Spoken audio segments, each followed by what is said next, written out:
Yo.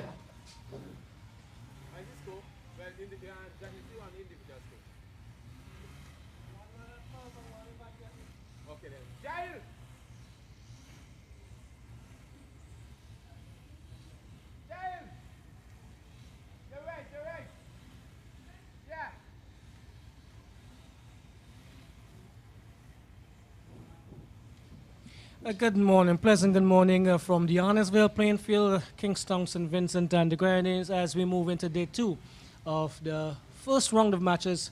The Cricket West Indies Under 19 Rising Stars 2022 Championship, and we have day two action for you coming very shortly between the Windward Islands and the Leewards. The Windward Islands 209 all out yesterday, and the Leewards in reply, the close of play were 100 for 3. We're going to focus on the boundary line, Alanson, as we have a minute's silence for in recognition of the passing of one of our West Indies umpires, after which we'll just say a few words.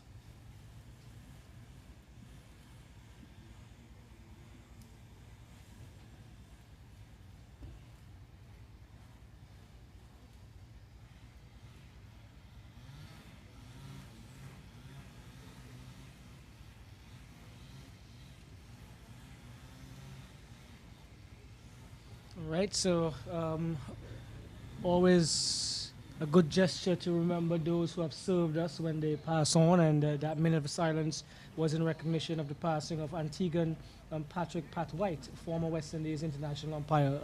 Alanson, good morning. Yes, good morning, Roxanne, and good morning to all our viewers.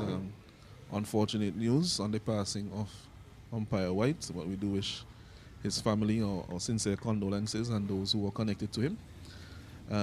Yesterday we had some action here between the Windwards under 19 and the Leewards under 19 teams. As you mentioned, the Windwards got to 209 from their, in their innings. They were dismissed at that point.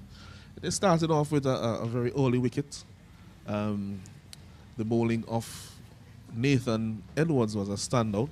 He got a wicket with his first delivery and ended up with figures of 8.4 overs, 5 for 30.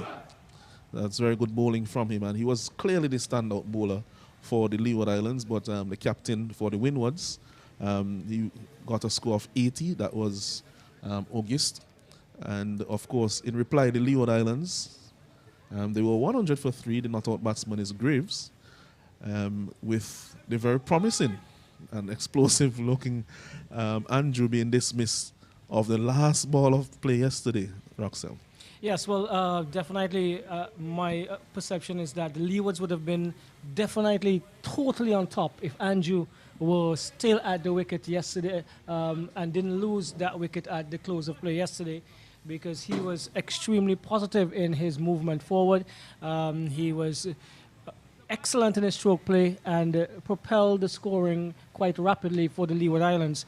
But they lost the wicket, and as we were discussing off air, your perception is that the first hour would determine who would take the ascendancy in this game, Alanson. Yes, I think so. The pitch will be a little bit fresher this morning, so it should aid the seamers a bit more than when they had their first go at it yesterday afternoon after the sun had dried it out. We had overnight rain, and we actually had rain just a few minutes ago as well.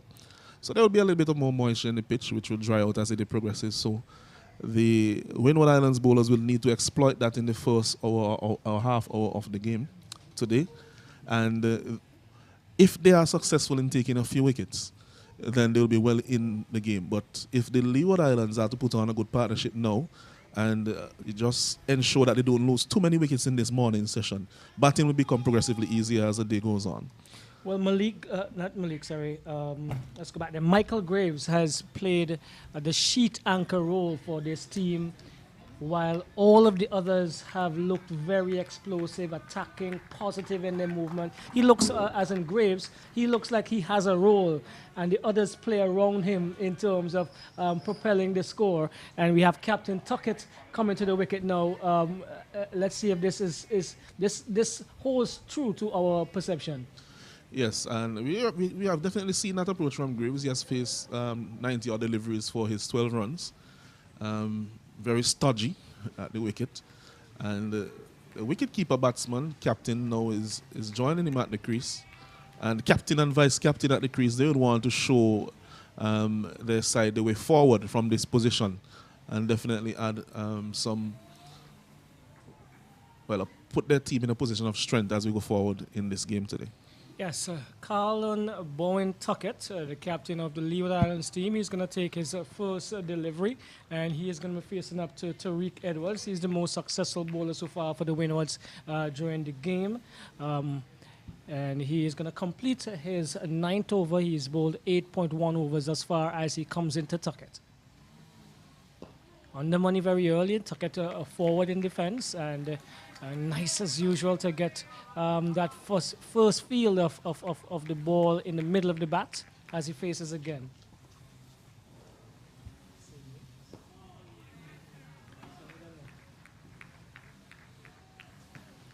So, as you said, captain and vice captain, and so the responsibility of getting close to this 209 for the first innings would definitely be on these players.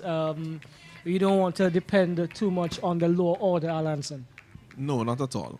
Not to say that the lower order cannot contribute. Of course they can, and we expect them to, especially in modern day cricket. But these two, as the leaders of the team, they would want to show the example for the other batsmen to come, and in terms of their approach and how they go about getting as close to or surpassing the Windward Islands total. Being one of the more consistent of the bowlers for the Windward Islands since yesterday was Tariq Edwards. He's had a good game, 65 with the bat, very, very lively and positive in the field, and he's been on the money. He's been thereabout on the stumps asking the batsmen to play, and he started this morning again, completing his 9th over, but started this morning definitely in that same mold. Yes, Edwards, he hasn't been looking to get any prodigious turn. He's not getting a lot of turn. But one of the things that we have seen from him is his consistency of line and length. He has hardly bowled a bad delivery for his 8-12. It would be now 9 overs. And so he has proven difficult to get away and has built up frustration. I think that the wicket of Walsh, after a long period of not getting any runs yesterday, and probably a low run rate, I think that contributed heavily to that dismissal. And I think Edwards has a lot to do with that. So Akeem O'Geist, the captain of the Windward Islands, is now going to take up the attack from the commentary booth end, and that's closer to us here. And possibly may have some showers during the course of the day. This the time of the year, as we spoke about here in St. Vincent and the Grenadines. O'Geist to Graves, who drives outside the off stump. The most positive shot we've seen from him is going to go into the extra cover boundary now for 4. Graves starts extremely positively. A beautiful stroke, using the feet and dispatching a full pitch delivery. Yeah, that one was a full toss. Really should have been hammered to the boundary, and indeed it was. Absolutely so. Roxel, do you think that they should have started with the seamers today? I mean, of course, Edward had his over to finish, but do you think they should have started with the seam bowlers today? I concur with that. The moisture from the overnight covers and then the atmosphere as it is. O'Geist again, this one is wide of the off stump. He allows it to go. But I do concur at least at one end. Give them a run out and see what the surface offers.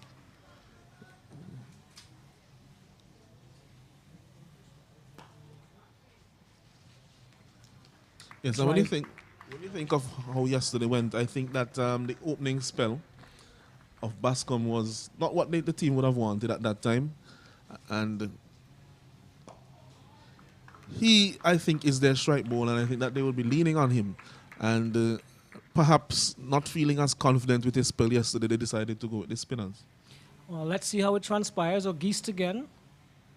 And allowing this to pitch and turn away from him. This is Graves, and he has played 2 positive strokes this morning, and looks the part already. And here we go again, just about outside the off stump and allowing it to go is Graves. The Leeward Islands starting this morning, or resuming their innings this morning, 104 for 3. Michael Graves, he has pushed on to 16. Yes, and what we've seen from Graves this morning, as you mentioned, is a more positive approach to his batting. He came out with the mandate yesterday, I think, to see out the day, no matter what happened, so that he would just be there until the next day. And he approached it with that mindset, and he executed his plan. I think he did that very well. And as I mentioned now, there's going to be a change in the attack. So they're going to start with one of the seamers. Yes, Kelshon Andrews, your request has been heard and and has been taken into account very, very early. So sounds like you, and seems as if you have some connection with the team out there. I don't know where the earphones are and stuff. Technology is so advanced these days. You could have a very small, minute piece of equipment on you to transmit information. Well, I think that we're on YouTube, so nothing is hidden. So it's Kelshon Andrews. Let's see if we could get some figures for him from yesterday. As we go, we're gonna look at this delivery.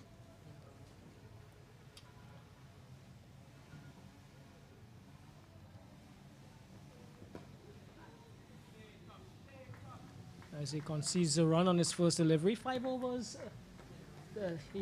Prior to that delivery, he had bowled 5 overs, conceded 10 runs, and 2 of those were maidens, and he did not take a wicket. So not a bad spell yesterday from Andrews. He was actually moving the ball a bit, not as much as Nathan Edward, but one of those that seemed to have the knack, if he puts it in the right area, to pick up a few wickets.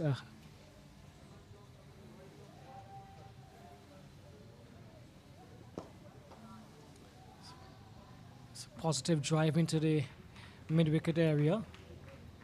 This is Graves looking quite positive this morning. Yes, he's looking like a different batsman this morning. What we saw from Andrew is that he's very wide on the crease and tends to angle the ball into the right-hander. So let's be careful not to stray down the leg side. Start that just outside the off stump to compensate for that angle. This is a good delivery, pitching and just short of a good length and coming back into Graves. Graves solidly behind it once more. Looks as if he has a different mindset today. Still solid in defense, but once those deliveries are offered up that he can score from, it looks as if he's much more positive than he was yesterday.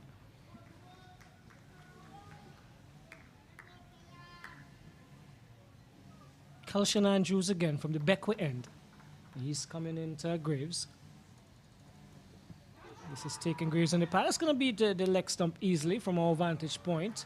There was an appeal, and just erring a little too far into the batsman there, Andrew.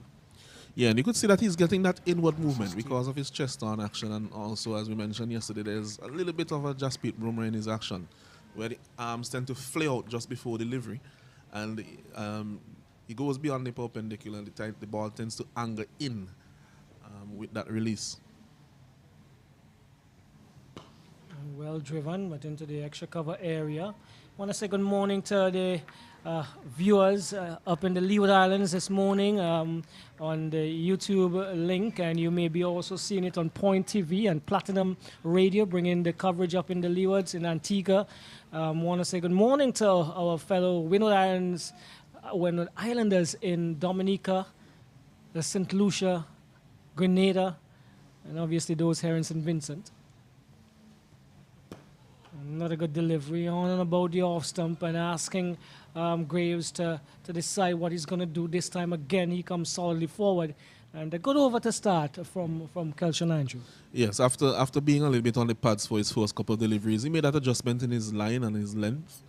Just pulled it back just a little bit, and he was around the off stump for the rest of the over. So if he can stay there or thereabouts, and who knows, if he could get one to hold the line instead of keep on the angle coming in, then he could be a very dangerous prospect for the rest of the morning. Well, changing his end of attack is make it Tariq Edward. He's been switched up to the top end here, the commentary booth end. Let's see what he offers up.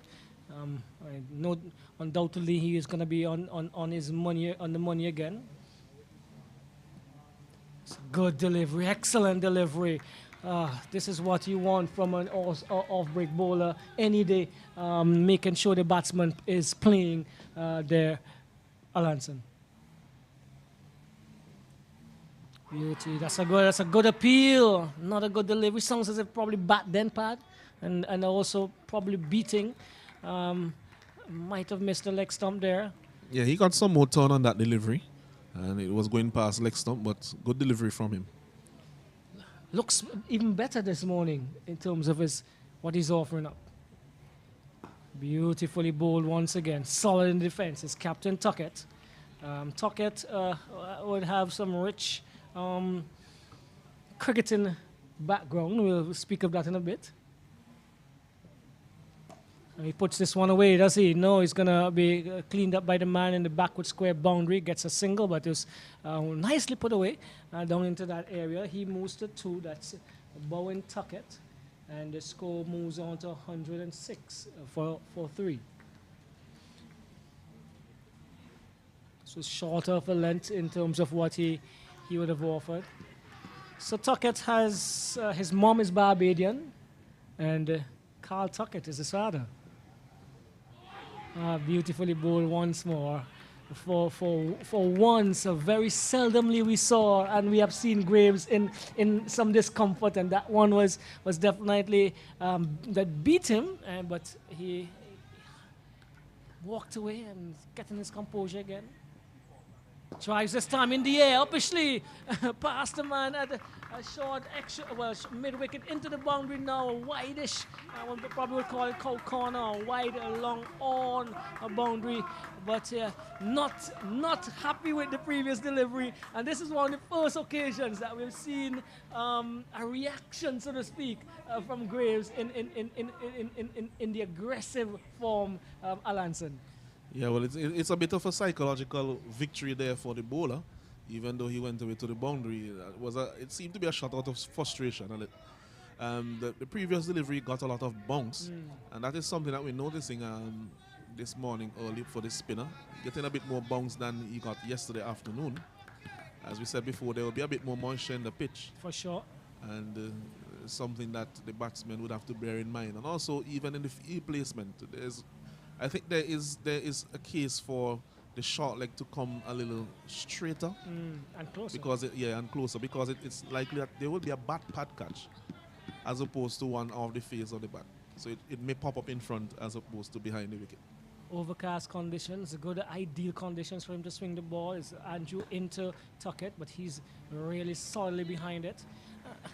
Let's speak about children of former athletes. The expectations of them to actually become athletes, or even as good as or better. Well, I would say that for anyone who was in the public eye in whatever sphere of life, once you are the offspring of such an individual, there's some pressure that is heaped on you to follow in their footsteps. Whether you end up and do it is another question. But I'm sure that Tuckett feels that little bit of pressure. Beautifully fielded. Oh my word. Well, that's possibly the reason why he's that far back, because that was an excellent pick up there by the short left field. You're gonna get his name up. His number 18 on his back. I make it. That looks like Luke. No, is it number 18? Let's get it right. That's Joseph. That's Devonnie Joseph, and he's a wicket keeper by trade as well. So excellent piece of fielding. This is support you want for the bowler when you're bowling well. Tuckett drives beautifully and gets through the hands of I make it, looks like Wilson down in that area. He's going to get Bascom, right? Bascom. They're going to get 2. So Tuckett, Bowen Tuckett moves on to 4. The cricket this morning is as exciting as it started yesterday, Alanson. Yes, good cricket so far. Excellent piece of fielding there by Joseph. Yes. And unfortunately, the next delivery was backed up by, a bit of a mistake in the field. And we've seen some errors in the ground fielding by both teams. Good delivery, pitching just as short of a good leg, coming right back into Tuckett, who poses for the camera, and we do have a few of them around, and he looks the part. And we must say that the Leeward Island batsmen in defense have looked really solid, really compact, and been aesthetically pleasing to us here in the commentary booth, Alanson. Yes, all of them have demonstrated very good defensive techniques.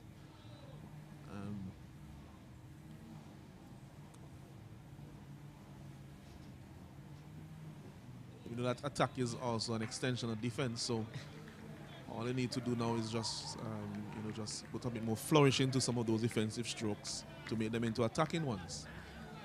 So the basics are there. They're demonstrating them well.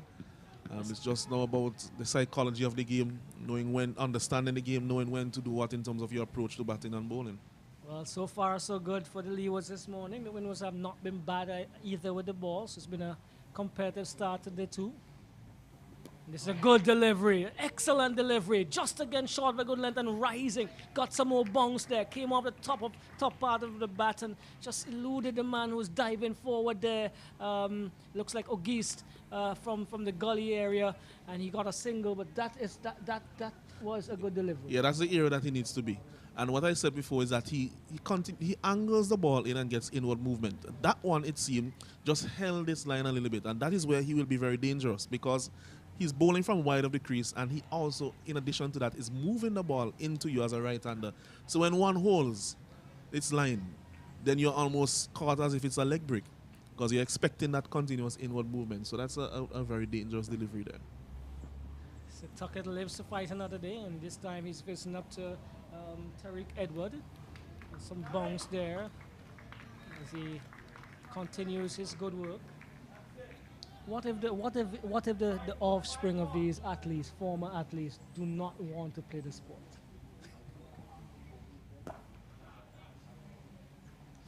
Shortish outside the off stump, can't beat the man at point. Well, of course, you can't force them to play it. You shouldn't. I would say you can't.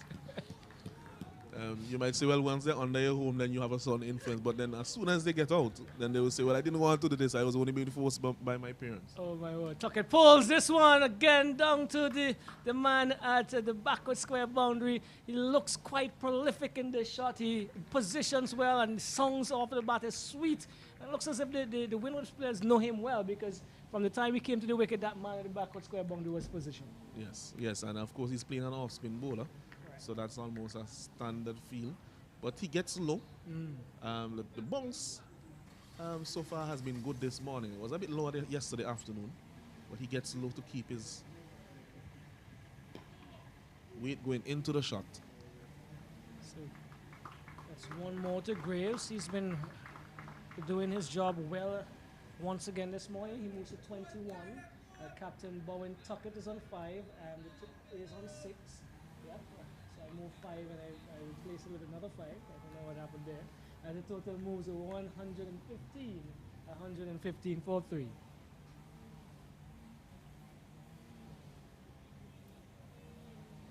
So there's a slight adjustment as Edwards decides he wants the man in front of square. Comes up now to Tuckett and he turns this one in front of square and that fielder comes around, looks like Harris. Joseph, right. The hair is similar to that of Harris of the Leewards. Just got to remember the Windwards are in the field. So the Leewards trying to get up to 209 or more. First and inside. This one is in front, is going out. He's going to be out. Yes, this was not a good decision by Tuckett. I think this one was dead on the middle stump and the umpire took a bit, but from our vantage point, he was dead and gone there, Tuckett. Yeah, that's a very important wicket there. And what I would say is that I don't know if he was feeling some pressure, but I don't think that should be the case. But he seems to favor that square leg area. But with a deep backward square leg out there, you would say that particular shot didn't have a lot of reward for the risk that he was taking. And maybe it would have served him better to attack the off spinner through the mid wicket or long on area. And probably, definitely good thinking here by Tariq Edwards because 2 deliveries prior to that, he brought the short he brought the square leg in front of square, short, and probably requesting Tuckett to meet it a little earlier. That's what he did there, but he missed, and he was plumb in front. Another wicket gone. The Windwards will be happy with this wicket this morning because Tuckett looked quite positive. Yes, he was looking good while he was there. And as I said before, attack is an extension of defense. So just throws the wrong ball to sweep, He was sweeping on length, not necessarily line, and because he missed, he was in front. He's replaced at the wicket by Nathan Edwards, who's batting at number 6. Opened the bowling and batting at number 6, so showing that he has some all-round ability or potential. He was the captain of the under-17 team, so let's see what he offers up. But it is Edward Tariq. Let's go back again. Andrew, yes, Andrew coming from the Beckwith end. As we say good morning to the facilities manager of the National Sports Council, he's here in our press box, Mr. Marvin Fraser. One of the men and representing the organizations instrumental in making sure that these activities happen. Andrew again. Toe driven beautifully. That's going through the extra cover area. Will it get to the boundary? It looks like the fielder has given up the chase. Yes, he does. And that's another positive stroke here by Graves. Have been looking really, really good in terms of his attacking play today. Defense yesterday was awesome, but today he has opened up and is blossoming into a really good attacking player. I would say that was one of the shots of the match. That was not a half volley by any means. He drove that one on the up. Got a nice stride to delivery and punched that one through the extra cover region all along the ground. Very, very aesthetically pleasing shot. Top shot there from Graves. Top shot. He moved to 25. Faces again from Andrew. This one is angled down the leg side a little bit more.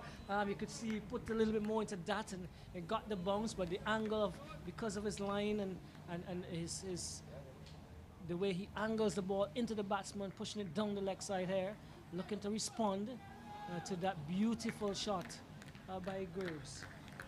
And he's looking definitely a different batsman this morning. His shoulders would have to carry a lot of the weight for the Leeward Islands in this innings. Drives again, this time straight to the man at extra cover, short extra cover. Really pleasing this morning. Nathan Edwards always seemed to have that positive look about him in the field. Batting, bowling, fielding. He's already down there looking as if he's ready for action. It's looking quite relaxed at the non-strikers then. Yes. Driven again, this time again straight to the man at extra cover. And getting that sound, sweet sound of the middle of the bat. He rehearses the stroke, probably wanting to play just a little straighter. And the Leeward Islands lost a wicket this morning, the wicket of Captain Carlin Bowen Tuckett. And they are 119 for 4. Michael Graves been there a long time, and he is on 25. He faces up to Andrew.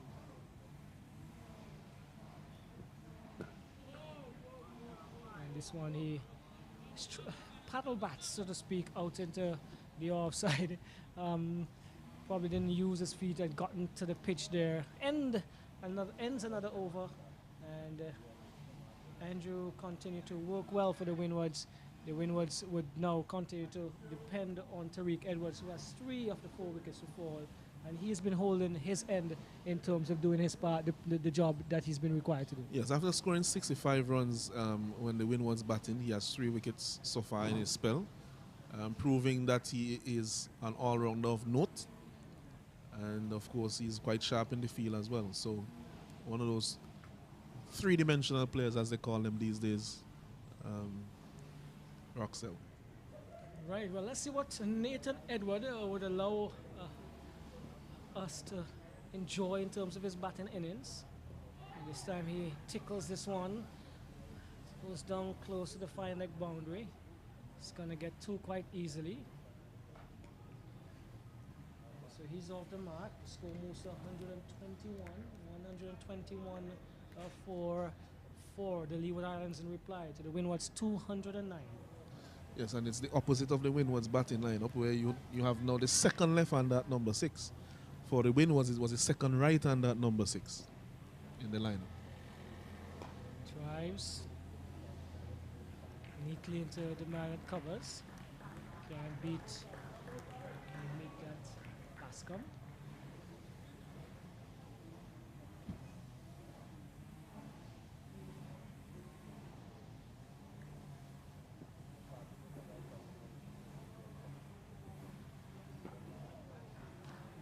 delivery on the stumps here, asking Nathan Edwards to defend Edward.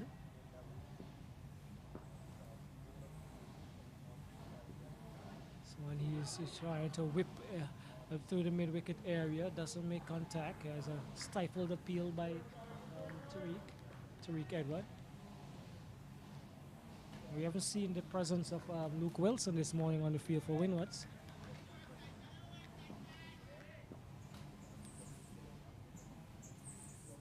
This one he pads out. Spectators catch the slip. Tariq again being consistent on or about the stumps here, and he's been rewarded for his exploits.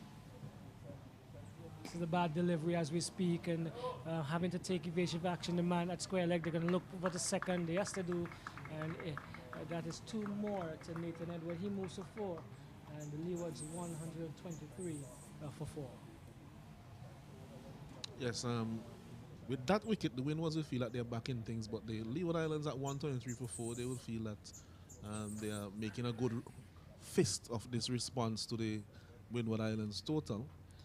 What we're seeing from Edward is that he's maintaining a very good length. So although he's varying his line, except for that full toss that we just saw, but although he's varying his line, he's maintaining a pretty good length. So he's not proving to be quite costly as a bowler, as we see now Bascom being introduced into the attack for the first time today.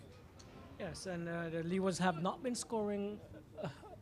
Well, they have been scoring at a pretty rapid rate as well. 25 minutes, 30 minutes gone, and they've already scored 23, 24 runs. So even Stevens, a wicket taken, and some good runs being scored so far in the 30 minutes that we've had this morning. Yeah, I think that has you could see that in the approach of Graves, that they're saying to themselves as Leeward Islands team, even if we lose wickets, let's put pressure on them by getting as close to the total as possible. Bascom on the money very early. Good delivery, short of a good length, coming into the batsman and rising as well. Equal to the task at this stage. Again is Graves. Ended up a little square, but he was making sure he got behind that one. Yeah, I think that they would have discussed that last night to say that little period when the scoring was stymied, they really should have advanced more during that little period, and they would have been in a better position today. Yes. He punches this one behind point. A fielder comes around, does the fielding. And number 5 on his back, and that is, we'll bring that up for you. Okay, that's Kurt Murray. Substitute fielder on for Luke Wilson. Bascom comes in again. It's another good delivery, short is rising, getting on top of it and punching it. Looking definitely as one of the promising batsmen here for the Leewards. And it's interesting, Alanson, unlike the Windwards, where the islands were able to go to one country and have a competition amongst each other, in order to select this team, the Leeward Islands had 2 separate series, and we're going to speak about that in a bit.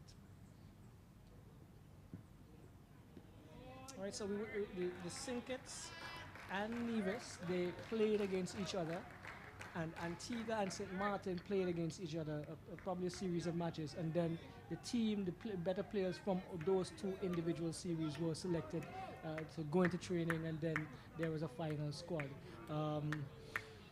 Interesting. Yeah, quite interesting, and well, we know that some of the constituents of the Leeward Islands, they wouldn't have been in that tournament, so it'll be interesting to hear their thoughts on the process. And this one, he shaped to try to hammer that one through the point area, but it got big on him, rose sharply, and better over, so to speak, from Bascom so far this morning, Alanson. Yeah, he's in better areas. He hasn't been as short continuously as he was yesterday. He needs to be around that off-stump area, which he has been so far in this spell. And this is another good delivery, short, rising into that ribcage area of Graves. And yesterday he looked a bit discomforted by deliveries of this type coming into his chest area, and I believe that the Windwards probably may have done their homework in terms of where they want to attack him today. Yeah, we haven't seen him employ the pull shot, so it doesn't seem so far to be a batsman who favors that shot, which for the line and the length that he's being served up now may be an option, but it doesn't seem to be one that favors that shot. He seems to prefer instead to cut. So once you don't give him the room, then you should be able to keep him a little quiet around that short of a length area. Tariq Edwards to Nathan Edwards. This is a good delivery, shortish and coming back into the left-hander. Got on top of it and just played it out to point.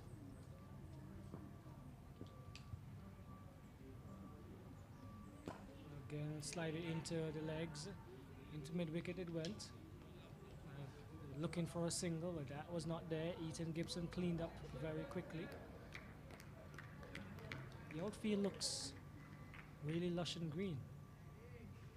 Well, it's the time of the year. Another good delivery. This one is slower through the air, and having Edward Nathan in this case coming forward and requiring to play solidly in defense as he did.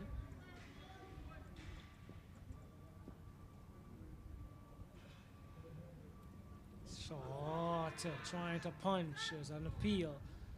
Doesn't sound like that touched anything but the air as it passed through the keeper. Yeah, that one was an opportunity for him to score. That was quite short. But I think he tried to overhit it. Really put a lot into the shot. That was beaten.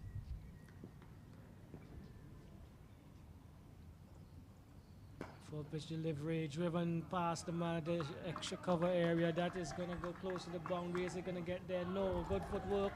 It looks like he had some footballing skills, and they come back for 3.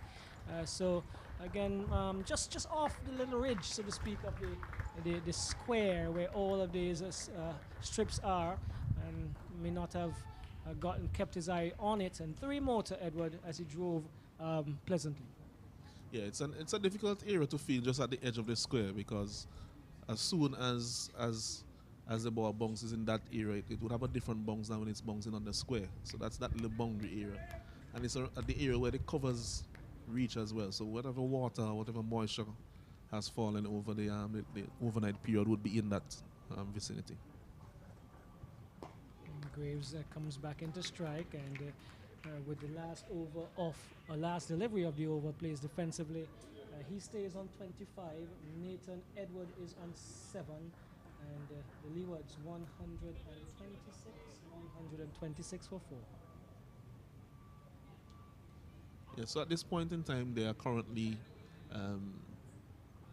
83 runs behind the score of the Windward Islands. They will be counting down that score. They would want to get a bit of a lead here to put some more pressure on the Windward Islands in their second innings. They would remember that they have to bat last on this pitch, so they definitely want to lead the Leewards. We know that as the game progresses, the pitch will take spin, and both teams have quite a few spinning options.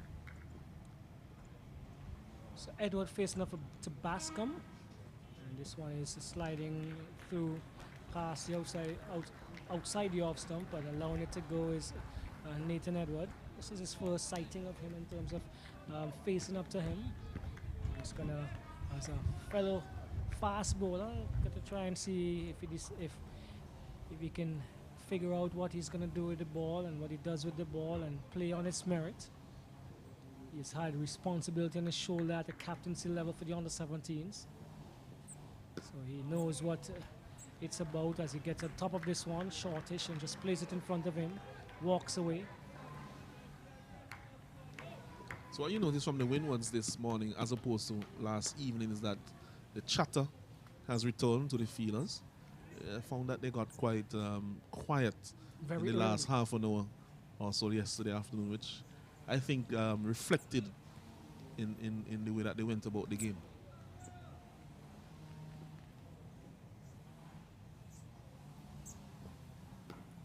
One is punched behind the point and slipped as he attempted to effect the fielding, and he's going to get 2. Nathan Edward James 9, 128. Well, we got to be fair because Malik Walsh and Joel Andrew, they were batting quite well yesterday. And they were very positive and so you could feel a sense where, boy, this is where is the next wicket coming from. Yeah, I think it happened to them at a certain point, but I would say that one of the things that we noticed with the Leewards is that when they were in the field and Ogis was going, they kept their spirits up for most of the time. Okay, So driven beautifully, but can't beat the man at the mid-off position. Nathan Edward shaping up to be quite an all-rounder. A 5 for 30 in the bowling innings, and he's already close to double figures and looking positive as well with the bat. He's on 9, facing up to Solomon, and there's a little distraction. Batsman making sure that his sight is not obscured or blocked or infringed in any way.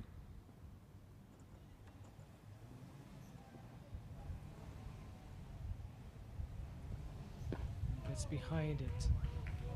Again, playing each delivery on its merit since he's been at the wicket, we must say Alonso. yeah, he looks a fairly organized cricketer. As I said, we saw it in his bowling. He clearly had plans to each batsman, and he seems to have a plan here even in his batting innings, and that's good to see from a player who is still under 17 as well. This is a good delivery and well played as well, as it's good. It's shortish coming across him, got on top of it, and sure that it was rolling to the man at the gully and not in the air. And that's the end of another good over from Solomon. A little bit more consistent today in terms of his areas and living up to the expectations I make it of the Vincentians here, and obviously his Windwards team. Yeah, he has been doing a lot better so far today. He did very well in the under 17 competition. Got a lot of wickets. So they would have expected him to bowl better yesterday. I think he would have been disappointed with his own performance. And so far this morning, he has been making amends. He would want to put some wickets in the wickets column as the day progresses. So Tariq Edwards is going to continue. This is his let's see, his 14th over. As he pitches up on the off stump and driven there. Graves moves to 26. Another good drive. And Tariq over pitching for once. One had a little bit more loop in it, allowing the batsman to just drive through the line. Now this is a good delivery. Pitching and coming back into the batsman. He's beaten there, and that would have beaten the leg stump possibly according to the umpire, umpire Banwari. But this is where he's been bowling well. It's actually a very close appeal, you know. Banwari says not out. Let's see, this one is now on the pads and just plays it in front of him, just short of the fielder at square leg, Joseph, at short leg, Joseph. Tariq back into his work again. Edward. Pitch. Yeah, Rox, I would say that it is one of those appeals where 20 years ago you just say not out. But now since DRS has come in, you know, you're looking at some of those a little bit more closely, even though the batsman is quite far forward. I take it. Another full delivery and driven into the mid-wicket area. He's going to get one. Are they looking for a second? Yes, they're going to get a second. And Edwin moving to double figures. He is on 11. And the score moves on to 131 for the Leeward Islands in reply to the Windwards 209.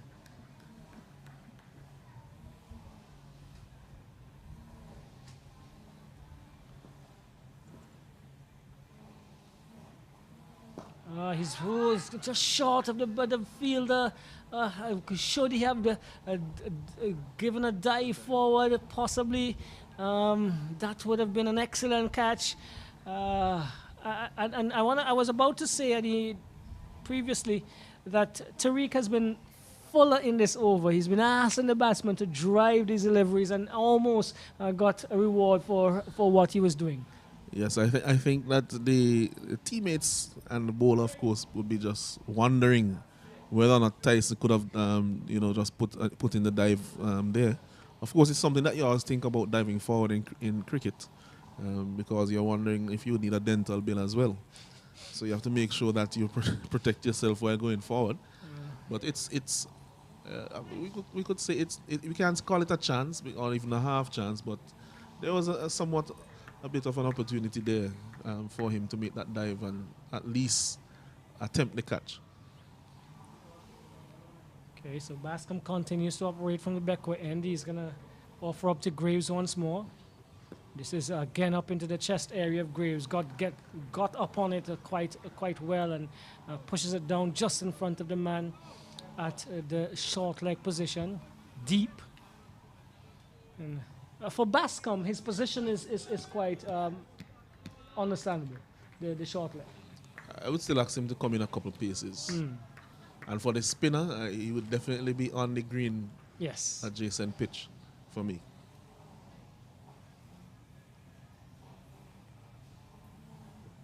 This is River and past the man at point. It's going to go into the boundary. This is another 4 to the account of Graves. He moves to 30.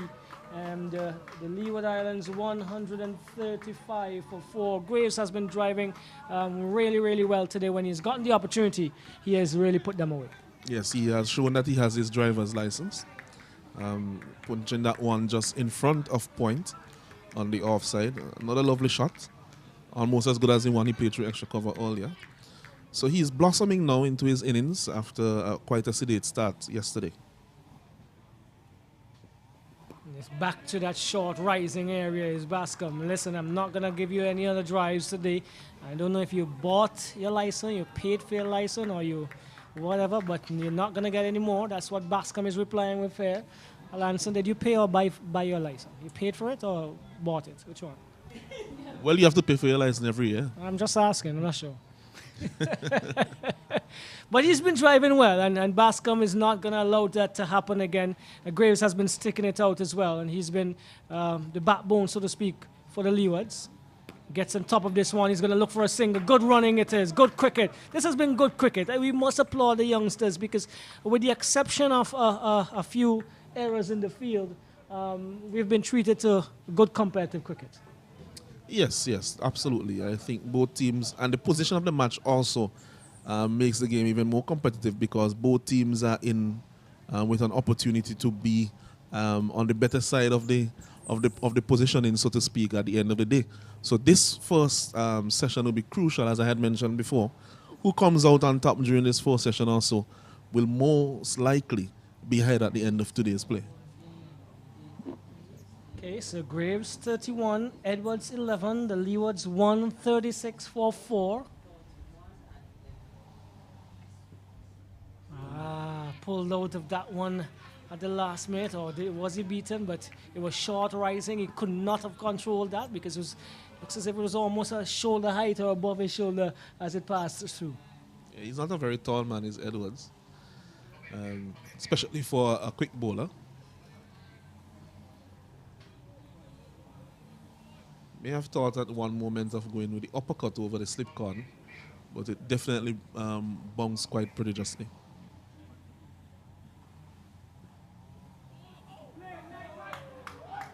I got the outside portion of the bat and inadvertently goes to the boundary. 4 more to the Leewards, 140. Nathan Edwards moves to 15, not the way he wanted to, but he would definitely take them. Yes, I know at 140, they're inching closer and closer to that first innings total of the Windward Islands. And the closer they get, the more confident they will grow. And also, the more pressure will be heaped upon the Windward Islands. We'll have to give you some ideas as to how points accumulated, etc., as we go through today. And remember, this is day 2 of the first round of matches. The Cricket West Indies on the 19 Rights and Stars Championship 2022. And we are coming to you live from the Arnos Vale playing field. The Leeward Islands versus Windwards. The Leewards won the toss, inserted the Windwards. They got up to 209. And the Leewards trying to get at least the first innings here. At this stage, they are 140 for 4.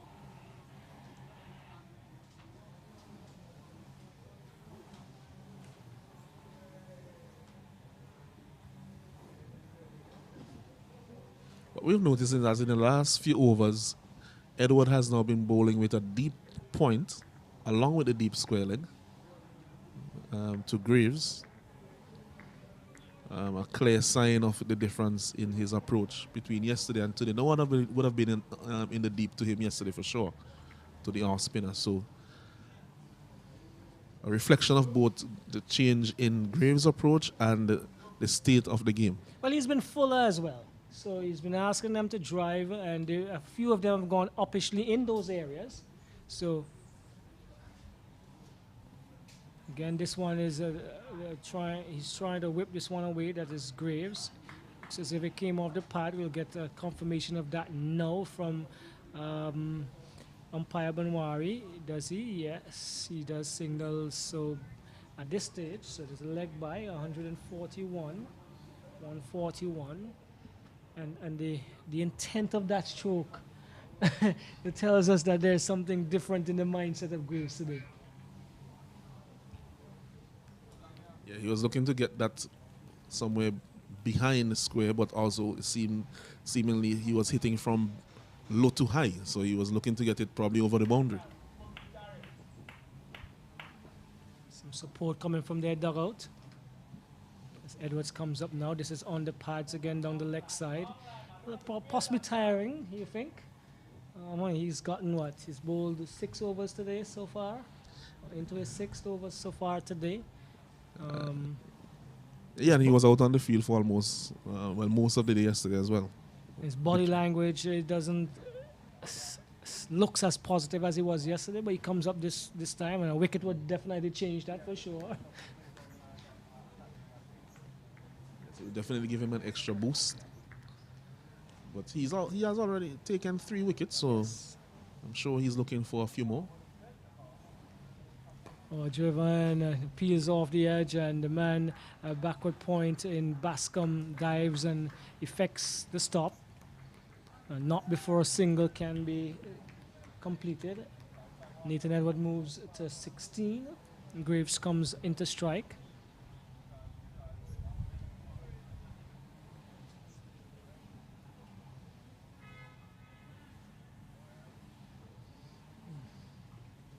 It's now calling the point who's on the boundary to come to a conventional position. And this one is driven beautifully again through the hands of the man at the short mid-wicket area. He's going to get 2. That is Graves. And Graves loves this drive, and he's been very, very successful with it today. He moves to 33, and it's 143. 144 for 4. It's Pascal there, the man at short mid-wicket.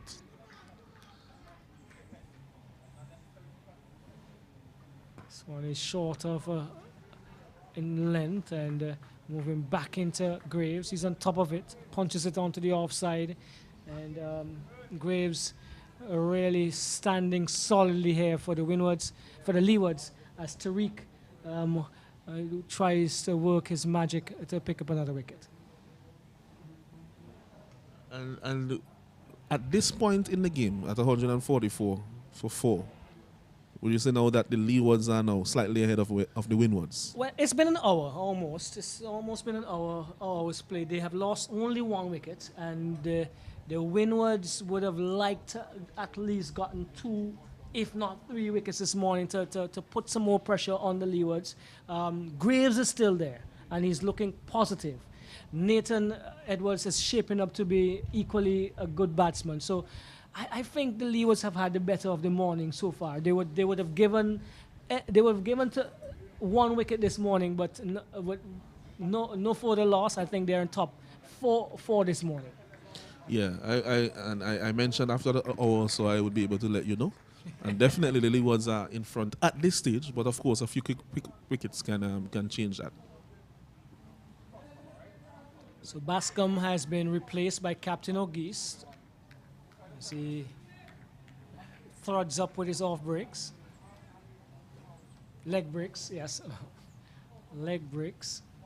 And there's some discussion about the field placing. This one is outside the off stump and driving, not getting the contact he wished he would have liked to. That's Nathan Edwards. His sound of the bat gave us that impression.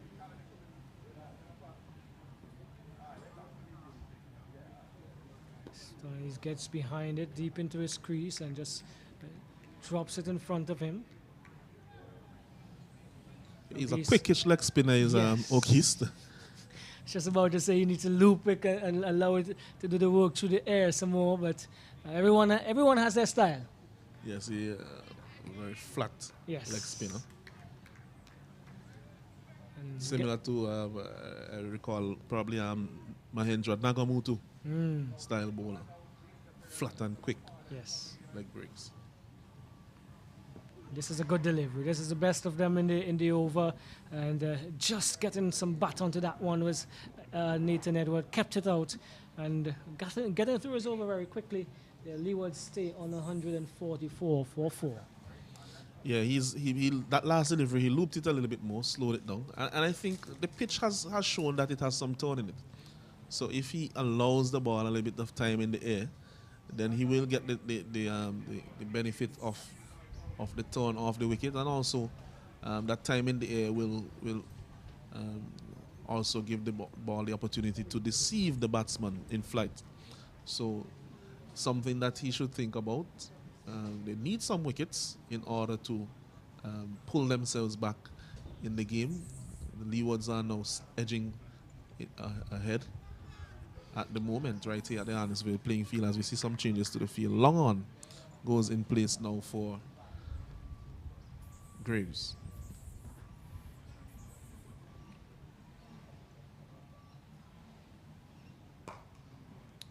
This is Tariq Edward into his 16th over. Prior to this, 15 overs, 4 minutes, 3 for 37. He's been doing a good job for the Windwards. He's yet to dislodge the solid rock of Graves. And he pitches this one up into the area there, and Graves comes forward hard on this one. He had to come down hard on it to keep it out. And Tariq continues to work well. It's been very, very consistent and on the money for the Windwards. So it's outside the off, some punched into point, backing away and getting the extension he required, but couldn't beat the field at point. So it's Graves. A lot of support for Tariq. You could hear it from his teammates in the dugout as Graves tried to get another one through the mid wicket area. Didn't succeed on this occasion. This one he pulls back with a square. It's gonna get one. He moves to 34, 145 for 4. As Lance, I know you told me that you had leased out some of your yachts. I think that's one of them passing there. I think you might have me confused with somebody else. But it's a nice era for sailing, world-renowned, St. Vincent and the Grenadines, particularly in the Grenadine waters. It's not necessarily the time of year when you see the most sailing ships. That happens around Easter time when the wind is a bit more favorable. At this time of the year, you have the intertropical convergence zone quite close to us, so the wind speed dies down, unless there's a storm or some other type of disturbance in the area. But the Leeward Islands Hurricanes will be hoping to blow up a storm for the rest of today. Hurricanes, volcanoes, all sorts of tropical and stuff that we speak about in the Caribbean. It would be lovely for the young men to have an opportunity to visit one of the Grenadines during their stint here. I'm sure the organizers would have something like that in mind. soon as the tournament finishes before they leave to go to their various territories. All right, it's a good delivery from Ogis, just about off stump, but again, Graves equal to the task, punching it out to the man coming from backward of point. Ogis again. Some loop there on the stump again, and Graves had to be watchful. Played it out to the man coming around from the short mid-wicket area. Not a good one. This one, he's looping them a little bit more now. Probably just getting into his work as he would like to. Defensive and strong in defense again is Graves. This one is off the wicket, and this is the opportunity he had to put it away. Probably tried a bit too hard as it went down the leg side. One of those normal bad deliveries from the leg spinners, Elanson. Yes, it happens. It's a hard art to master. But that one really, if he had just gotten a tickle onto that, the outfield is fastest in that direction. So if he had just beaten the keeper down the leg side there, he would have gotten 4 runs. But he was looking for more than that. This is better on the stump again, asking a question, a serious question of Graves, which he answers in the affirmative. I'm here to stay. I've been here since yesterday. I'm going to stay here all day today as well. This one, he gets something on it. Again, not as much as he would like to. Is he going to come back for a second? Yes, easily as well. And so he moves to 36. Michael Graves on 36, and the Leewards 147. 147 for 4.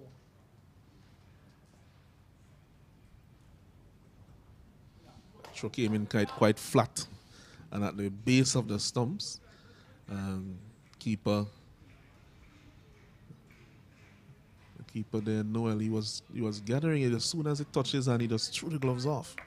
Discomfort, the tips of the fingers, the nails possibly, the tips of the fingers, and those are the areas that are being struck very often for wicket keepers as they collect. Yes, they always have some very battered fingers after having done that job for several years.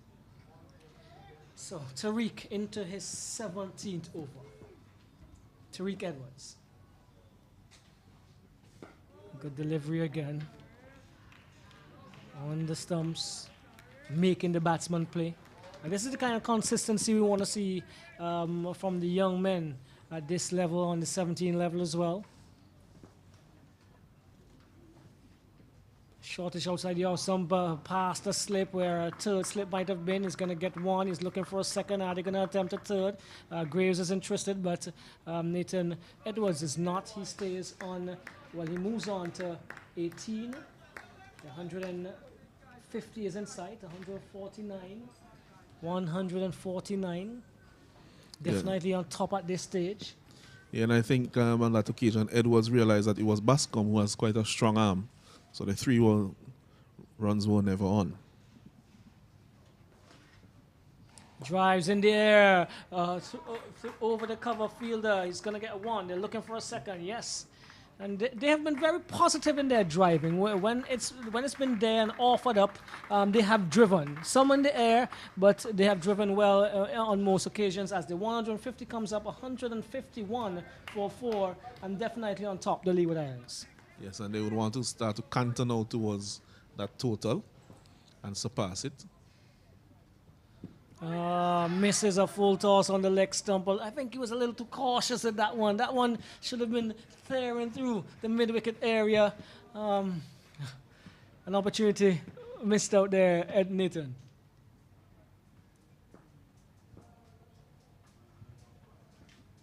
And he comes back with a good delivery here, Tariq Edwards, and solid again in defense as it bubbles out just where fourth slip might have been. Marnott slip comes around and fields.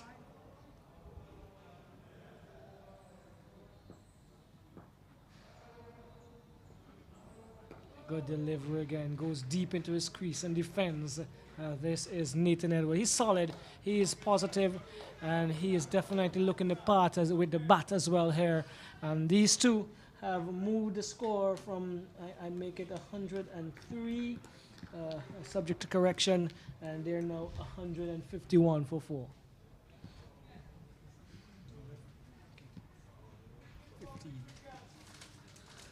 Yes, a good partnership here by these two. They have put on about 36 so far. Both of them contributing more or less equally to the partnership. And they have put their team in a position of strength, if not one of dominance, just not yet, because still a few runs to get close to where the Windwards will. But they're definitely in a position where they'll feel a bit more comfortable than the Windward Islands. If you ask both teams now where would they prefer to be, I'm sure that the majority of persons would prefer to be in the shoes of the Leeward Islands on the 19th. Some big shoes being filled here by Michael Graves. He's been carrying his bat for over 120 deliveries, I'm sure. 114? 40, exactly. 141 deliveries already faced by Michael Graves, and he's been solid. He's been positive today. Continues to do a job that's required and asked of him by his compatriots. This one is a quicker delivery through the air. He was on top of it quickly, hurriedly, into the on side. He's mixing them up here, Alanson. He's doing a fairly okay job for his side, not conceding a lot of runs, bowling tightly. Seeing if he could build some pressure on the two batsmen at the crease and probably prize a wicket out.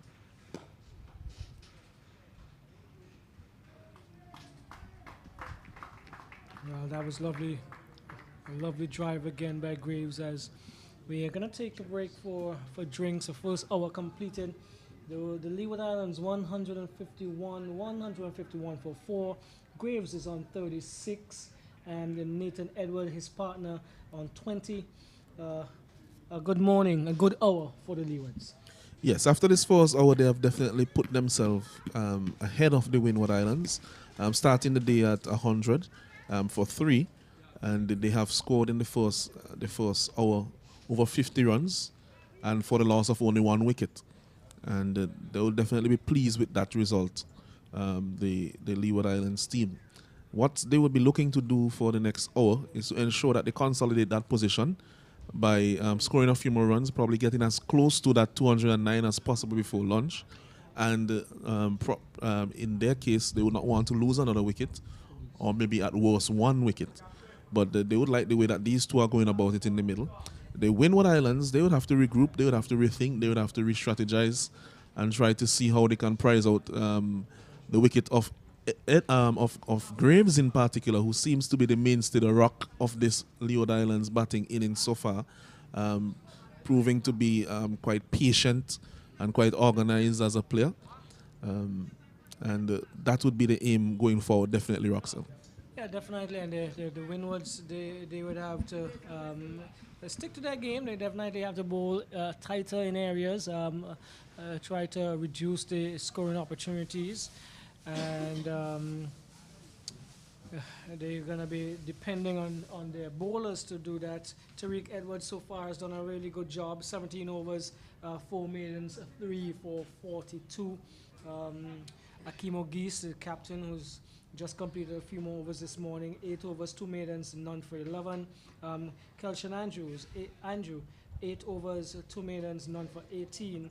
And Solomon Bascom, 8 overs, 1 maiden, none for 33. So Tariq Edwards, 3 of the 4 wickets to fall, probably will need a rest because he bowled all through the evening session yesterday almost, and then this morning as well. And so there's going to be a requirement for someone to come and take up the responsibility that he's been doing, because he's taken up wickets and he's also been restricting runs. He's been quite economical for the Windwards. Yes, they definitely want to they would want to keep him in the attack, but they have to be reasonable as well. He would need a little bit of a rest. The question is now, who will they replace him with? The off spinner, who they would have wanted to. The frontline off spinner Wilson is not on the field today. He sustained an injury yesterday. He has been replaced by a substitute fielder, and so they have been handcuffed a little bit, so to speak, and restricted with their options. So it is left to be seen how the captain will marshal his forces. He himself has put he has brought himself back into the attack and has been miserly in his spell, going at less than 2 runs and over. So he may end up having to do a lot more bowling than he may have originally bargained for. Okay, so it looks like it's just going to be a change of ends, change of bowler, and his end, the end where he started this morning.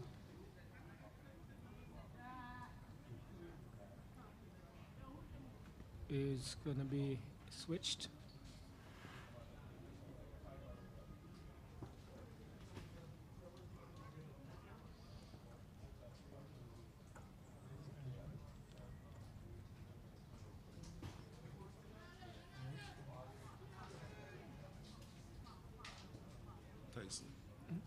Tyson. Tyson is being introduced into the attack.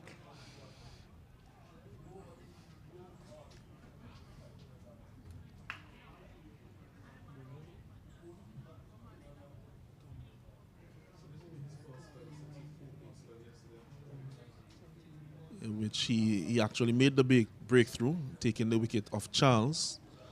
Caught at short mid-wicket. He was caught by Wilson at short mid-wicket. So his first introduction since then. You see Wilson has come back out onto the field. He's nursing a bit of an injury, but he has made it back onto the field. And so Tyson, what he'll be wanting to do is to get a few wickets here. He's one of the opening bowlers, one of the strike bowlers. He knows what the captain needs and what his team requires. He'll definitely be hunting for a wicket or two to try to bring his team back into contention here. Of course, it's 4 innings, so nothing is over until it's over. But they're in a position of strength now, the Leeward Islands team. But a few quick wickets could bring the Windwards back into things. So Tyson going with a full length delivery outside the off stump, but watching it through to the keeper was Nathan Edwards. Sounds as if the players are really happy to see him back on the ball. They have gotten a little bit more boisterous as the fielders, the Windward Islands players. He has one of the longest follow-throughs that you will see, Roxelle. He reaches right up to the batsman when he delivers. Let's see what he offers up in this delivery. Again, same line, same length, and going away from the left-hander. Yeah, yesterday 5 overs, 1 for 13. A pretty good spell for an opening bowler. As you indicated, he got the breakthrough. He was able to get the ball to swing back into the left-hander yesterday, a new ball. This ball is quite old now. We'll have to wait and see if he's able to get some movement in the air with this one or off the pitch. Devin Tyson from Grenada, 40 on his back, running away from us here at the commentary booth end. Again, same line, same length, and the same response from Nathan Edward. Not bothered with those because he's just watching them through to the keeper's arms. Yes, and it's that period just after a break when, the concentration can wane a little bit. And I think what although Tyson wants to settle into his spell, I think what he should be trying to do is get the batsman to play in these first few deliveries. Edwards would be glad to play out a maiden here and just watch all of them go past outside the off stump harmlessly.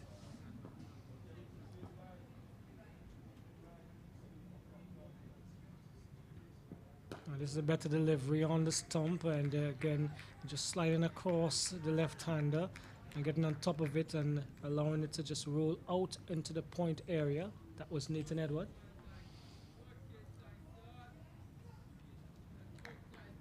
Tyson would have to come up with some well-strapped gloves here for this battle, because defending their territory quite stoutly so far, the Leewards.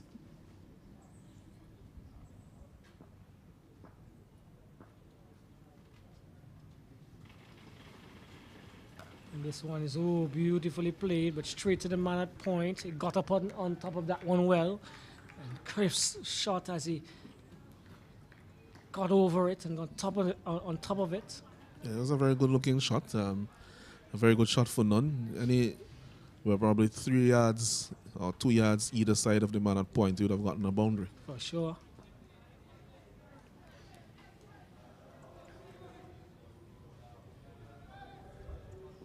Tyson turns again.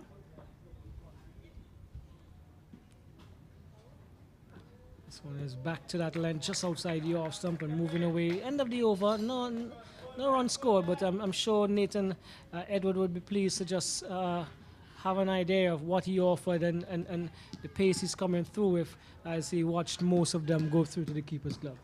Yes, and I think by that shot that we saw, the penultimate delivery, that he saw enough in the first few deliveries, having to leave them outside the off stump to get a good judge of the pace and the bounce, and was able to play a shot that is not necessarily a very easy shot. He was able to punch that with a straight bat. Even though he didn't find the gap, it showed that he basically had the measure of what was happening at that stage. So maiden over there by Tyson. You'd want to get the batsman playing more in his next over. Ogis will continue his attack from the backway end. This one is looped up outside the off stump, a little more flight. And driven. Might have a short extra cover. He does the fielding. Same delivery, just a little shorter. Into the covers, that was punched. Ground fielding seemed to be improving here now for the Windwards. Not that it was bad, but a few went through this one again, pitching and going away from him. Leggy in full flight, but into the man at point who does the fielding. It's Wilson.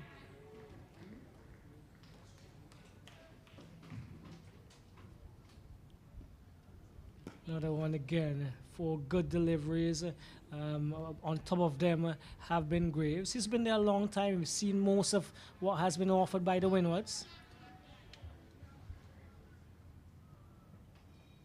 Swanee backs away and tries to give himself room, punches it into the cover area. Same result, fielded well, no addition to the score.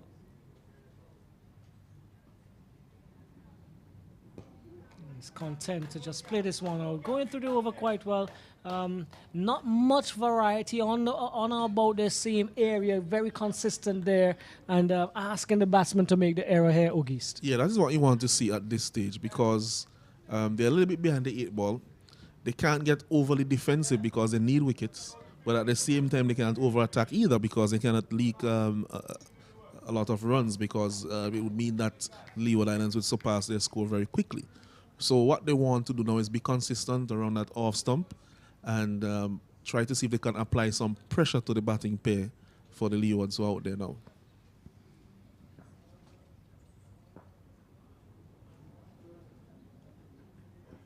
Trevor, oh, beautiful. That's a good shot. Up and over the man at mid-off for 4. Positive stroke there again by Nathan Edward. He moves to 24.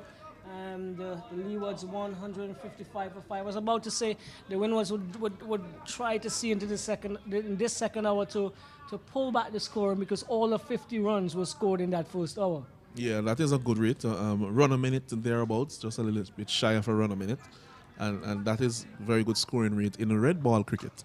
You know, most persons now are accustomed to the white ball variety, which is getting shorter and shorter as we speak.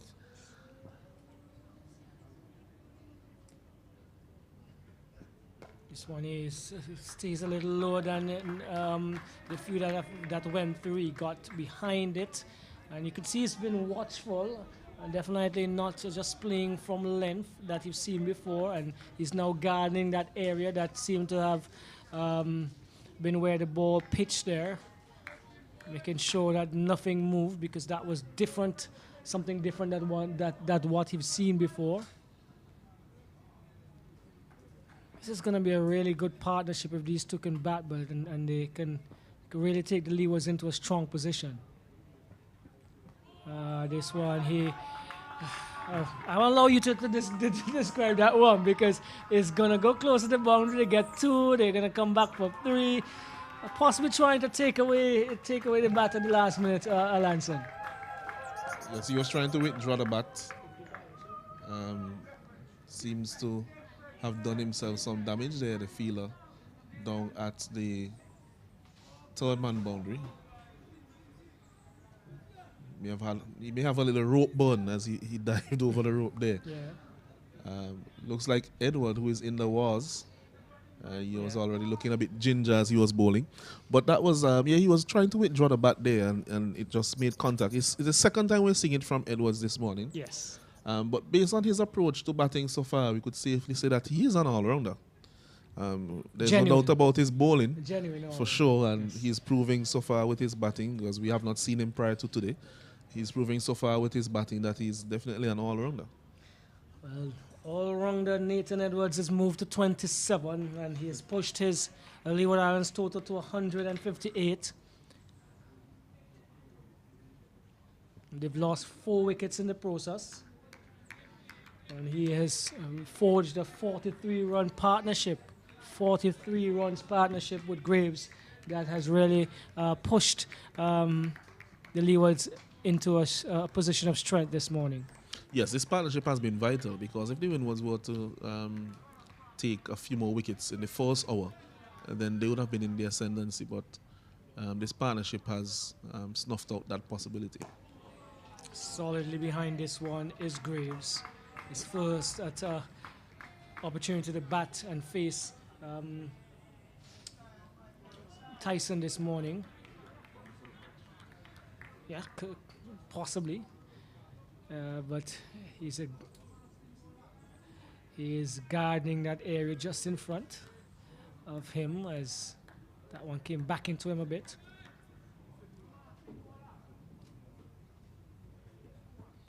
Good delivery again, and top of it once more, compact, solid.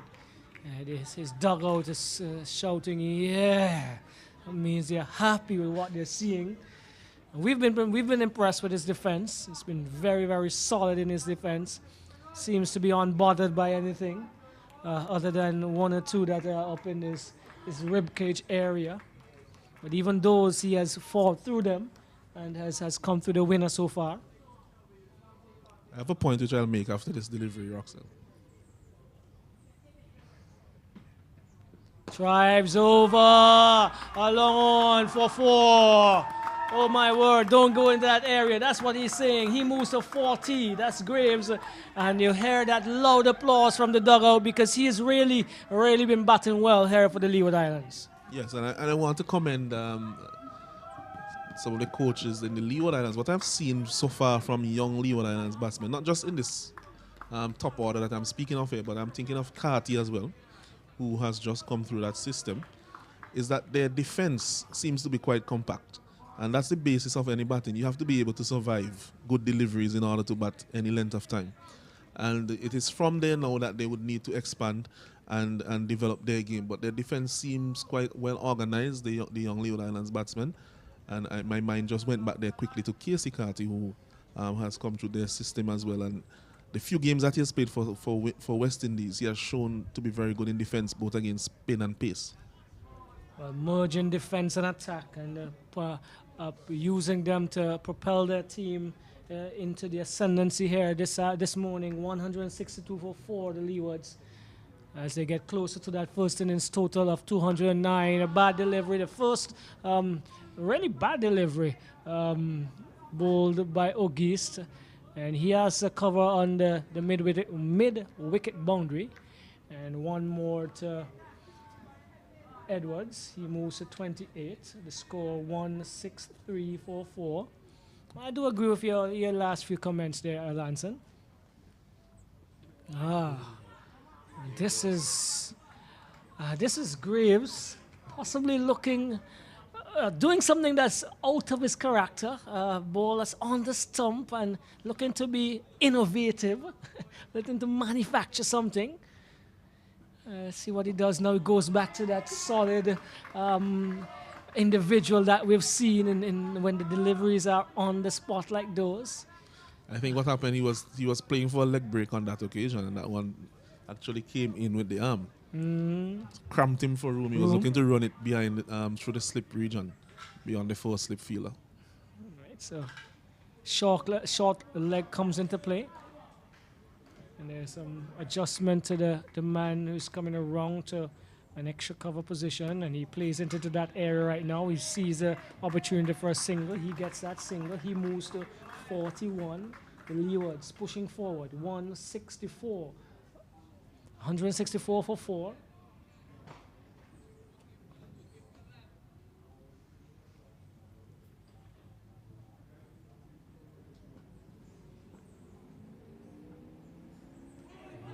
This one is beaten outside the off stump. There's a quick hands there of Leo, but seems as if Nathan Edwards did not move.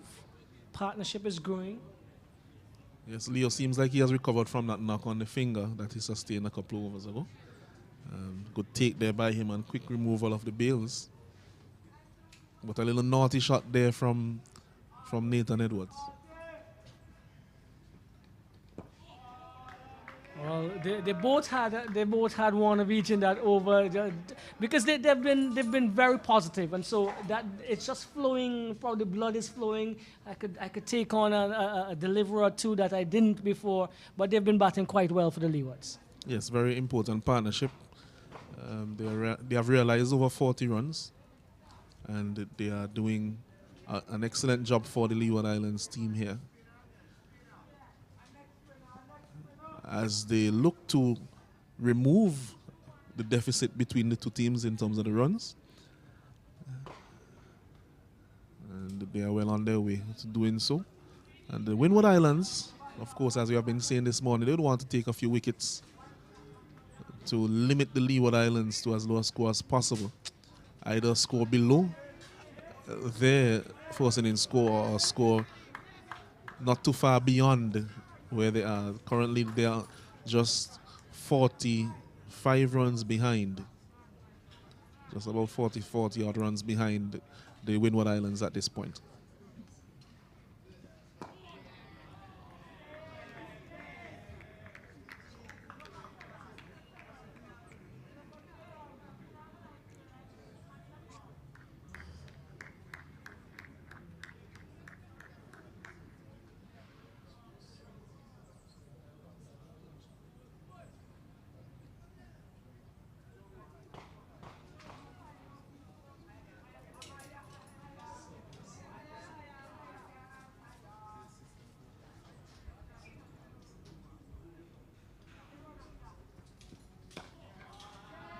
Nicely played there by Graves off the back foot as he faces up to Devin Tyson.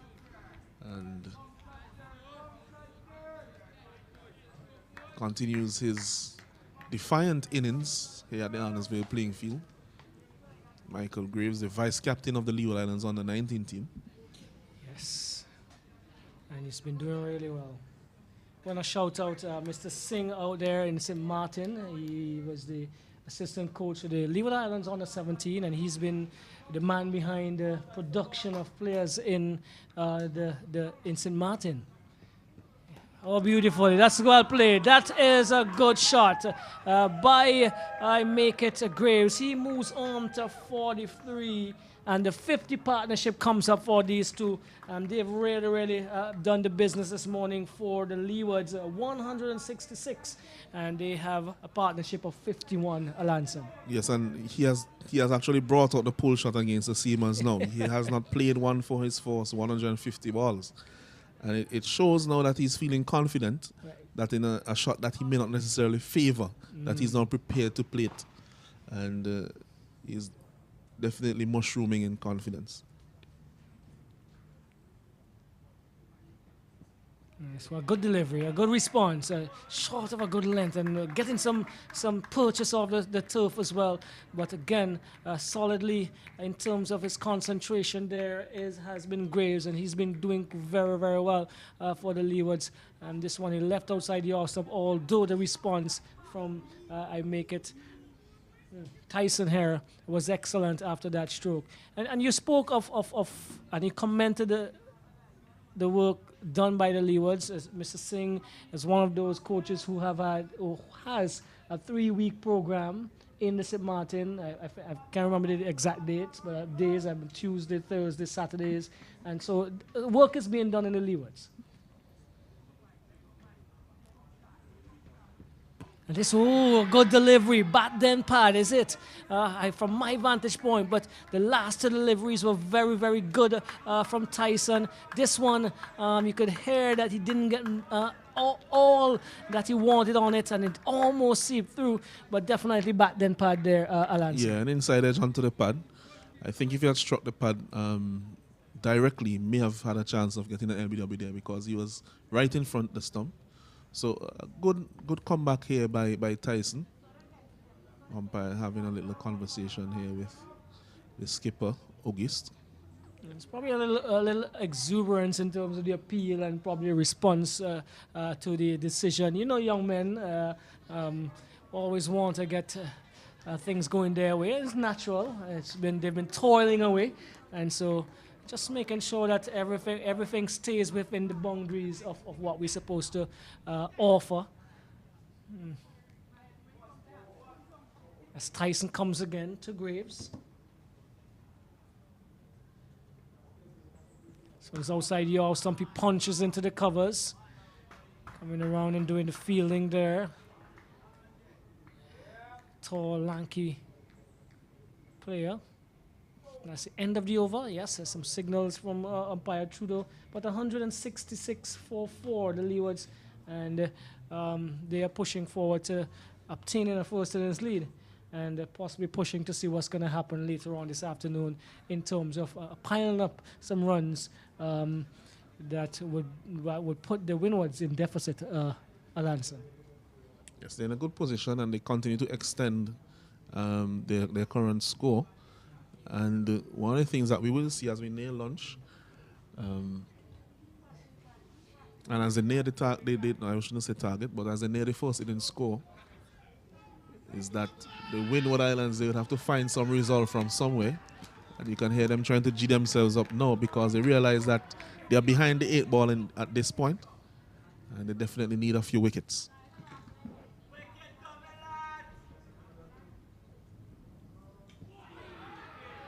Good delivery there by Ogis. Let's just give our viewers and listeners some ideas of the point system. All right, so the team with the most points at the completion of the tournament will win the trophy. If 2 teams finish on the same number of points, then the trophy or the award, the championship, would be shared. All right. An outright win, you get 12 points, and there is also an opportunity to get batting and bowling points. And if there is a tie, there's 6 points each team, and also opportunities for batting and bowling points.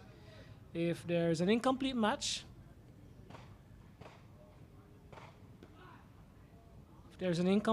no outright winner, they get 3 points. I'm not sure if this means that both teams get 3 points, but 3 points plus batting and bowling points. So we'll have to investigate the batting and bowling points to see how those accrue to each team.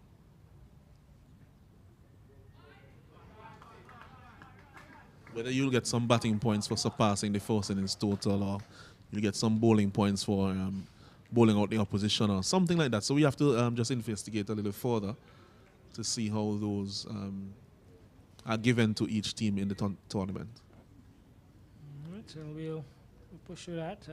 There's some explanation of that in a bit as Ogis continues.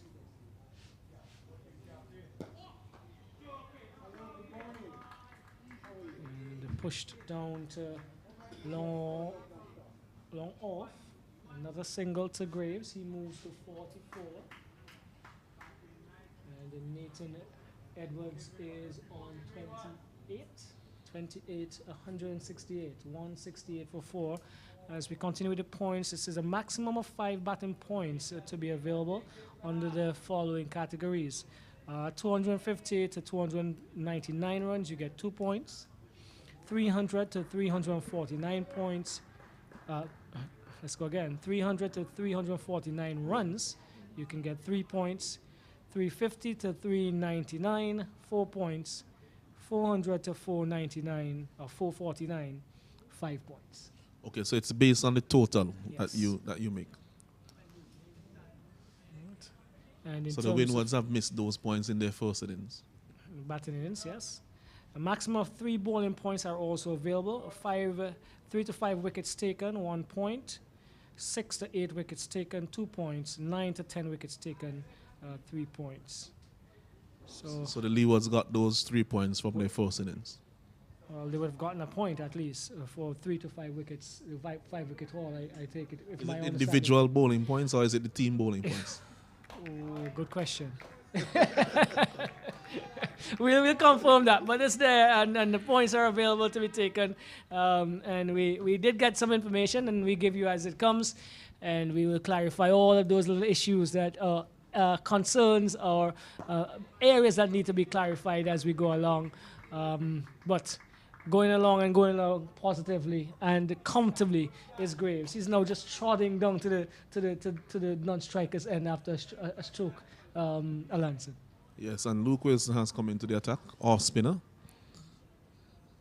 from the commentary booth end, the administrative centre end. He's bowling now to Nathan Edwards after Graves has taken a single off his first delivery. Yeah, I would think that the points would be team points because the batting points are team points. I would assume that the bowling points would be team points as well.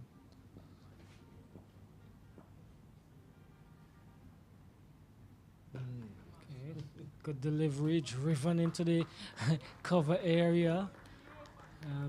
Got behind that one. Luke just getting into his job, bowling from this end this morning.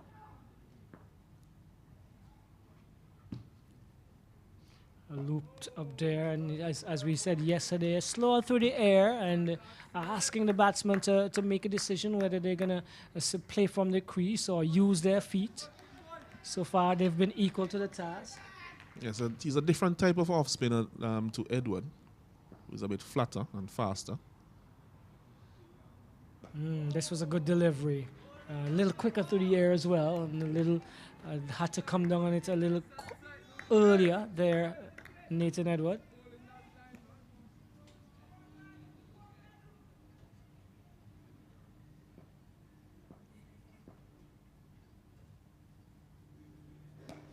Playing, backing away and punching that one into the covers. On the money again is Luke Wilson.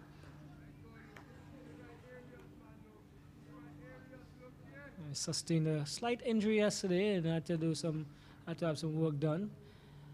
And he's back this morning for his first spell on the second day.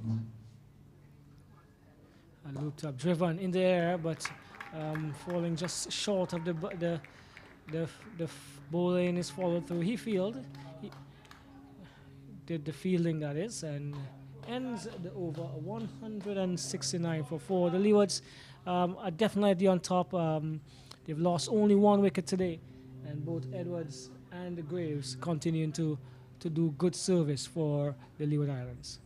Yes, at 169 for 4, after starting the day at 103 and losing a wicket off the very last delivery yesterday, they would think that they're in a very good position. But we must also remember that the Windward Islands were at 185 for 5, and they were dismissed for 209. So, we can't really just assume that they're going to surpass the score. We know that cricket is a game of glorious uncertainties, so we do not know what will happen now or will transpire. But as it stands now, they are in a very good position. Well, going to lunch with this pair there would be what they will definitely be looking at, the Leeward Islands, as O'Geese continues. They would definitely love these two batsmen to push and stay as close to lunch as possible, get them to lunch and even start back thereafter. This one is down the leg side, trying to pull it through the mid-wicket area or through the backward square area. Didn't make contact there, Graves. And seemed to have pulled something with that effort. It's trying to hit it a bit too hard. He drives back onto the offside. Geese continues to plug away, looking for the next Windward Islands scalp. This one is shortish and getting some bounce and turn into away from Graves. He got on top of it and punched it to point. This is a bad one. This one he's going to take advantage of. It's going to go into the boundary. That is not going to be caught by the fielder. No, it doesn't. And 4 more to Graves. He moves on. Let's make sure we have this correct. To 49. He moves on to 49. Graves is on 49.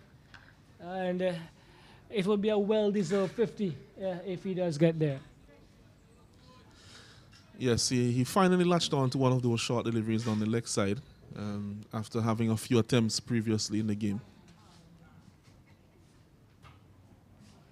Drives again back to the bowler on this occasion. And O'Geese ends the over. And typically with a leg spinner, you always have that 1 or 2 deliveries that you can score off of. And Graves did take advantage of that bad one in this over. Yes, he tried on the previous delivery and he missed that one down the leg side. And this one was, and on the second occasion, the second grab at it in the over, he was able to make good contact, beating the man at short backward square leg to the boundary for 4. And he'll be pleased now, having moved on, progressed to 49 with a possibility of recording the first 50 in this innings. So the possibility of him recording the first 50 in this innings for the Leeward Islands. And it will be a well-deserved 50 if he gets this next run.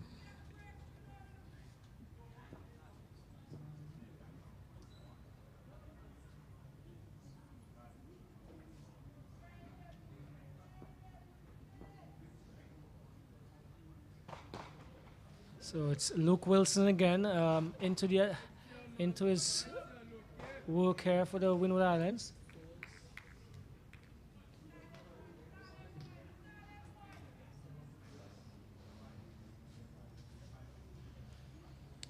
He's coming between the umpire and the stumps and offering up to Nathan Edwards. Solid in defense again is Edwards. 173 for 4. A very good morning for the Leewards. They've scored 73 runs and lost 1 wicket, and they're closing in on the Windward Islands target as we approach lunch. So again, good delivery by Wilson, but equal to the task once more is Nathan Edwards. Lunch will be taken at 12:20 today, delayed start.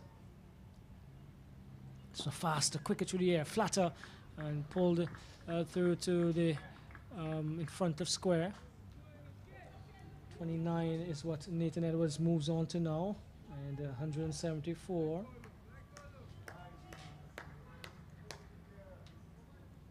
.174 for 4, Leeward Islands. I'm sure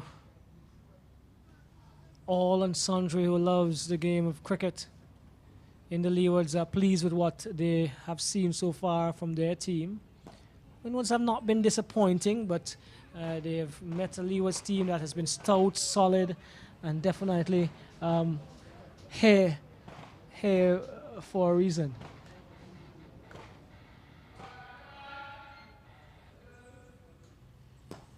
That's a 50. That's the 50 for Nathan Graves. Michael Graves. 50 for Michael Graves. 172 deliveries, 7 fours, and has batted almost the entirety of this Leeward Islands innings. Really, really well-deserved 50 for Graves. Yes, very well-deserved. He has played the situation quite well. Some persons may say that he was a bit slow yesterday, but definitely today he has transformed his approach. Yesterday he scored 1 boundary, and so far this morning he has already struck 6 of them. And so he's doing an excellent job for his team. The vice-captain showing the way, leading from in front. And I'm sure his teammates will be quite pleased. I think now for the Leeward Islands, tactically, their first target will be the Windward Islands first inning score, but they would want to get some of those bonus points that are on offer. So they would be thinking, if we get past the 209, let's go to 250. And if they get to 250, they'll be thinking, let me get to 300 to see how many points I can get. And of course, all of that will be increasing their lead if they to do so, and would heap more pressure on the Windward Islands in the second innings. Graves is on 50, and he's he has to face now to Ethan Gibson, his first spell this morning. And he has batted for 160 minutes so far. 7 fours in his 50. That was his 174th delivery, as he misses out on a bad delivery down the leg side. It's going to run close to the boundary in front of us here. It doesn't do that. Well, from our vantage point, I believe it may have touched the ropes, but the umpires would not be able to see it from their position. Auguste is walking back in now, and the signal is byes, and let's just confirm how many they ran. Okay, so it's two byes. So it moves up to 177. And Graves missing out again on one down the leg side there, Alanson. Yes, his stance is quite side on. And this is a good delivery. This is a better delivery from Gibson, pitching and turning and taking the leading edge, the outer edge that is, the other portion of the bat, and just popping and pushing its way past the man at slip. Point came around and did the fielding. Graves moves to 51. Yeah, I was saying that his stance is quite side on, and his initial movement is to get the front foot down and across to off stump. So it may cause him a little bit of strife in accessing the leg side for some of those leg side shots.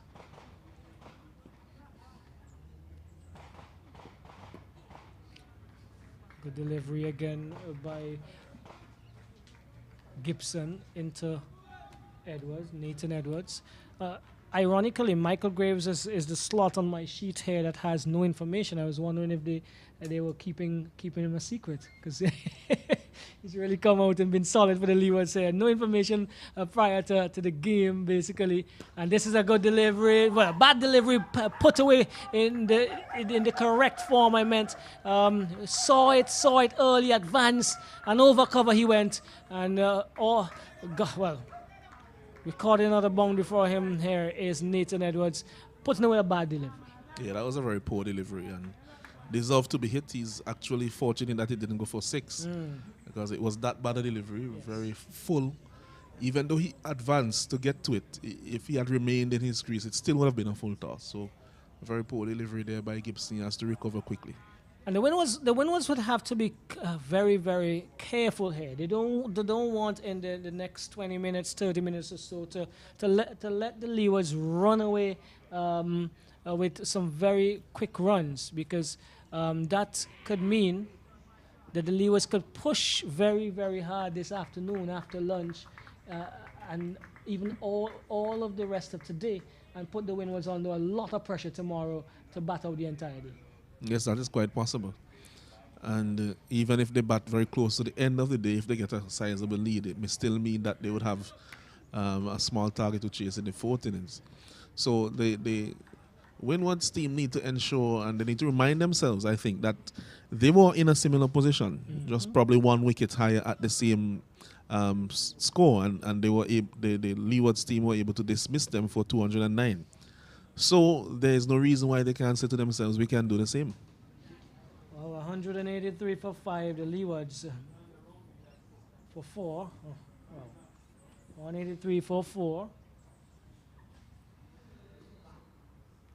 Great. Oh, straight back over the bowler. This is opening his arms, being more positive here is Graves, is Nathan Edwards. Let's make sure we get that correct.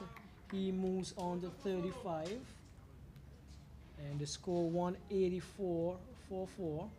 Coming into strike now, Graves on 51.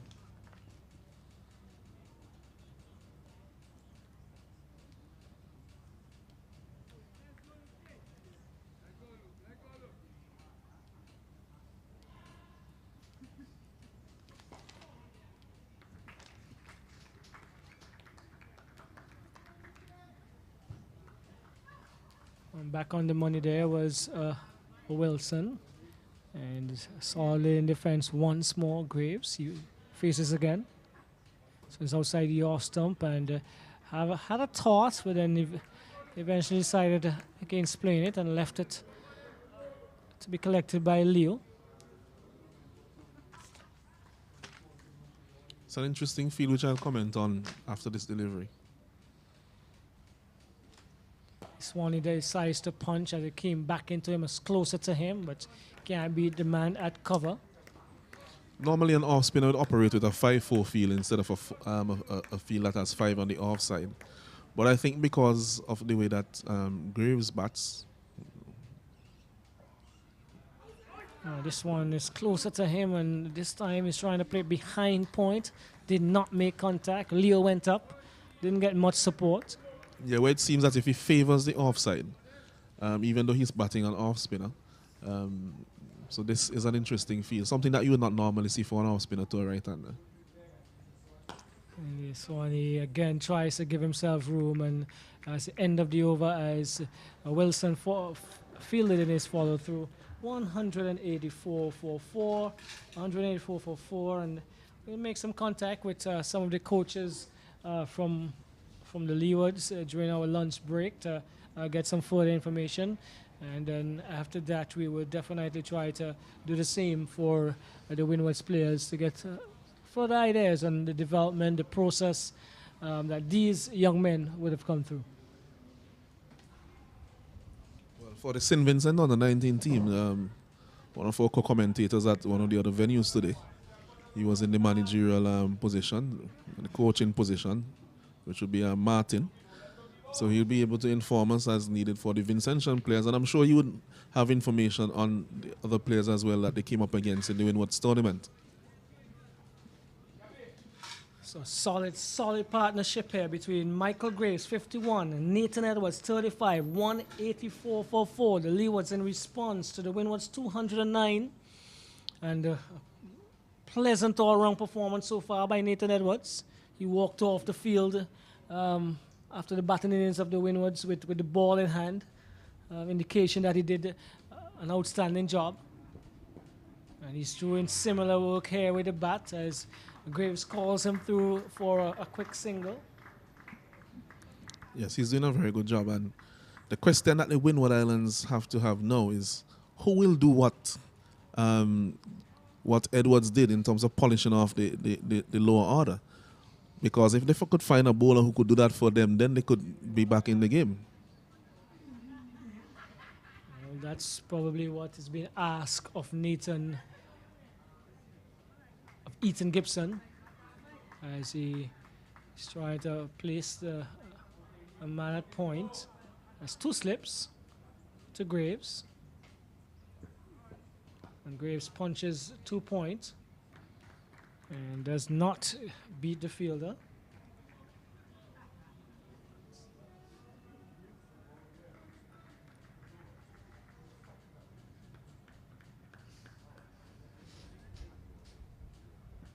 So when it's looped in the air, Graves is trying to heave it into the onside, gets one, didn't get as much as it. He's coming back for a second, pushing Nathan Edwards all the way. He's been positive in his running as well. He moves to 53, 187, 187 for 4, the Leewards. And along with his batting, which has grown and blossomed, mushroomed, as you said earlier, his running has been even better in this portion of play today. Yeah, it's pretty hot out there, so he's showing some good fitness. We saw it taking a toll on some of the other players yesterday. Bad delivery, punch through the wideish mid-on position. He's going to get one. He's coming back for a second. Yes. Making use of the bad deliveries here, or the shorter deliveries, scoring deliveries. And you could see the body language of the Windwards players. You know, they're looking quite flat now. A few shrugging shoulders, shaking of the head. So, you know, it's evident as to which team is feeling the pressure at this stage. And let's get a little more defensive as field. He's now pushing the man at mid-on to long on. He's coming a little straighter as we speak. And this one is punched in front of Point, but Point gets down very nicely and effects the stop. It could have been 2 or 3 either way. Gets some high fives from Captain Auguste.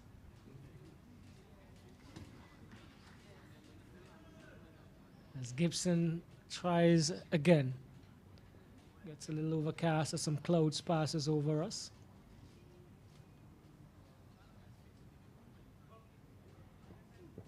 This is just outside the off stump again, and looking to punch. He's been prolific in that with that stroke, trying to punch it past Point. He's been good driving, and so far he's not been able to effect that back foot punch as he would like, but still there is Michael Graves on 55. Nathan Edwards accompanying him in a good partnership now. He's on 36, and the Leewards 189 for 4. Yes, these two have put on over 70 runs together, 74 runs, and they are really, just pounding that nail into the hearts of the Windward Islands players, who are not yet out of the game, they must remember.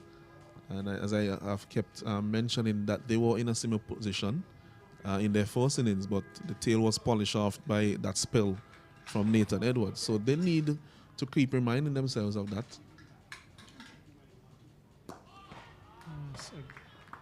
Uppishly again, but just in front of the man coming around from the short cover area. He did some good fielding.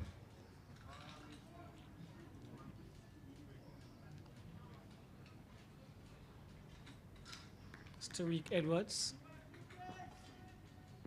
As Wilson comes again, advancing, driving to the man at the short extra cover position. Shakes his fingers now because that was hit with some power.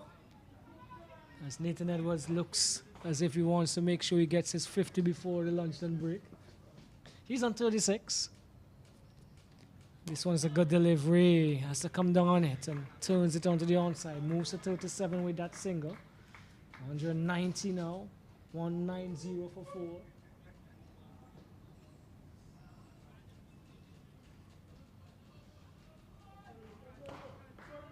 And the support, the boisterousness of the Windwards fielders is waning a bit now. Wilson to Graves. Outside the off stump, but looped up out there and just allowed it to go. Not teasing me anything false this morning, says Graves.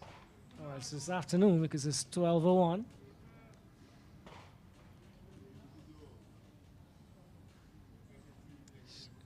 Straightening his fielders on the onside close. See what the result of that is. This time, oh wow, it's through the hands of that same man who came close at the short mid wicket, and didn't hold on to it, and into the cow corner boundary, wideish long boundary if you want to call it that, for 4. Graves, he was almost set up there, Alanson. Yeah, but I would think that by the time the fielder there is Pascal, by the time he got across to where that ball was hit, that it was passing. So wasn't able to get a hand on it because of that. So it was well struck and went for a boundary in the mid-wicket region. So that was, at least that was a plan from Wilson that almost came off.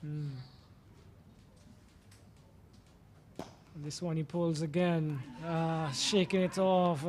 Axe to stop another hammering shot there from Graves. He's looking like a powerful batsman today. Not very, very different than what he looked like yesterday. We were saying he needs a little power as he grows. He's gonna get stronger.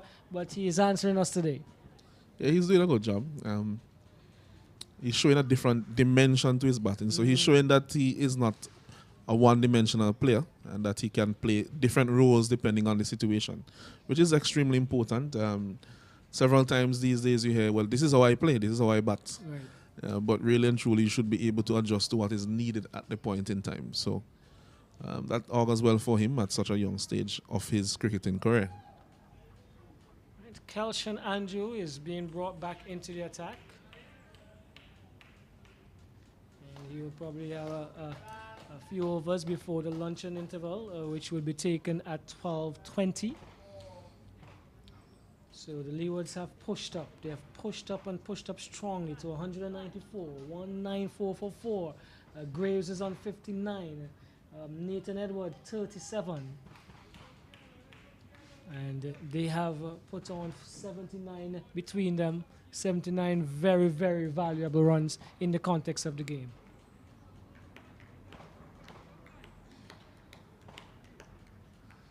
So the responsibility in terms of dislodging this pair goes back to Kelshon Andrews. He's coming from the backward end this time.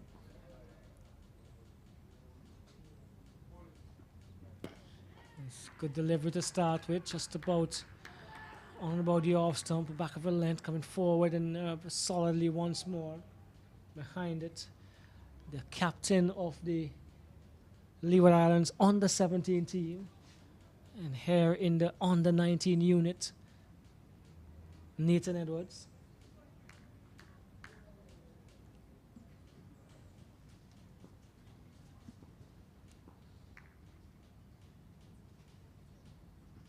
Drives, peels off to the man at point. Looking at the bottom of his bat now to make sure it's still intact. Yeah, this is something that I wanted to see from Andrew. Seeing that he gets the ball to move away from the right hand, away from the left-hander. But I think that it may have served him better to come over the wicket instead of around. See if he can threaten the outside edge of the left-handed Edwards. This one is down the leg side with the angle. Stifle appeal goes up as Leo collects. Seemed to be enjoying his job, Leo, as well. He's always seemed to have a smile on his face. And not an easy job wicket keeping in these long formats especially.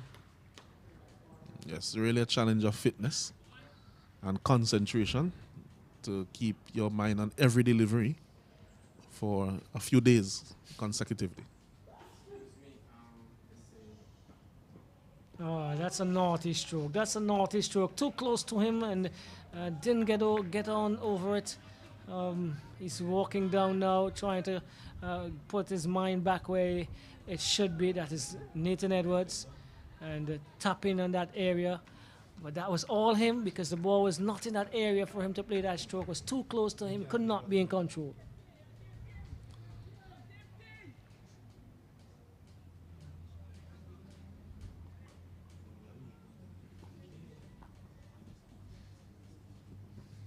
I still got a better delivery once more, but the last deliveries have been good, on the money and asking questions of the batsman, Nathan Edwards in this case. Previous delivery played a naughty stroke, chiding himself. One of the few years played in the innings. Yeah, he has been quite... Well, both batsmen actually have done well in this partnership in terms of their shot selection. They have played appropriately to every delivery. Maybe one or two injudicious shots here and there, but they are still out there. And over a long period of time, that can happen. Yeah, this is a wayward delivery down the leg side. Very wide and just mimicking a shot, really. There was Edwards as he allowed that to go down to into the hands, the gloves of Leo. Another over comes to the end. We are closing in on the lunchtime interval. And the Leewards are also closing in on the first innings total scored by the Windwards. The Windwards 209, the Leewards 194 for 4. Yes, they are tiptoeing there with there. And probably by the luncheon interval, they may be on par with the Windward Islands, if not having surpassed their score, which would be a very good effort, having begun the day on 100 for 3. Means that they have already scored over 90 runs in this session, which is good going by them. We saw a similar scoring rate from the Windward Islands yesterday. In their 2 sessions, they got over 200. So both teams have been scoring quickly, but the wickets in hand, still 6 wickets in hand for the Leewards. And how much would they end up? How many would they end up with at the end of this innings? Wilson to Graves. Shortish outside the off stump, punch it to the point area. Comes again, slow through the air. Here's Luke Wilson. This one's a good delivery again. Just about the off stump and coming back into the right-handed batsman. Solidly behind it once more. We've said that on numerous occasions for Graves. I'm wondering now, Roxel, if as we approach the lunch and interval, if he has, turned back into the batsman that he was yesterday as we approach the interval, looking to make sure that he goes in undefeated to lunch. Well, great minds think alike. I wouldn't say the other piece, but I was about to say that because he's been a little bit more defensive since getting his 50. Some of those deliveries that were looped up, he would have driven. But this one, he just turns into the onside and moves on to 60. And they skip up to 195, the Leeward Islands. They've lost 4 wickets as they progressed in this batting inning.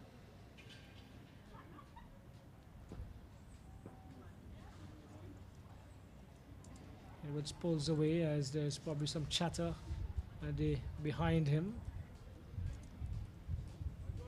He's trying to concentrate now again. Goes back into his stance.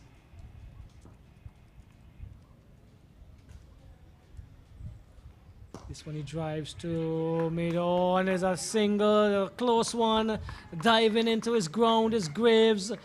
Probably the riskiest of the singles that they would have taken all innings.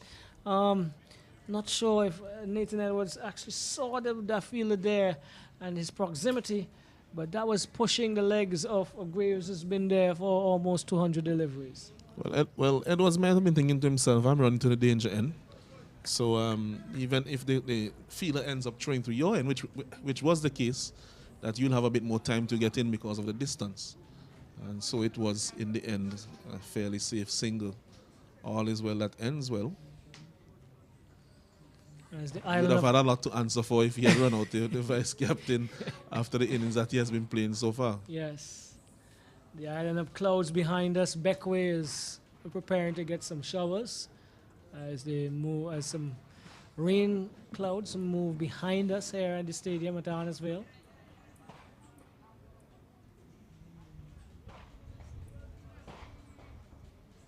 I'm being told that there's some blessings as Wilson comes up now to Graves, solidly forward, prods forward, gets over it, head over it, and just keeps that one out.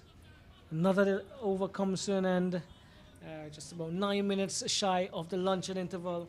The Leewards definitely in the ascendancy here. They've taken control of this game, and they are 196 for 4 with Michael Graves 60 not out and Nathan Edwards 38. Yes, good going here. And the Leewards, they are just clawing away at the score. And as I said before, their target now will be, yes, immediately 209, 210, but they would be wanting to get probably a possible 300 or more.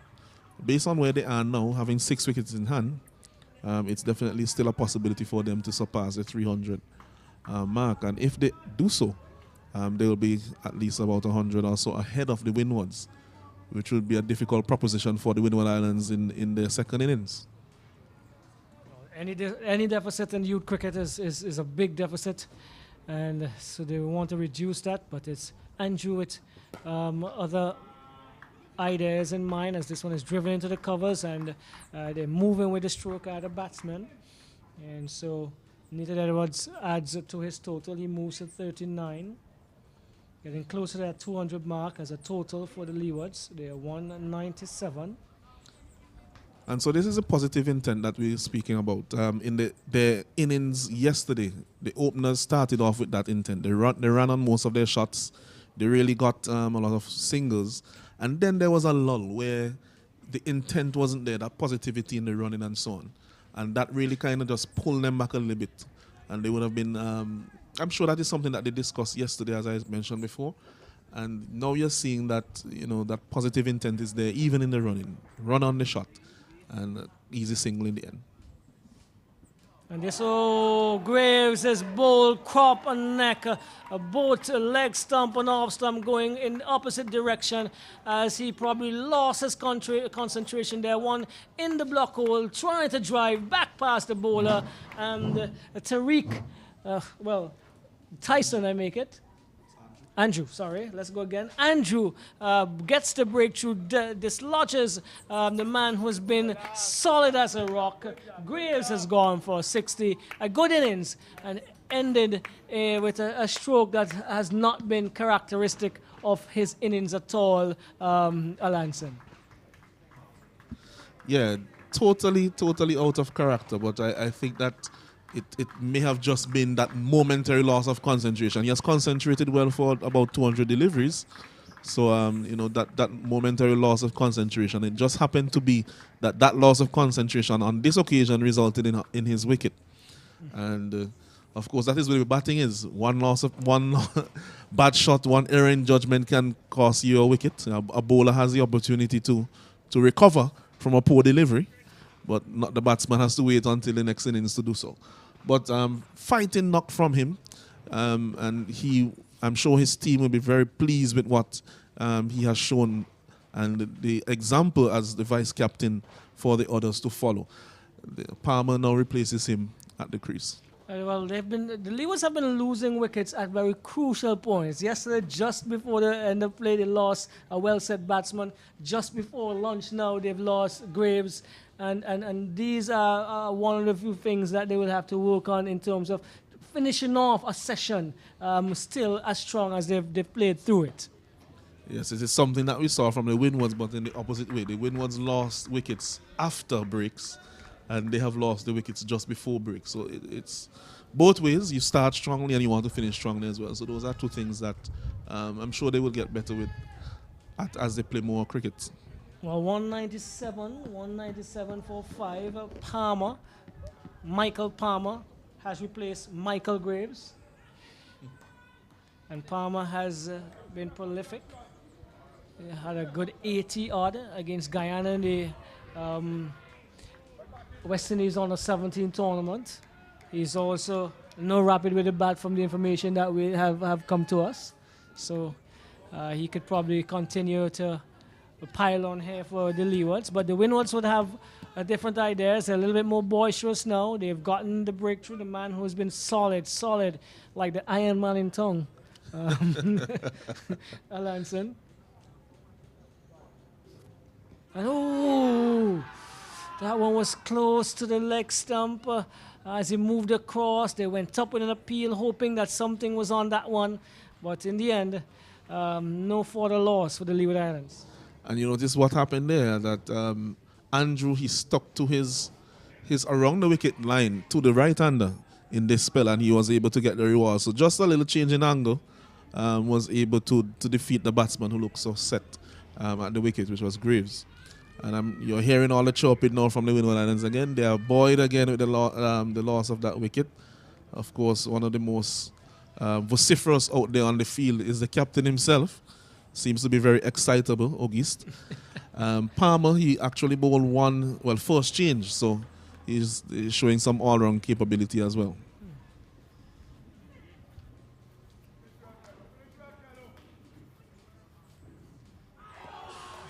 And he looks as if he's one who likes going at the bowling, because he's offered some very powerful and positive strokes. Not been to the pitches yet, but he's been going through the line as early as the first, second, and third ball of his innings.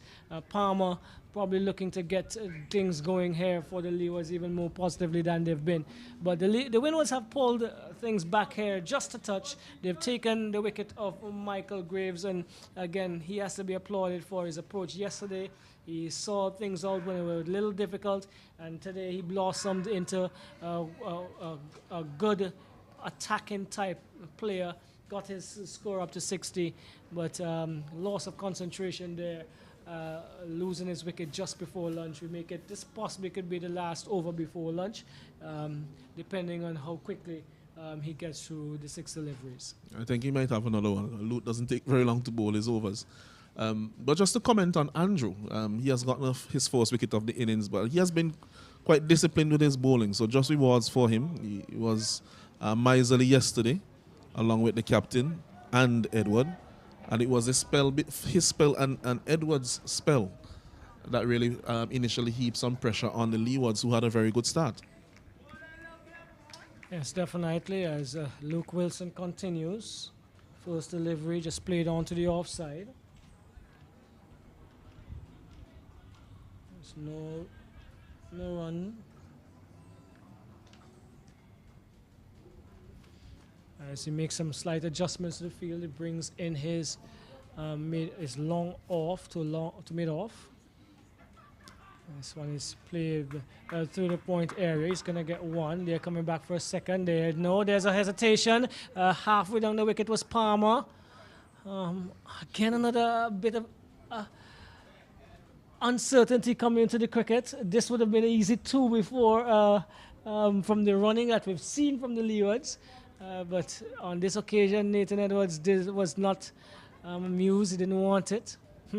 Probably he's feeling a little bit tired now after being out there for some time. And just saying, well, it's just before lunch. Let's not take the risk. Let's not be satisfied with the one. Okay. Although that was good intent from Palmer, but I'm not too sure if they would have made the 2. It might have been 1 3/4. Right, Wilson to Palmer first off. Again, as we say, Palmer is always seemed to be quite positive. Doesn't want any delivery to go without being scored off of. He's made some attempts already. This could go either way. Could propel the score quickly, or he could probably be in danger of losing his wicket.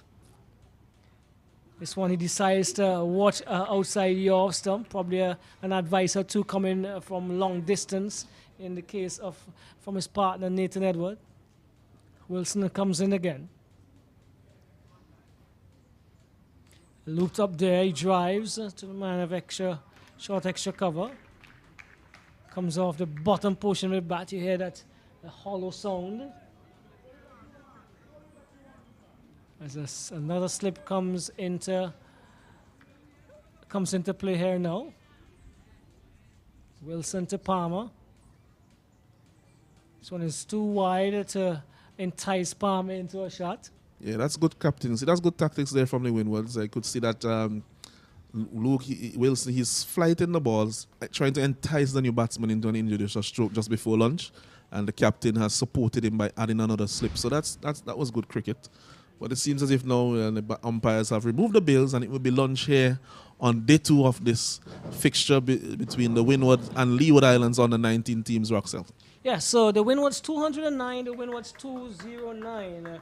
All out. The Leewards in reply 198 for 5, 198 for 5. They began today at 100 for 3, and they lost their captain, Carlin Bowen Tuckett. He was LBW Tariq Edwards for 6. Just a couple overs ago, the man who've been there for all of over 200, 194 balls to be exact, and that is Michael Graves. He got up to 60, and he must be applauded for the innings he played, because he kept that middle order, top into middle order together for the Leeward Islands. Yes, he did a very good job, and he obviously must be commended. We said that he definitely approached his innings differently yesterday. If he had come out and had been dismissed cheaply, it may have been a different complexion on the innings for the Leeward Islands. He recognized that they were still a fair way away from the total, and that he needed to negotiate those overs yesterday, which was a little bit of a tricky period, and ensure that he would be here this morning. So he batted all of more than 90 deliveries yesterday to score about 12 runs, and ensure that whilst he was there, at least the wickets will not be tumbling. And then this morning now he changed his approach, played quite a few more shots, got the scoreboard propelling in the direction that his team would be pleased with. And of course he was partnered well by Nathan Edwards, just before his dismissal, just prior to the luncheon interval. Yes, Nathan Edwards, he partnered Graves in an 83 runs partnership that took them from 115 to 197, 82 runs. Would I make it? Let's get that right. That propelled them really, really well. And just before lunch, he went. That was Graves. Still there, though, is Nathan Edwards not out on 40, having faced 84 deliveries. Yes, and he's doing a good job. Striking just at about 50. He has played the ball on its merit. He has looked to attack the bad deliveries that he has gotten, and he has looked to defend quite appropriately the ones that are on a good line and length. And he's showing his maturity. He's showing the fact that he has been a leader at the under 17 level, and that he understands what is required of him when he comes to the wicket or when he has the ball in hand. Good. And then in terms of the bowling, we've seen Solomon Bascom, 8 overs, none for 31. Devin Tyson, 8 overs, 1 for 26. Tariq Edwards, the pick of the bowlers, 17 overs, 3 for 42. Kelshan Andrews, 10 overs, 1 for 19. Ethan Gibson, 5 overs, 0, no wickets to his name, 18 runs. Luke Wilson, 10 overs for 32 runs. Akeem Ogis, 12 overs for 18 runs. Again, Tariq Edwards, the star of the show with the ball so far for the Windwards. Yes, Edwards has bowled very well. He bowled continuously on change for the first hour of today's play, and he bowled several overs yesterday as well. And he has taken 3 of the 5 wickets to have fallen for the Leeward Islands after having scored 65 at his turn at the crease. So he has been having a very good game. He'll be pleased with his output so far in the game, although he will not be pleased with the situation of the game where the Leeward Islands are just 11 runs behind their first innings total. So, at lunch on the second day, Cricket West Indies, Rising Stars on the 19 tournament. This is the first round of matches, and here at the Arnos Vale playing field, the Leeward Islands are taking on the Windward Islands. The Windwards, 209 all out. The Leewards at lunch on the second day, 198 for 5. And Nathan Edwards is not out 40, and Michael Palmer is there with him. He has not yet scored. And we will be back with you to bring you the post-lunch session at about 1 p.m.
Yes, welcome back to the Arnos playing field where we have this encounter in the Cricket West Indies Rising Stars under 19 competition, where we have the Leeward Islands under 19 and the Windward Islands under 19 teams doing battle here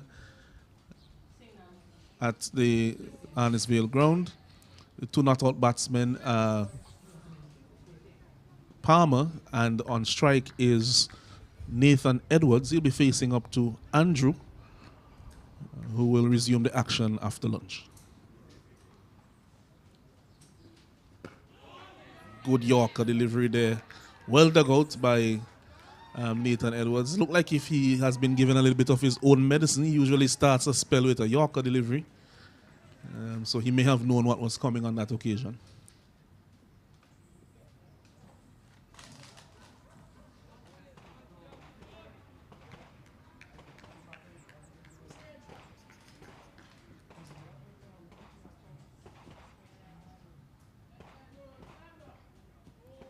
This one is outside the off stump, left alone by Edwards. No need for him to play here on that occasion.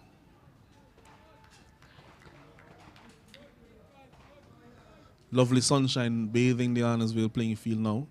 As we look into the distance, you see the island of Bequia, the nearest of the Grenadine archipelago.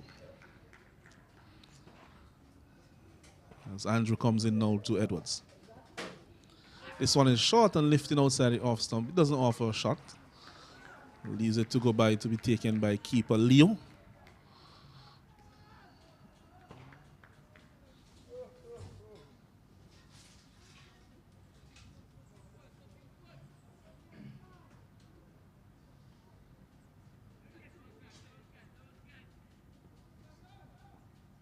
Leewards 198 for 5. Just 11 runs behind the Windwards. This one is driven straight. Wouldn't go to the boundary. Will they have opportunity for 2? No, they settle for 1. So they open their account after lunch. The Leeward Islands, they are now 199 for 5.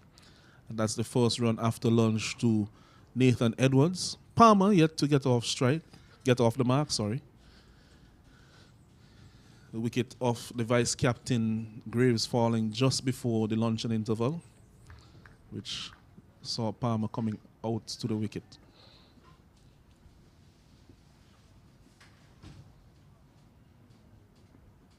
This one is full. He's whipping it just wide of the man at mid-on, able to get a single, running on the shot. So he's now off the mark. Is Palmer. Full delivery. And there he was whipping it just wide of the man at mid-on. That brings up the 200 for the Leeward Islands team. So they are now 200 for 5. 200 for 5. Only 9 runs behind the Windward Islands at this stage. And I'm sure their eyes will be on getting as big a lead as possible.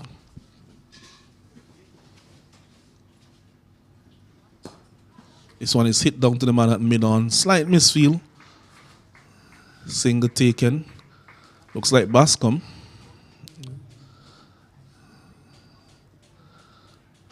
And now at the end of the over, it's 201 for 5. 201 for 5. The Leeward Islands, they are looking to surpass the first innings total of the Windward Islands of 209. With me in the commentary box is Roxelle John. Good afternoon, Roxelle. Yes, good afternoon, Alanson. And the post-lunch session, in my estimation, would really determine in which direction this game could go. And the Leeward Islands would like to pile on as many runs as possible, while the Windwards would have other ideas in trying to make sure that they restricted the Leewards to as low a total as possible so that their deficit is not going to be as big as it seems as it could be at this stage. Back into the attack, we have Edwards, Tariq Edwards, and he's going to offer up to Nathan Edwards. That was a bad ball down the leg side. This is missed by the keeper. The man coming from slip, or Geese, is given chase. He returns now, so it looks like that's going to be 2 byes. So they move on to 203. 203 for 5. 203, 4, 5. And some information coming to hand, Alanson.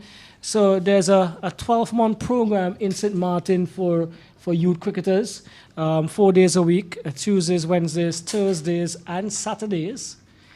And ironically, this program has been ongoing for over 15 years. Well, sometimes you have to keep something going for a while before you start seeing the rewards. It's not necessarily immediately apparent that you will have the results that you want to see. And sometimes it takes a while for the evidence to be undeniable, so to speak. Okay, and this one is punched into the point area. And we've been told that this batch of cricketers coming out of St. Martin, Nathan who's on strike here now. Let's see what he does. He's facing up to Tariq. He drives back. This one is seems to be almost an iron ball type. Didn't get much on it. The bottom of the bat and bubbles back out to Tariq. So Nathan Edwards, Landefort, Palmer, Harris, Coach Singh has been responsible for the job done so far with them for over 9 years. And he must be commended for that persistence and that hard work.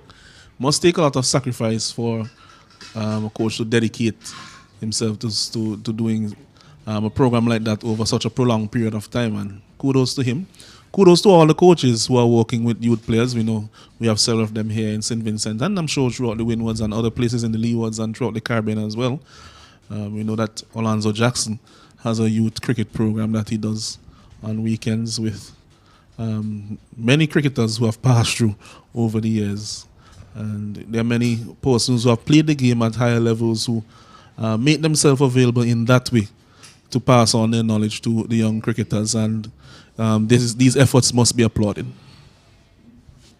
Definitely. So Nathan Edwards on 42, and Palmer is on 2 and 1. All right, correction. Palmer is on 1 as we have Andrew. He is going to offer up to Palmer once again. He drives in the air, in the mid-wicket area. Let's see, it's going to fall short. Coming around there, looks like Pascal again. Didn't get close enough to it to effect a catch or even attempt the catch. So Palmer, who has from the onset seemed to be one that are going to be definitely going at the bowling. He has moved on to 2 with a streaky stroke there. The total moves to 204 for 5, and I believe they're going to be a little bit more positive in this session as they try to pile on the runs. Andrews would have other ideas. It's a good delivery, short of a good leg, coming back into the left-handed Nathan Edwards. He's going to be looking for a 50. He's definitely would love to complement his 5-wicket haul with a half century, and if not more, if given the opportunity to. But Andrew is definitely going to be required to change those plans as he comes up. So down the leg side, decides to pull out of the shot. I'm not sure if he wasn't comfortable. There was no one actually behind square. It's only a fine leg, and could have been some easy runs for Nathan Edwards, but he's been doing really well.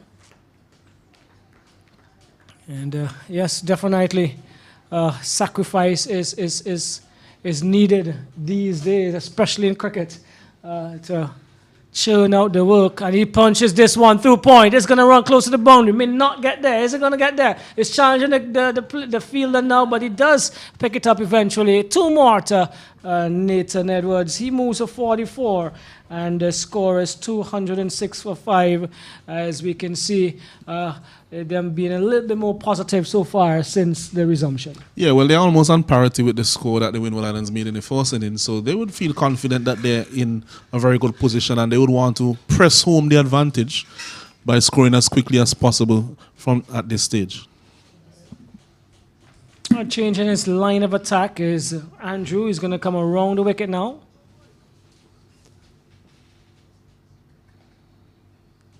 Over the wicket.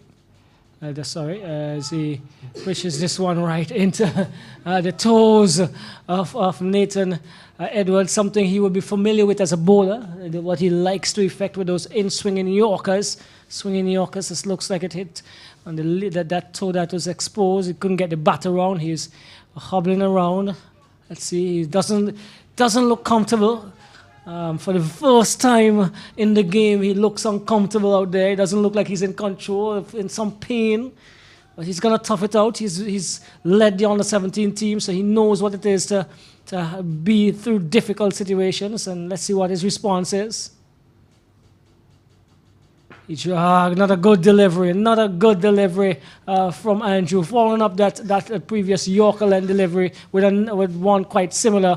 Andrew, good over there, although he conceded a couple runs. Very good over, and actually has Nathan Edwards in some discomfort. Yes, and if you're looking at the way that Andrew is bowling, yesterday in his first spell, we saw him employ that Yorker. As a matter of fact, his first delivery of his first spell yesterday, he bowled an in-swinging Yorker to the batsman. Just narrowly missed the stumps. I remember your comment about the stumps actually moving. But it is something that he has used quite often. And he has shown that he has the ability to bowl a good Yorker. Probably not as much swing on offer for him as there was yesterday. So it wouldn't be as deceptive. And I don't think it's also as quick as the Yorker that we have seen from Edwards. But it's always a good delivery to have in the armory. Tariq Edwards, this time to Palmer, who whips it, and it bounces uncomfortably in front of Pascal on the edge of that strip again. And couldn't do anything about that one for sure. And it went through him for 208. I make it 208 for 5. And Palmer moves up to 4. Most successful bowler for the Windwards so far. Tariq Edwards to Palmer. This one goes through him. He's shaped as if he was going into an expansive drive, but was beaten outside the off stump. Tariq Edwards is walking around and wondering what happened there. It actually beat the stump, beat the off stump, beat the keeper, beat the batsman for sure. Yeah, it had some turn on it. Yes. Defeated him. He was looking to go through the line with that one, but it turned between bat and pad. So good delivery there by Edward. So they have taken the lead, 210, not a good delivery. This was a very good delivery. Coming into him sharply. And Palmer just managed to keep it out as the first innings lead has been taken by the Leeward Islands. They are now 210. And they're going to look to pile on to build a big score here. This one is through the mid-wicket area, into the boundary for 4. Powerful shot. As we said from the beginning, from the very first entrance and shot that the Palmer made, he had signs of being one of those strong, hard-hitting batsmen. This one he dispatched, and 4 more to his total. Yes, fractionally short there by Edward, and Palmer just rocked back onto the back foot, went back deep into his crease, and pulled it to the straight mid-wicket boundary. Good shot all along the ground, 4 runs. So it's 214 for 5. They're going to add 2 more to that as this one goes just where a short third man might have been. Palmer moves into double figures. He's on 10. Yeah, he's the sort of batsman that the Windwards would not want to have out there for too long in this situation, because he can make that lead increase very quickly based on the mindset that he seems to have as a batsman. Very attacking, and he's also powerfully built, can strike it cleanly. And he nudges this one into the onside. Pascal comes wrong and feels well this time. The over comes to an end. 216 for 5. 216 for 5. Palmer is on 12. 10. Okay. I did accredit those 2 runs, so I'm giving him 2 extra ones this time. Palmer goes on to 10. Nathan is on 44. Nathan Edward, that is. And This could be, as you say, a very dangerous session for the Windwards. If Palmer can get off as he's looking and attempting to do at this stage. Yes, he's looking quite dangerous. He's giving them a chance, but that is what would happen when you have a batsman who is willing to attack almost every delivery. He will give you a chance, but you have to make sure that you take it when you get it, because if you do not, it can make you pay quite quickly because of the attacking mindset. And we have been told that Landerford and Harris are no rabbits with the bat as well, so could be ominous signs for the Windwards if they get off. But Andrew has been bowling well since the resumption, and he has had Nathan Edwards in some discomfort. The only discomfort we've seen him in for this entire game, the last two deliveries of that over, the previous over. Let's see what he offers up now. This one is wide outside the off stump, trying to go across a left-hander, and still hobbling around is Edwards, Nathan Edwards in this case. And he moves away, he bends over, flexes his knee, has a little jump, and he's going to set himself again. Visibly in some pain, Tariq. That is Alanson.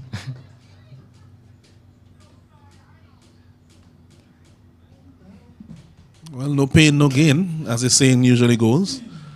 So if you want to have success, there must be some pain, whether it is physical or some other form of pain. And I'm sure that over the years of training and practices and so on, that a lot of pain has gone into where these young men are at this point. And if they want to go further, they would have to endure a lot more pain, so to speak. Definitely. Not required to play in this over so far, and Andrew will not be happy with that. And let's see what he offers up at this stage. This is a better delivery now. He's pitching just about the middle stump and coming into Nathan Edwards, who's still running positively, regardless of the pain he may be in. And he gets two more as he plays that behind square.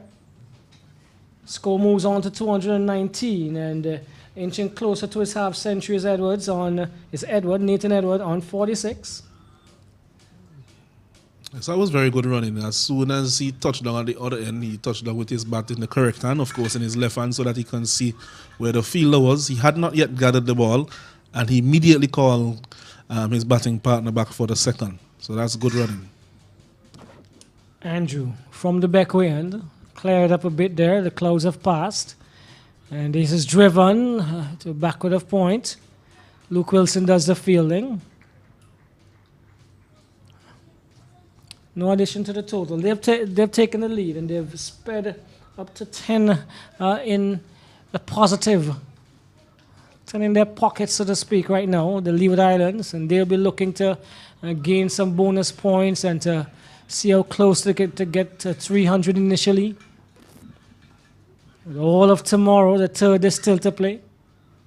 This one is fishing at it outside the off stump, and there's a loud appeal from behind the stumps. Umpire Trudeau says not out, and signals to his counterpart Banwari, who is at the square leg position. Yeah, that was a naughty shot on that occasion by Nathan Edwards. Nearing his 50, so he might be a little anxious to get there. His team would want him to continue beyond that. They would want to build as big a lead as possible here in this second innings, knowing that they may have to bat last on this pitch. And this is another good delivery. This is one that troubled Edward earlier, and he managed to dig it out. A good return there by Andrew. It moves, though, the total to 220, as that was 220 for 5, and Nathan Edwards moves on to 47. We're so accustomed to saying Edwards, having an S on these names in the Windwards, Alanson. Yes. Well, I would say, yeah, definitely in St. Vincent. But we have realized that some of the French-speaking or French Creole-speaking Caribbean countries, that they do not have the S on some of these names, like Edward, and we know a few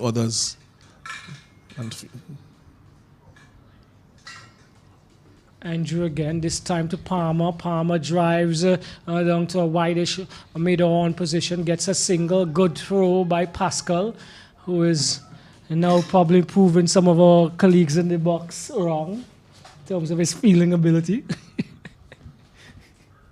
Palmer moves to 11, the score 221 for 5.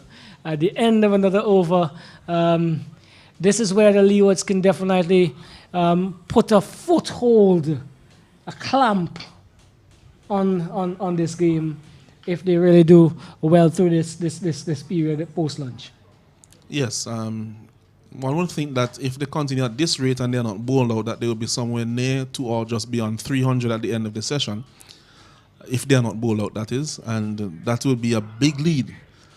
With a day and a session to go, they may look to bat as deep into today as possible and then put some pressure on the Windward Islands in their third innings to bat as long as possible to avoid defeat. Well, Palmer faces up to Tariq Edwards, and Palmer is by no means a rabbit. He's actually one of the opening bats for St. Martin, batting at number 7 here in the Leeward Islands unit. He faces up to Tariq Edward again, and this one he just nudges out to the offside. Can't beat. It looks as if it's Ogis coming around. As we are joined by the well-donned, groomed, and fresh colleague of ours. Seems as if he had to be in the court this morning. And some unfortunate incidents in St. Vincent earlier last evening, but this is the nature of our world today, as this one is tugged down to the fine leg areas, looking for 1, looking for 2. They're going to get 3. Kept it from going to the boundary, get 3. The third is completed now. Palmer, let's see if there's going to be a call from Banwari umpire. No, he says that those are runs, so Palmer moves to 14. Palmer moves to 14. The score goes on to 224. 224 for 5 as the Leeward they try to push on their ascendancy that they have obtained at this stage.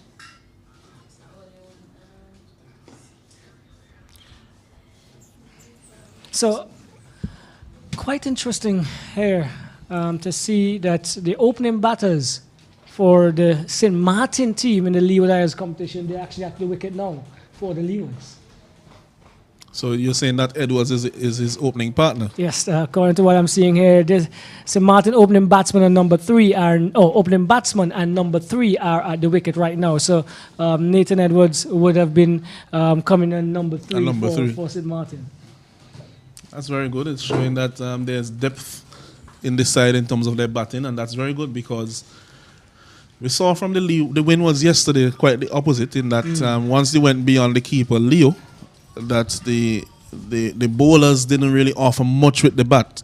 And here we are seeing your opening bowler batting at number 6, which is very impressive. Means therefore that when you have the team 4 or 5 down, that you don't feel as if you're 1 wicket away from polishing things off, which is very important. Ominous signs, and the bowlers for the Windwards would definitely have to be restrictive first of all, and definitely try to get those wicket-taking deliveries in at this stage. As we said yesterday, they have not been as penetrative as we have seen comparatively the Leeward Island bowlers, and so they would definitely have to step up their game in that sense. Yes, they do not have this bowler who they could turn to, or that bowler, or those bowlers who they can turn to actually rip through the batting. They are more steady bowlers than you could say incisive bowlers. So it's Luke Wilson, the option that they have turned to, starts well on the stumps, and Nathan Edward comes forward and just guides it onto the offside. There's a change in the field. Ogis is going into the covers while Tariq Edwards comes back into the slip. He's done a lot of work, so probably trying to lessen the amount of extra work on his legs. This one is another good delivery. He's bold, as you know. It's just Leo disturbing the stumps.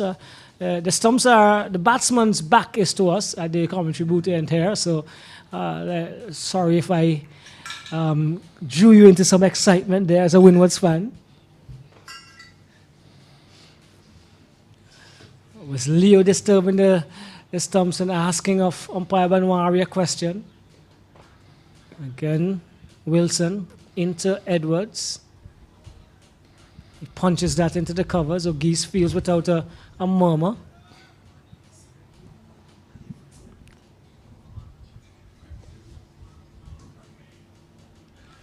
This one is a good delivery. Having Nathan Edwards in some difficulty as he came forward there, and these deliveries now into the pads of Edwards, causing some discomfort, because obviously it doesn't seem like he has overcome that delivery that he had taken on his toe from our vantage point. But he drives in the air over the ball. He's looking for one. He's going to get it. And trying to break the shackles a bit there, Alanson. Yes, seems as if he's still feeling that blow that he got earlier from Andrew on his right boot, which would be his front foot as a left-hander.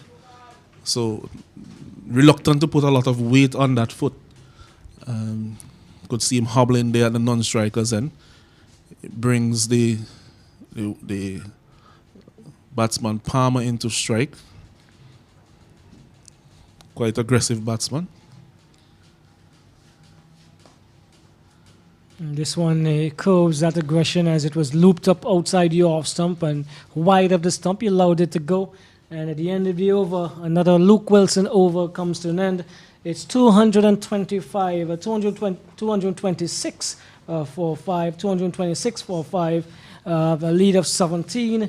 And we have Nathan Edwards getting even closer to his half century in 48, 49. All right, so I missed that one. And Palmer is on 14. Yes, he'll be looking to get this single to take him to a half century, which would be the second of the innings after that knock by the vice captain Michael Graves earlier today. To be a well-deserved half century, he gave Graves excellent support while he was at the crease, and since then he has taken up the mantle as a senior batsman. You spoke of sacrifice and working for years. We'll talk about that in a bit. And this is driven back to the bowler. And we're seeing similar results in terms of working and putting the program in place for a long time as it relates to track and field in Jamaica. Yeah, that's been you could say that's a longer time. But definitely Jamaicans really on top as far as track and field is concerned. Definitely on top in the Caribbean. And of course a force to be reckoned with, especially in the sprints, or in all forms of sprinting on the global stage. All right, this one is outside the off stump and left alone, left by Nathan Edward. So, oh, beauty! That's an awesome delivery. It went through with the arm. It seems like this one just moved slightly away from the left-hander, and that was one that beat Nathan Edward. All ends up for the very first time, possibly in his innings, and good delivery there by, I make it, Tariq Edward. He comes again, solid in defense again. On the money again is Tariq. He's been very impressive with the ball. He's been there or thereabout. He has caused some problems, possibly not enough as in the case of the Windwards, as the Windwards would like. But he's been definitely the go-to man with the ball for the Windwards as he errs just a bit on the leg stump. And making advantage of it is Nathan Edwards as he moves to 50. He is now on 50, a well-deserved half-century, Alanson. Yes, a good knock from him. 50 came up off. We'll wait for the scorer to get how many deliveries, but it's a good knock from him. He came out to the wicket after the fall of his captain this morning, the wicket of Tuckett. And at that time, if the Windwards had taken a few more wickets, if the Windwards had taken a few more wickets at that point, then they would have been in a good position. But he buckled down. He showed positive intent from inception. When he came to the wicket, he was looking for singles. He was playing the ball on its merit. And a good half century there by young Nathan Edwards. Well, from inside conversation, inside information that we're getting, seems as if Edwards would have told his coach last evening that he needs to make 100 today, and he's attempting to make history. There's something about this young man that I like. As I said, when he was bowling, he seemed to know what he's about. But it's good when you could have that confidence. And sometimes people see it as arrogance in sports personalities. But I think that if you want to be among the best at what you're doing, you have to have that self-confidence. Definitely. Wilson into this young man we were talking about. Nathan Edwards punches it to the man at a backward of point. Can't beat him. And the Leeward Islands are progressing nicely here. 227 for 5. Luke Wilson will be looking to dislodge another one of these batters, but he's going to have his work cut out for him as he offers up one that is just punched again into the covers area comfortably.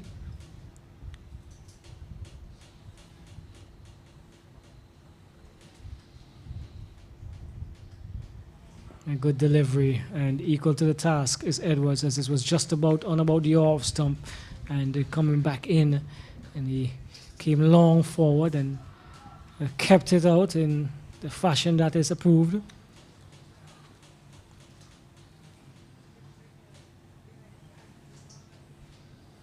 This one he punches into the covers, beaten one, but the fielder coming around looked like again Tariq Edwards, that live wire covering. I'm not sure if 10 Tariq Edwards out there would have been an awesome awesome thing for the Windwards.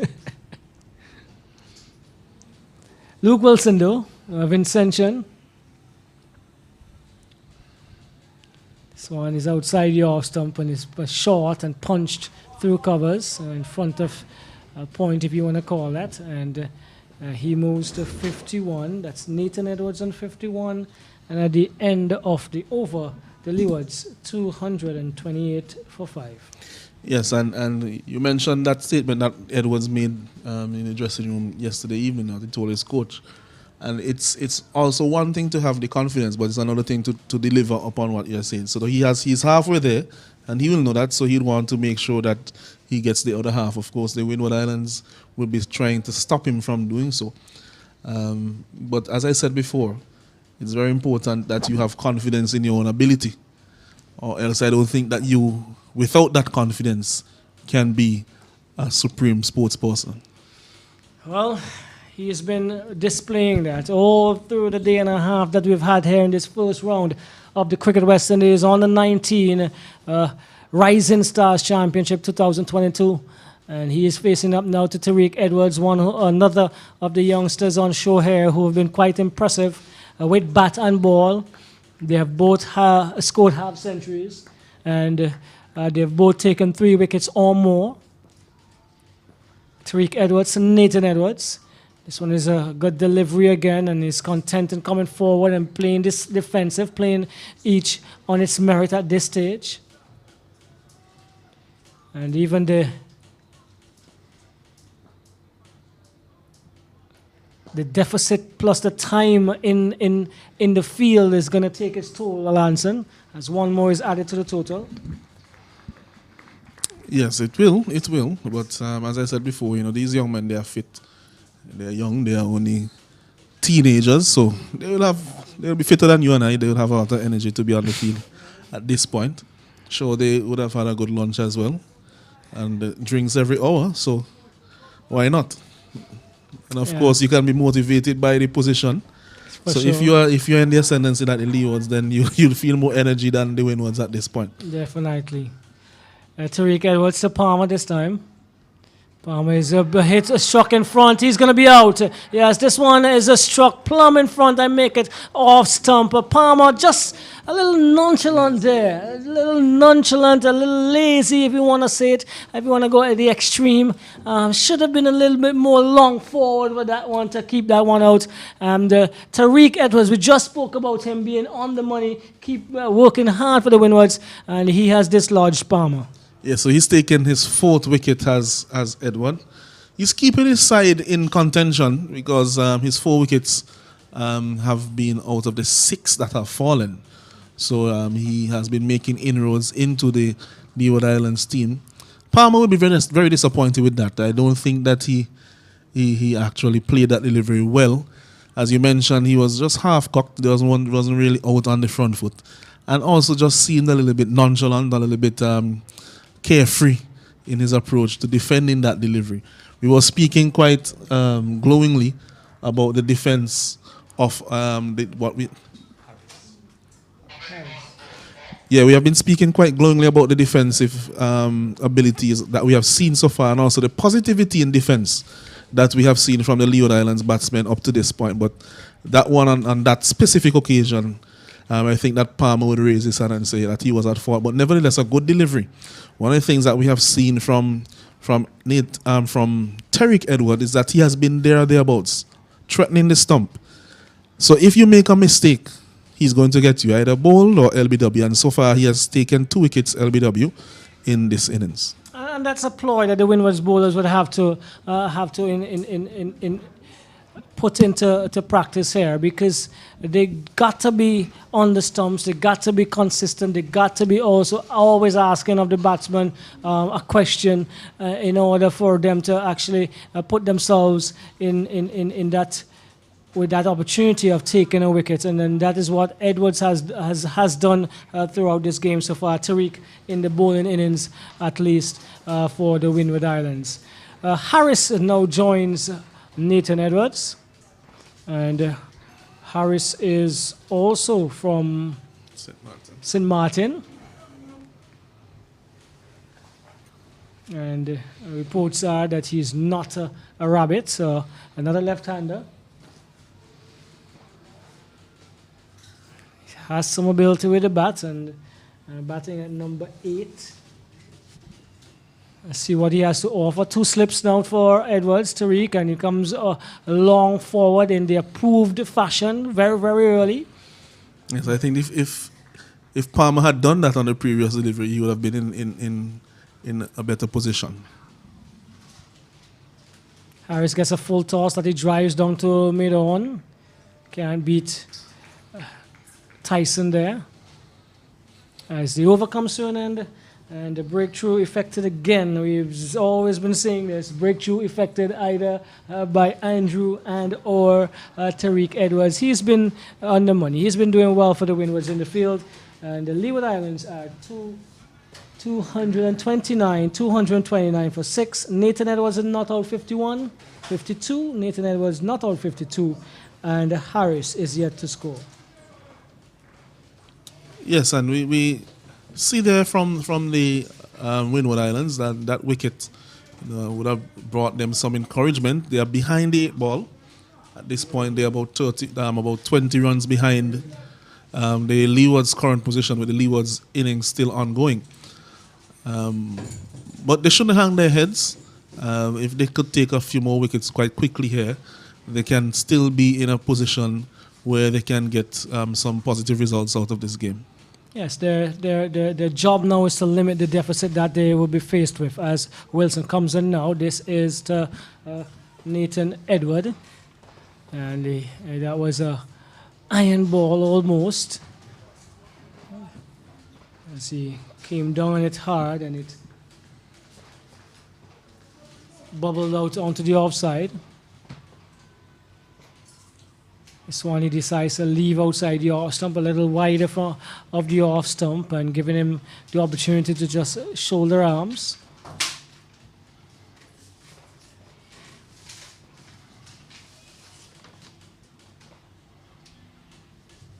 This one closer to the batsman, back into him as well, and he comes across and covers it. Luke Wilson trying to stem the flow of runs and control as far as he possibly can the advancement of the Leewards. Outside the off stump again, and Edwards is shouldering arms once more, not enticed into making a rash stroke. You could see a change in the field now. They're trying to tempt him into something injudicious. The field has been brought up. Long off now in mid-off, and he drives straight to that man that was brought up to mid-off. Doesn't get a single. Yes, and the point fielder has come in from the sweeper. The cover fielder is now off the sweeper cover boundary and in the circle.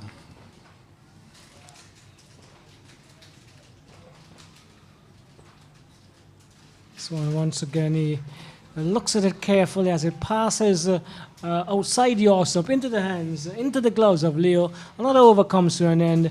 One maiden over and make it. And so the Wind was trying to tighten the screws here as they've picked up another wicket. And the Leewards try to advance as far as they possibly can in terms of a first innings lead.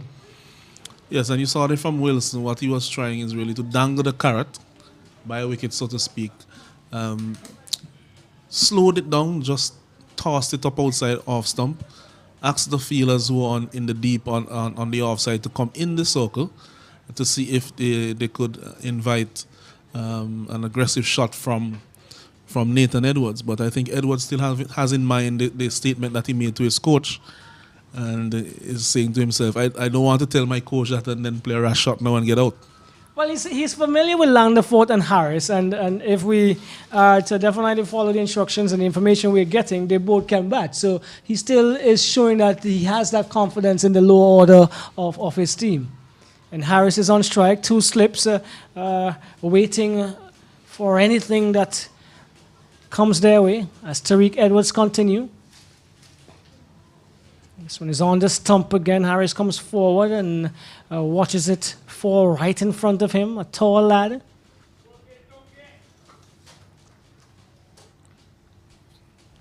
Leeward Islanders decked out, most of them in their long sleeves when they are batting.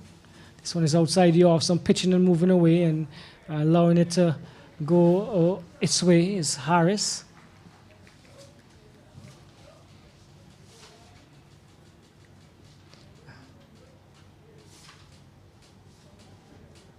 Oh, this is beaten. He's beating him outside the awesome. This was a little close, and wasn't sure it was it's gonna go through the arm, but it pitched and moved away slightly in a good area. Tariq Edwards looking for a fifer. And this one is again pitching, and this one skidded on to him. But really good mixture here offered up by Tariq so far, Alanson. Yes, he's tested the batsman. Very good line, very good length. Getting some to go on with the arm straight. Getting some to turn and bounce away from him. But generally on a good length, just on our outside off stump, which is excellent. Well, that was an attempt as he dived forward. The man at the short extra cover position. It fell just in front of him.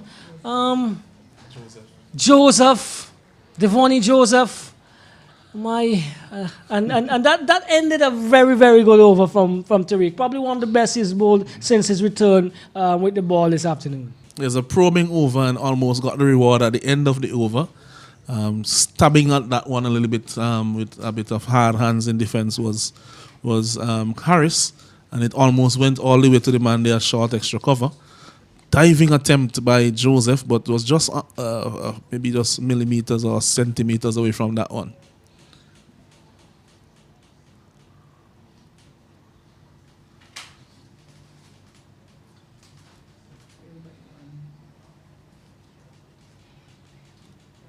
So it's Wilson again.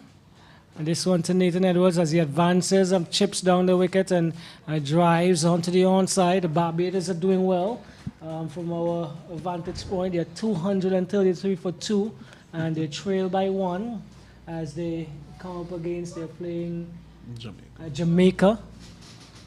some serious ball striking there, some good batting. As Nathan Edwards is doing a similar thing here for the Leewards. And he gets another as he moves on to 53 and takes his team's total to 230. 230, but they have lost 6 wickets. And a lead of 21. Roxelle, do you agree with that ploy to give the single to Nathan Edwards to get Harris on strike at this stage? I don't think so. You bowl to who you have to, and you play your cricket with the desire to dislodge any of the 2 batsmen. Yes, and you have already mentioned that Harris, although he has been beaten a couple of times, he's not looking like a rabbit by any means. And as an off spinner, I'm thinking that both off spinners would give themselves the benefit of the doubt in terms of having the ability to dismiss either left-handed batsman. Correct. Well, Harris says we're going to take a little while to get his groove going fully. And Luke Wilson is trying to not allow him to do that. And this one is down the leg side, and he just watches this into his pads, and it bubbles into the onside.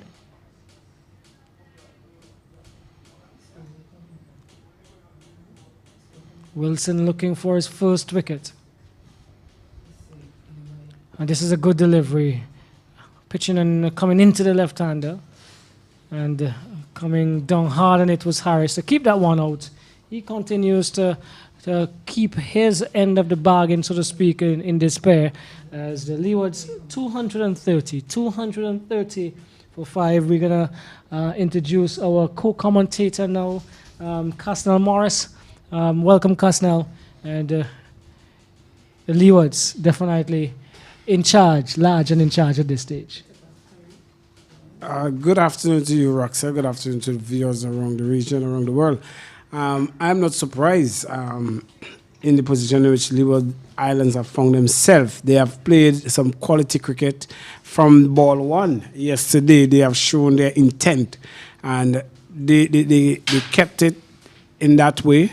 And the overnight score, they continue on that even onto this part. So being ahead with a deficit, it clearly shows you that they are ready for cricket. They are prepared.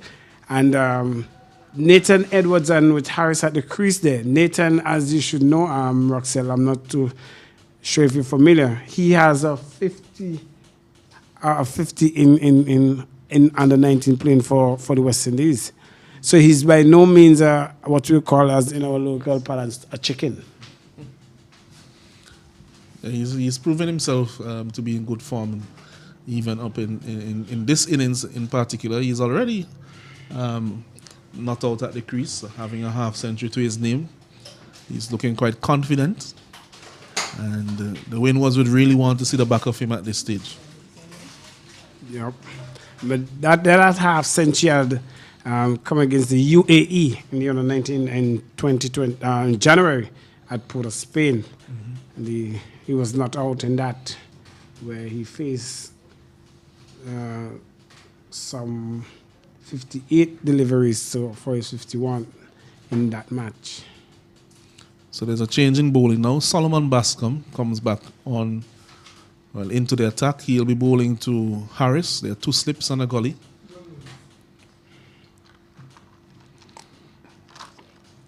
Turns this one down behind square there. Thinking about 2, but they will decline that as the throw comes in now. Flat throw by the fielder down at fine leg, Tyson. I think this is a good move by the captain to bring back Bascom to see what he could relish. Though we are crediting Edwards in terms of his career stats and his batting ability, this is a home ground for Bascom, and he should be able to know the conditions here. It's an old ball, and it's really not doing much swinging. And that shot clearly tells you that Edwards knows what he's about. As that ball take a couple of golf bounce, as we would say, a couple of golf shots, and they're coming back for the second run. Yeah, that one was like a pitching wedge. It didn't really go on after it bounce. But Edwards, he is showing his intent. They are the ones that who are ahead of the game, the Leeward Islands, and they are saying to the Windward Islands, if he's saying to Bascom, well, I know you have come back to try to get a wicket, but I'm going to attack you and try to get you out of the bowling attack. Well, they are in the ascendancy, and they should be able to still play shots, get the odd ones and twos, and that's a classy shot, but can't pass them on a point. The wind here is not strong, Alanson. We're seeing it picking up with the flags on the eastern side. They're flattering a bit, but the run scoring for the Leeward Islands seems to be picking up quite gradually and smoothly for them.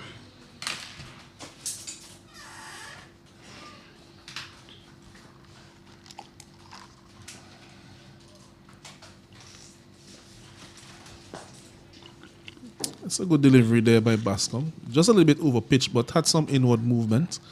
Whipped away to the man at mid-on by Edwards.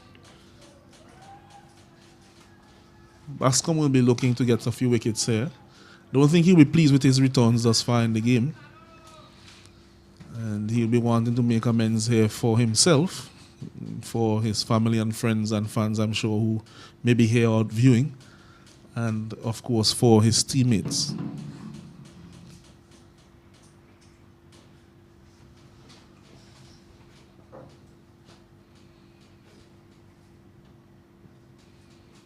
This one is wide outside the off stump. Thought about cutting, did Edwards, but he declined that opportunity. And at the end of the over, its score is now 234 for 6. And the Leeward Islands, they are 25 runs ahead of the Windwards at this stage. 25 runs, still a good total. Not by far any big mean, but with 4 more wickets in hand, another 50 to 75 runs could put the Windward Island in a serious jeopardy.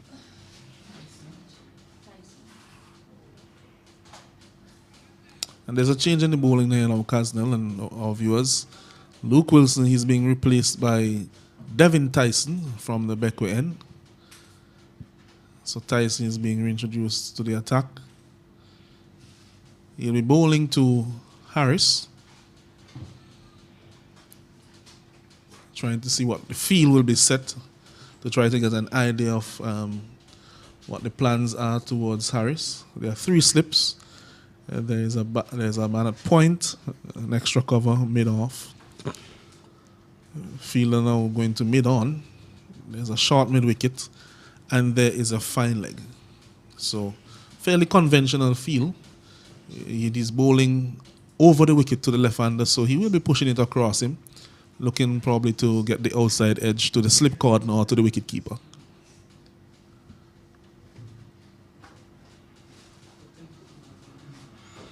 So, bit of signal to the dressing room. Edwards looking to get his proper tool for work. Something.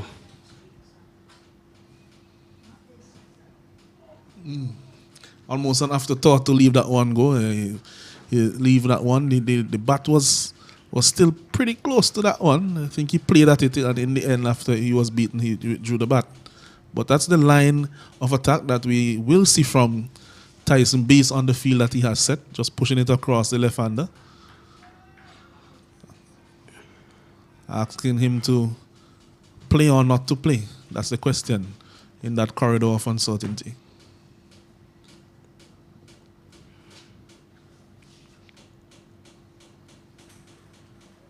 This one is a little wide, but not wide enough for a 4-day game to be called, a 3-day game to be called wide. Would have been wide in a white ball fixture, Casnell.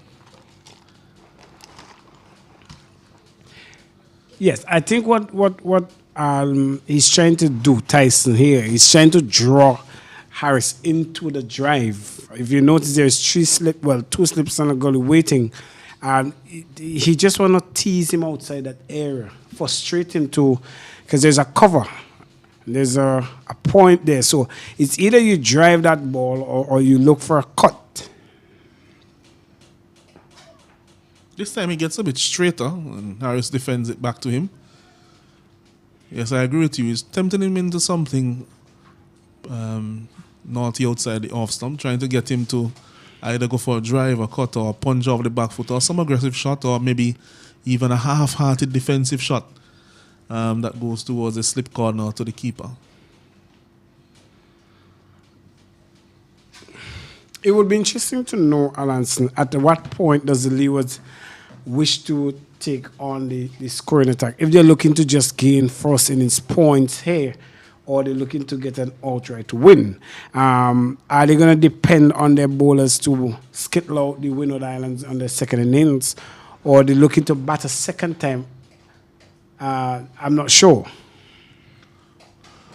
Well, I think that before the fall of the wicket of Palmer, it was evident that they were going at a good rate. They were trying to get the scoreboard ticking a bit faster at that point. But I think now with his wicket having gone, Harris fell into the crease. Doesn't seem to be as aggressive as some of the other batsmen for the Leewards, sorry. I think that has just changed the plans a little bit as we see that nice lifting delivery outside the off stump there by Tyson. Just inside the line there was Harris playing at that one, but all is well that ends well for him. No contact made.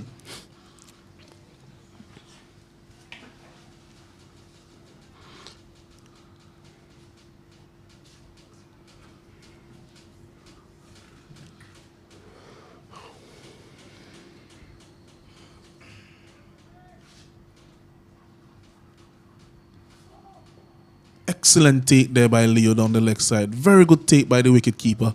That one was moving further down the leg side and it also was dying on him. Very good work there by Noel Leo. 234 for 6 at the end of the over. Somewhat of a maiden over. So they have had a few consecutive maidens now, Casnell. It's something that they would be trying to do to heap a little bit of pressure to on the Leeward Islands batsmen. I don't think they'll feel too much of the pressure now though because they're actually ahead. Yeah, it will speak positive for the Windward Islands in that they do not want them to get off scoring freely, and they do not want them to be scoring at a rapid rate that they cannot control them. But yesterday we see that pressure was added. And once that pressure begins to add, they will start to look to score, and they will lose wickets. Bringing back the opening pair, it somewhat is to stem the flow of runs and put back that pressure on the Leeward Island to make rash decision. So Bascom to Edwards. Nicely driven. And it is fielded there by the 12th man. Straight drive, fielded by the 12th man, the stumps. Good feeling, there's no run. Well, that 12 man has always played an integral role in not only saving runs, but also disturbing quality shot. Yeah, that one was well on its way down to the boundary for 4. Nice looking shot there from Edwards. Bascom just a little too full on that occasion, a half volley, driven nicely. This time he looks to pull. That ball was always moving away from him, so it was a shot that was fraught with some danger. May have gotten the toe in and just lobbed it up to mid-on. You've seen that happen quite often. The angler was taking it away from him all the time, outside off stump. So maybe a little bit of frustration creeping in here. Just 12 man just saving some runs from him. And that dot delivery. This time he leaves it alone outside the off stump. Lifting delivery. Good pace there from Bascom. Bending his back. Well-built lad. Fairly strong. I'm impressed. I'm impressed with Bascom in terms of his ability to get up at the crease. But one thing I could, in a positive way, critique him a bit. He's kind of inconsistent with where he wants to get that ball. When we saw Nathan yesterday, Edwards, Nathan was constantly full. There was an odd delivery, yes, but he was constantly full. If we were privy to pitch maps and we have to do the comparison. We would have seen where Nate Edwards' pitch map would have shown almost close to 80 to 90% of his balls full. Most of the wickets that he got was full length delivery that he pitched up. With Bascom have been short. Even though he have the pace, yes, but the short ball seem not to be troubling the batsman. This one is a good delivery on the off stump, played into the offside by Edwards. Yes, he has been a fraction short overall in his spells. I think that his second spell this morning was a better spell than what he bowled yesterday, and this one so far has been going okay for him. But he needs to get that length where he's hitting the top of off stump. Not too full, not too short, just there or thereabouts.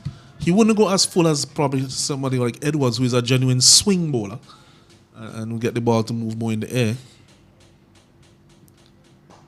This time he's very full on the middle and leg stump. No run, as it was turned to the man at mid-wicket. So that ends it over. That's 3 maidens in a row, 234 for 6. The Leeward Islands, they are 25 runs ahead of the Windward Islands, under 19. And at this point, seems as if we're going to have a little drinks break. What do you make of the current situation in the match, Kaznel?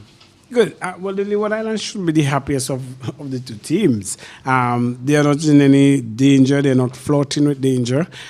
The 6-wicket partnership is there, 7-wicket partnership, and they're doing very well. They are not showing any disturbance. The bowling is very quiet, to say. So they should be the better of the two with a deficit. And at what point, that's the question, at what point do they really tally on for to pick up that run rate to give over 100 or 150 to the Windward Island before they start score again, and could try and skittle them out by lunch tomorrow evening? Yeah, and I think that those scenarios were on the cards in terms of them getting a big score and putting some pressure on the Windward Islands, maybe even this afternoon. But what has happened in the last 20-25 minutes is that the Windward Islands bowlers have pegged things back. So if they want to get that lead, with the bowling being as tight as it is now, they'd have to take more risks, or they would have to bat a lot longer, which would be in favour of the Windward Islands, meaning that they will have less time to actually win the game, the Leeward Islands, outright. And I think that is what they're trying to do now, to cause them to have a bit more pressure on them to score. If they want to score quickly, then they have to take more risks. Or if you don't want to take the risk, then you have to just take what we are offering you, which is not a lot. So they don't want to be giving away too many bad deliveries for the lead to pile up very quickly and then put them totally out of the match. Well, I agree with you.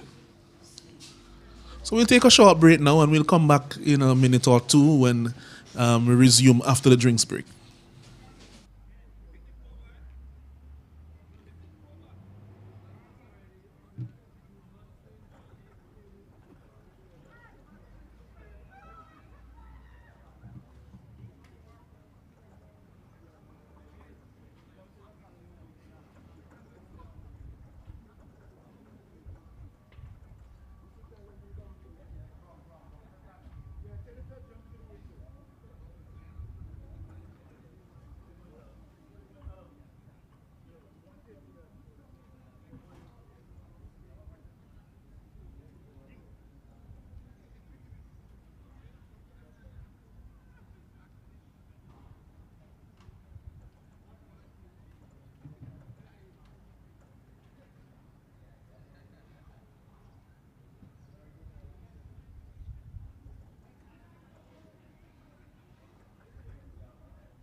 Yes, we're back at the Arnos Vale playing field where we have the Cricket West Indies Rising Stars on the 19 competition, the male version, of course, and the Windward Islands yesterday on the 19 making 209 runs, and in response to that, the Leeward Islands are 234 for 6.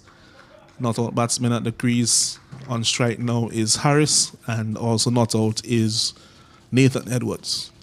Tyson continues to Harris. Loud appeal for leg before, but this one is going down the leg side. So adjudged to be not out by the umpire Trudeau.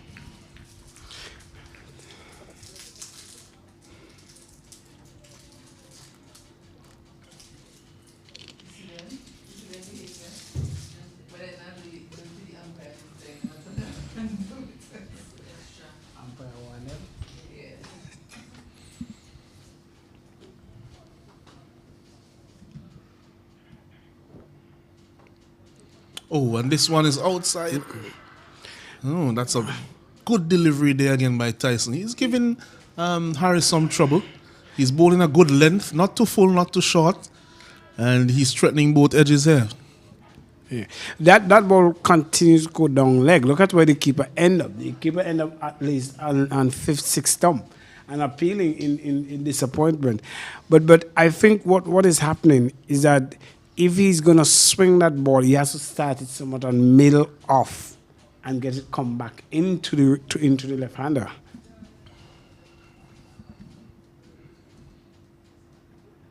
Just about there. Good delivery. That's a good delivery. That's a very good delivery. We saw he has that shape. He almost has a natural shape into the left-hander and away from the right-hander. We saw that from him in his opening spell yesterday when he dismissed Charles caught at mid-wicket. He was getting the ball to come into the left-hander. It was moving more at that time, of course, being the new ball, but he's still getting that movement into the left-hander at this stage. So as you quite rightly said, he should pitch it around middle and off so that it doesn't go down the leg side. Because he's bowling into the wind. There is not great wind as we are accustomed to feel. See here at Arnos Vale, but there is that wind. There is still that movement, and if he gets it up there and he lines it up well, he could put Harris in some serious problems. Yeah, and that one was again pitching a little too straight, a little too close to leg stump, and just continued down the leg side. There's a little bit more of a breeze than yesterday, but still not anything appreciable. Oh man, that's harsh. You see what Tice is doing with that ball. Yeah, well, he's moving the ball, but the breeze is still. We are here now. We're looking at the coconut trees down there. The leaves are just barely moving around. Yeah, but the flags are really taking some beating.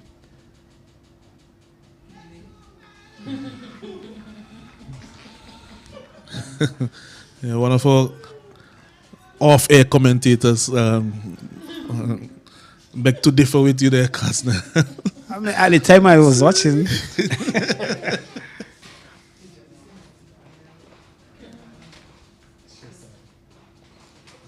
So Tyson in. Good delivery. Standing tall is Harris. He looks comfortable generally around that area where he could stand and use his height and defend back down the pitch. And that's the end of the over.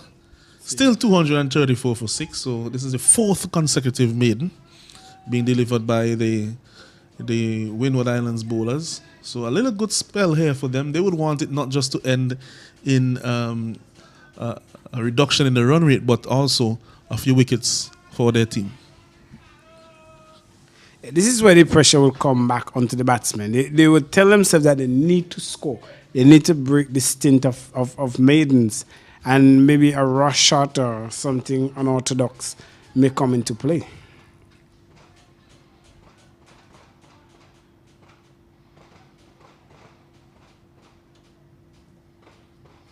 So Bascom, he'll be bowling, continuing to Nathan Edwards. One of the slips has been removed, and you now have one slip and a gully. Good line outside off stump. Well left by Nathan Edwards. Looked to be feeling a little bit of cramp or some stiffness, doing a bit of stretching at the crease.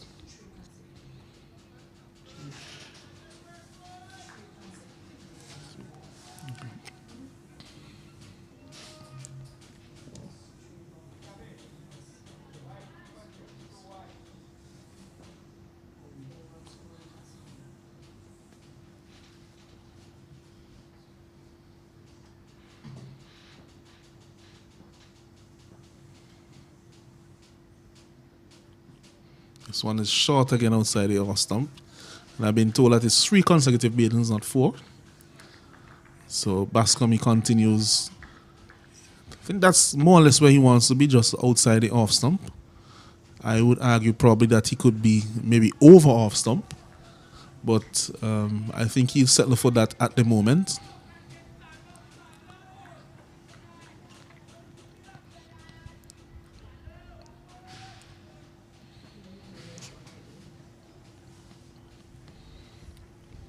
That's better. That's better. That's really where he wants to be. Good delivery there. And maybe perhaps a touch fuller. So as he walks into his spell, that he'll just, bring the length up just a little bit more so that he hits the top of off. One of the things that we have seen in this game, Kaznel, is that if you're bowling on the stump, it's very vital because you give yourself a chance when the batsman makes an error of getting him dismissed. We have seen that from Edward, the spinner. Oh, and this one, he goes for a big drive outside the off stump. He's beaten. Getting a little bit frustrated here. The consecutive dot deliveries. You remember that this is a man who is already on a 50. So he will be thinking, that I need to get the run rate moving. And that is the responsibility that lies with me. Harris is very content, it seems, to just keep his wicket. And he's doing a fair enough job at that right now. Defending with a good straight bat, but I think that the pressure is now on Edwards to get the scoreboard moving, and he's feeling that pressure. He is. He needs to feel that ball on the bat. And this one is called a wide. Been called a wide way down the leg side. Also quite high. It's also signal 1 for the over. The first short ball for the over. You're allowed 2 short deliveries in an over. So he can bowl another one without being penalized. But that one was a bit too wayward. Yes, and that's what we have been making mention of earlier on, the inconsistency of Bascom. He has the pace, yes, it is there, but you need to always be hitting that area.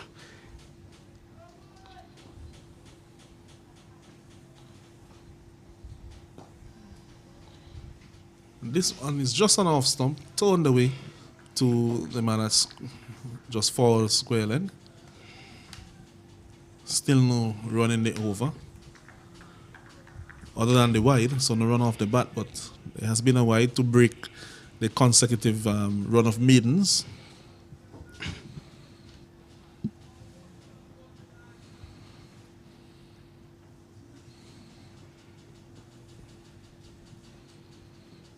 This one is a fuller delivery, swinging a little bit, but it's wide of the off stump and left alone by Edwards. So a delivery like that was actually swinging. If it were on the stump, it could have posed some problems. So that's why I'm talking about attacking the stumps a little bit more.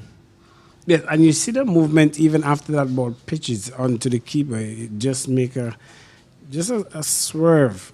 So it tells you that they're keeping that ball shine, and it tends to move with the shine, and once it still have that hint of movement with the wind, they can still question the batsmen for the Leeward Islands. They are under the pressure, the Leeward Island batsmen. They're not getting the runs, and they're just there. It's 2:35 for 6.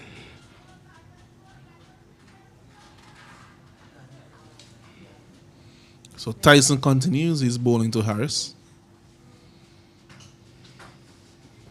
This one he looks to turn on the onside. Cannot score. And Tyson is in the midst of a good spell. He's keeping it tight.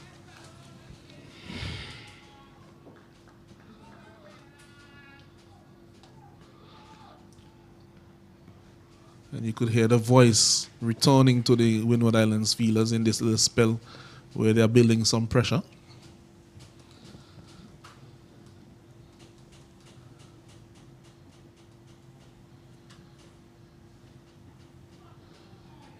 Good take by Leo down the leg side. So he has been keeping well.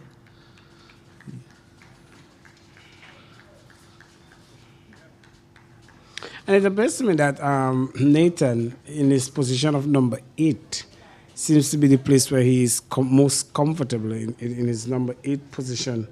He has scored some 69 runs in his career, and in that position is where he had scored the half century. So he's somewhat comfortable there. He have bat number 7 once, and he have really just 7 runs he have totaled in that position. So I believe that the team will be comfortable to leave him at number 8. Well, that might be for his West Indies Yes. under 19, yeah. But in this case, for the Leewards, he's batting at 6, and he's already on a half century. So he batted fairly early. He has shown that he has all-round capabilities. He opened the bowling, of course, had that fifer in the first innings, and he already has a 50 now in the batting innings of the Leewards. So here's Tyson to Harris. Slower delivery, that one. Seemed to take a little bit off that one when it's defended back down the pitch.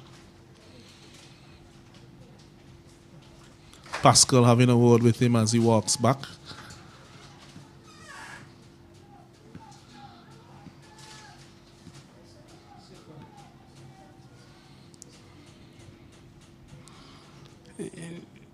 In the ICC T20, we see that Ireland again beat Afghanistan by some 5 wickets, 6 balls remaining. Afghanistan scored 122 for 8 in their 20 overs. Ireland made nice of it of 125 for 5. Ireland is actually a pretty good team, They pushed New Zealand quite closely in a few ODIs and 2020s in that series that they played against New Zealand. And New Zealand, of course, is a top white ball team, being the finalists of the last World Cup in the 50 over game, and also they do quite well in the 20 over game as well. So West Indies also played yesterday, losing to New Zealand in 2020. They'll be playing tomorrow again. Not to show, looking at the 11 that they're selecting for the games, not to show what is happening with Brandon King, but I'm not seeing him in the 11. Not to show why that is the case. I don't know if he's injured. Well, certainly the Windward Islands is not injured here. It appears as if the run flow for the Leeward Island has been very much crippled, per se. And crippled to the fact that it's 235 for 6. I could recall when our fellow commentator left, he left the total in the same 230s. And half an hour later now, he's back. And it is still in the 230s. So it is good bowling tactics here from the Windward Islands, putting that pressure back onto the Leeward Islands. Well, perhaps the Windward Islands would say that he should go again. As we welcome back Roxanne John to the commentary. He'll replace me at this time, but I think the Windward Islands would say that you should step out and let them keep it going as it is. Well, I was about to say yesterday, when I left, wickets were not falling. When I came back, wickets were falling for the Windwards. But I think the bowlers have been bowling very aggressively and in some really nice areas of late, and that is probably one of the reasons that they have been restricting the batting and the scoring of runs in terms of what the Leewards were allowed to. I journeyed down to the Frank Thomas Pavilion, and the give into the gloves of Leo was really sounding hefty as Bascom rushed in. Yeah, just before I leave the box, I forgot to, I think that's something that we missed, that they have taken the second new ball. And that is why the ball is sounding like that as it thuds into the glove now. They are bowling with the second new ball. This is the 89th over. Okay, so one more to the total. Moves on to 236. And Nathan Edward continued to impress. He's on 57. Harris on 1. He's been solid. Playing in the innings just like I would say Graves started earlier yesterday. And he prepares to take strike. There's a lot of support When I say a lot, the majority of the support in the stands is for Bascom. And you can hear it being pushed as this one is outside the off stump and trying to get that past the man at a, I don't even know if to call him a foot slip or a gully. You could advise me there, Casnell. But the man at point, and Wilson came around and did the fielding. And yes, the few spectators around, they're all supporting Bascom, a few of them with Bascom shirts on. So they're looking and spurring him on to pick up a wicket for the Windwards and one for himself as he comes in now to Harris.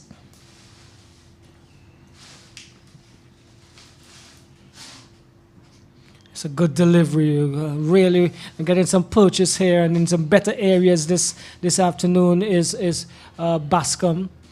And he's getting some advice from Pascal. Hope he's not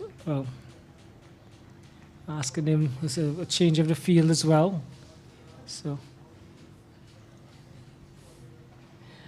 Pascal goes into the slip, strengthens the slip cordon. Yeah, I think that's a very good move, deploying a second slip.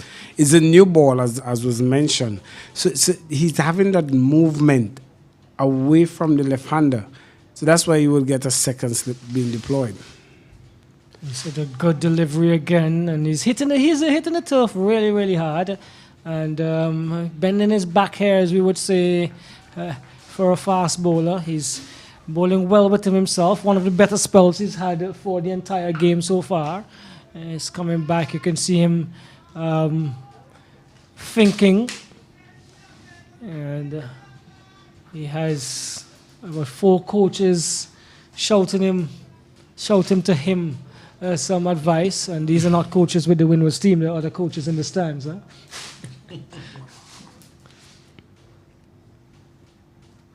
As you will expect with cricket around the Caribbean. Yes, definitely. And ends the over with another one outside the off stump, pitching and going further away, and left alone by Harris. 236 for 6, and we are just about 40 minutes shy of our tea interval. Remember, we are 20 minutes overtime, or we'll be going 20 minutes over the schedule.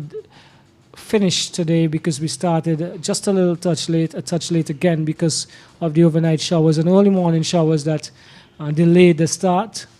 And so 5:20 is our close of play time today at this stage.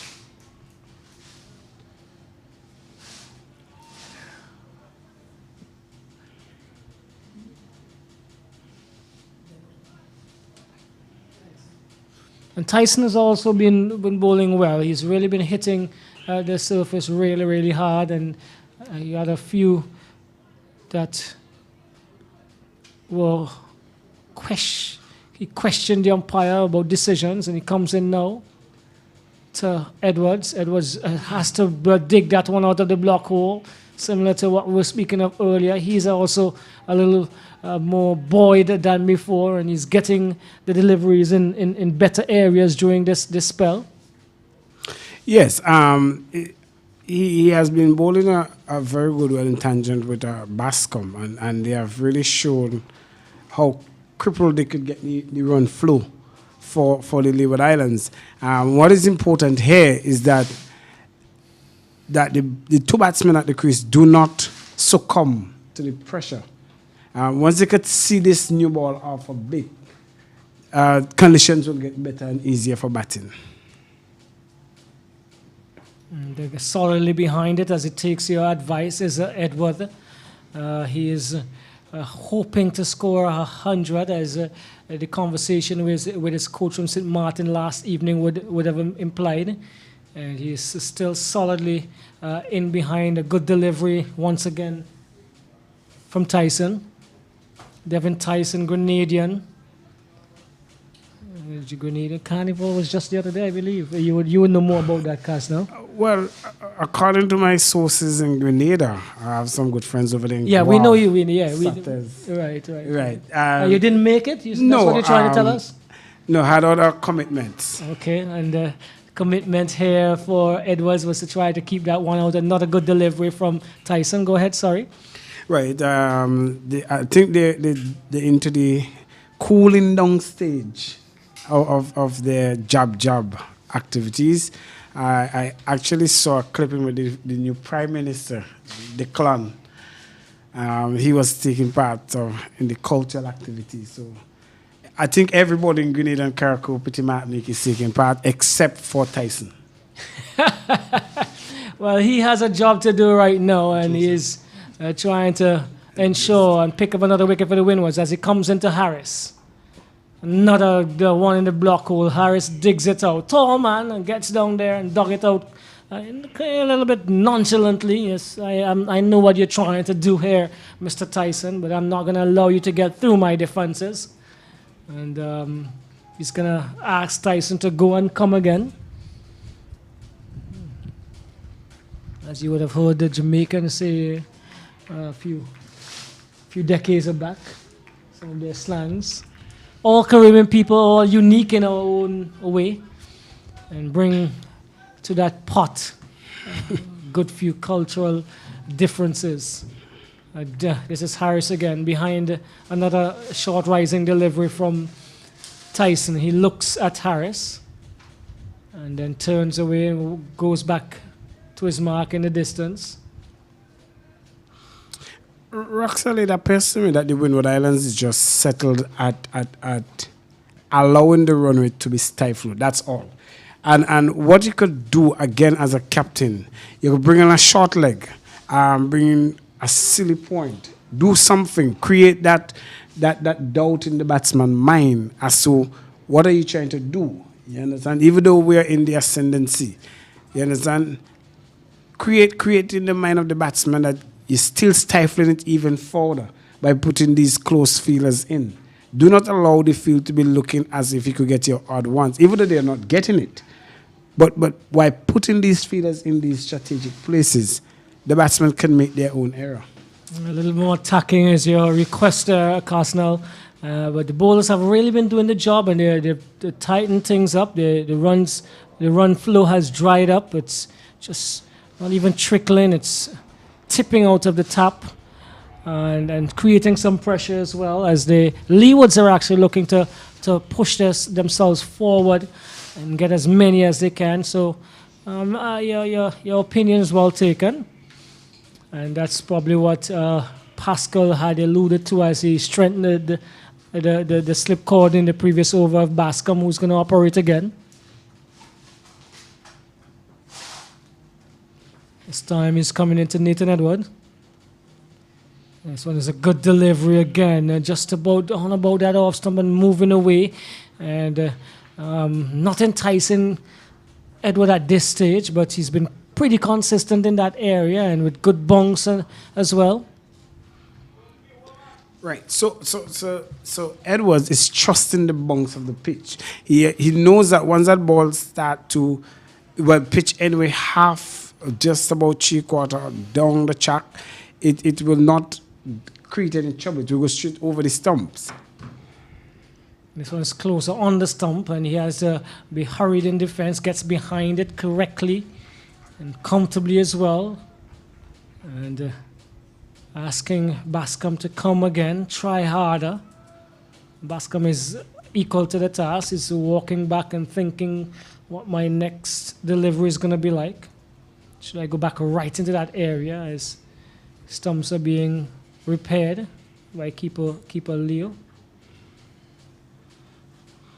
It's been an enticing battle. None of the teams have allowed the other to actually get away, and even when the Leewards got into the ascendancy, they have been pulled back a bit here. This one is driven, back past the bowler. That is gone. Is it gone for all the way? Yes, it has. That's a tremendous shot by Nathan Edward into his half in this case, and he just went through the line over where mid-on would have been a long-on position, down to the boundary. It went all the way for a 6. A welcome 6. This is something we haven't seen in about, say, 4 hours, a 6. However, it is very much welcome. It is something that it appears that Ed was just setting him up to do. Let him appear as if he likes. But just before that delivery, I was going to say to you, Why not change the angle? Come from around the wicket. You're getting that ball to shape. You're getting that ball to shape away from the left-hander. Just come around the wicket, drop it middle and off, and let it just do what it have to do from there. So in that spell of 5 overs, there were only 6 runs before that 6. So loosening the shackles a bit, but that was a deviation from what he was offering all the time, and taking advantage and being focused enough to take advantage of a scoring opportunity that well. Once again, we have to compliment the cricket that we are seeing here, because not only the bowlers thinking and trying to work things out, but the batsmen are still on top of their game. As Bascom comes in again to Nathan Edward, he has moved on to 63. And back to that line, back to that length, just short outside the off stump and moving away and rising as well as Bascom. And allows it to go back into the gloves of Leo. He's watching them and making sure that they're all still intact as Leo. So the score, 243. It seems as if you guys are correct when I'm here runs are scoring.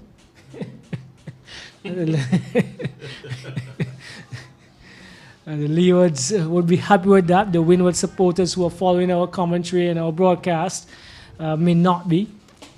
Bascom has other ideas as he comes in again. This one is closer to the batsman, but still trusting that bounce and pace as it moves at just about his waist height through the keeper, Leo. That's the end of the over. And the Leewards continue to progress here slowly, but definitely surely. 243. 243 for 6. Nathan Edwards 63. And Harris is still there on 1.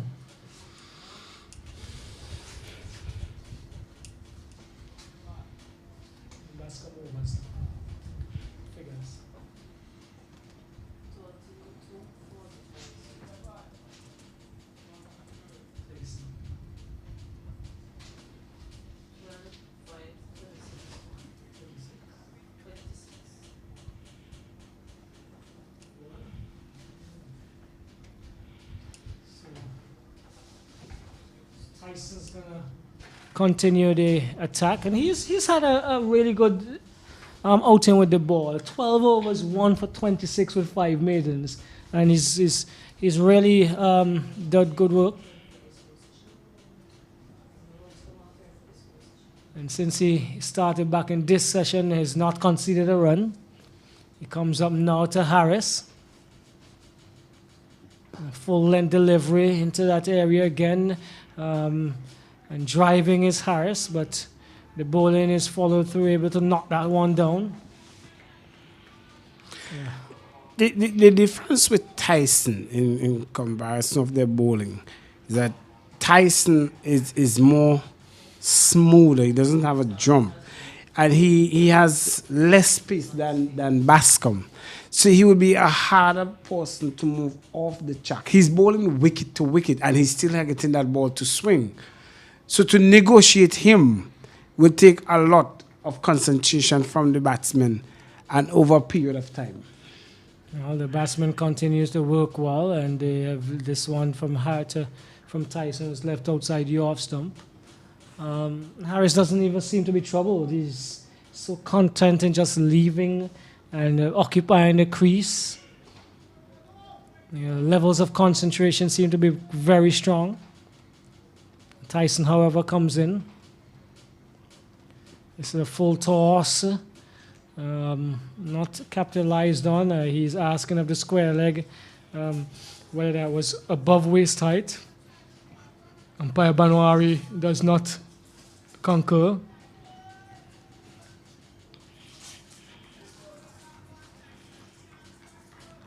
Still, the Windwards bowlers and fielders are chirping away out there as they're hoping that Tyson could effect another breakthrough here. This is a good delivery that he attempted, really good one. You can see he put something extra into that one in just the upper half of the batsman area, and a shot rising about the chest area of Harris, and he had to do some work to get that one up there. Well, that one surprised me as well, because I haven't seen something like that from Tyson. As a matter of fact, the keeper took that one above his head. It shows you that there is still something in the wicket once you hit it in those right areas. And good ask there from Tyson.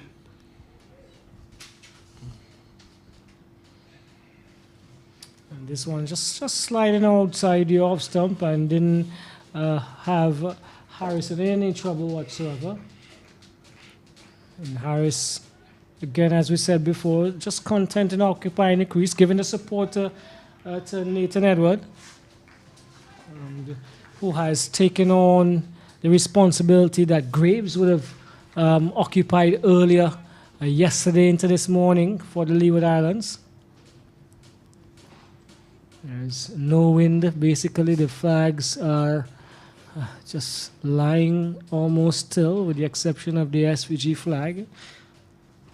And this one is down the leg side. There's a star appeal. Let's see. The umpire, Trudeau, looks up. He's probably wondering what you guys are appealing for. And the over comes to an end. The lead, 34. Sorry, 34. Yes, 34. And it's trickling forward as the Leeward Islands attempt to get their first bonus point, which is a 250 or above, in for the batting. They've gathered some points for bowling as well, I believe. So let's see what can happen here. The Windwards are doing what they have to do. They are restricting the run scoring. They have the control over it so far. It's now for them to pick up a few wickets and to see if they can dismiss this Leewards team for the least amount of runs possible.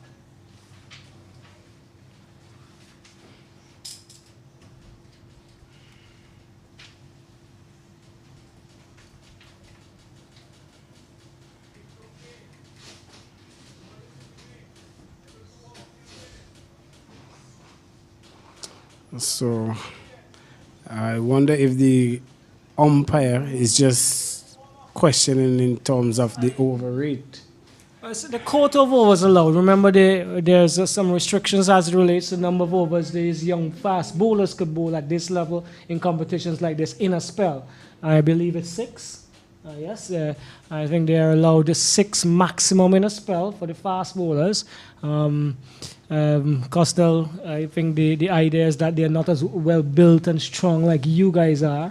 I remember you guys used to eat dasheen and eddos and sweet potato, ginger and all that kind of stuff. These days, these guys, I don't want to tell you what these guys eat, but the perception is they're not as strong as you guys were. Roxel. Well, I mean, these guys are, well, they are not, I wasn't privy to gyms and that sort of thing, but these guys are more open now to gyms and going to the, lift weights and different exercise routines. I think they are now, even though they are younger, they should have more aggression in them in terms of want to play the game, that spirit, that passion. So you would always see them want to get the ball in their hand, get wicket, because it also plays for bragging rights, where you could say, well, I ought you, or I got your wicket.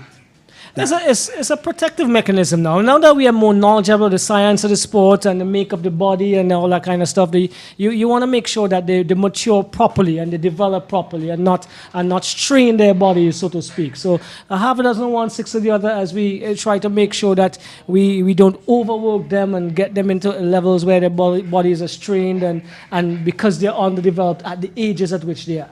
And with the sun that is out here at the Adamsville playing field, it could take a toll on them. I do concur with that. Yes, so it's Bascom again, and his 6th over definitely would be the last of the allocated allowed spell, and he is going to offer up to Nathan Edward. His powers of concentration has been very, very strong. This one's called wide by the umpire. Umpire Trudeau says wide.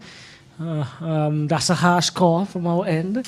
Nathan Edwards is not a very tall man, and he switched at that one as we I was just about talking about his levels of concentration. 244 for 6. Bascom not happy with that call. He visibly was not happy with the call. He walked back a little slower than he did before, but he's in again. This one is pitched up and gets the treatment that it seems to be all of his pitched up deliveries are going to get in this spell, because that was in the half of Nathan Edwards again. And straight back over Bascom it went for another 4. Edward moves on to 67, and it's 248 for 6. Yeah, I think that previous delivery had somewhat show him off his concentration, because he was looking to be aggressive. And the umpire would not have none of that. He called him a wide. There you see him pitching up that one. And he got the batsman getting reward for his shot. It's a very good shot, straight back down the ground. But Bascom has to think, is it that he's tired? Is it that he is exhausted? Well, look at a follow-up delivery. What else can you ask for? That's a beauty. That's a beauty. Beating Edwards all ends up in the right area, just back of a length and moving across the left-hander. And that is a very good response, as you said, Casnell. The young men are still thinking. They're still working. They're still trying their best. But for the Windwards, the results as it relates to the wickets are not coming as often as they would like.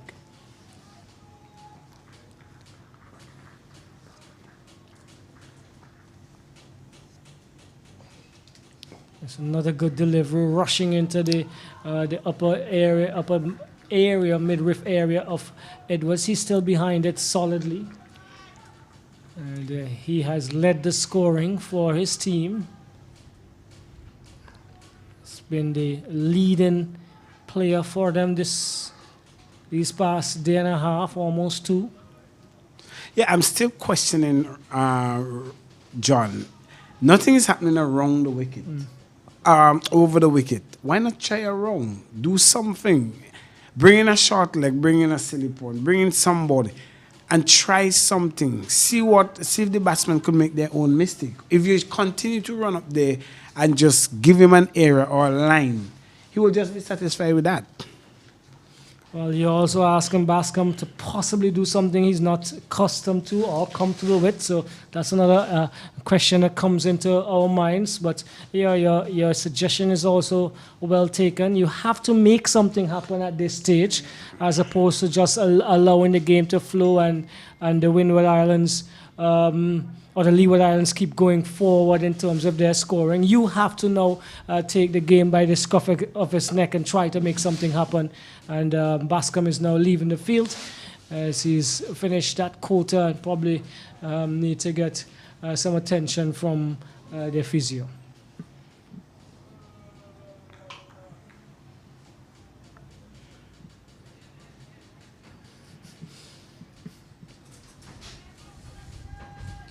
So Harris is going to face up from Tyson again. Tyson's had a very impressive spell, an excellent spell since he has been introduced with the new ball. He comes up now to Harris. And again, nonchalantly forward, confidently forward, and behind that one solidly is Harris. And Lee seems not perturbed at all, not worried in any way. I've seen all of this before. It seems to be his body language as he gets behind these deliveries.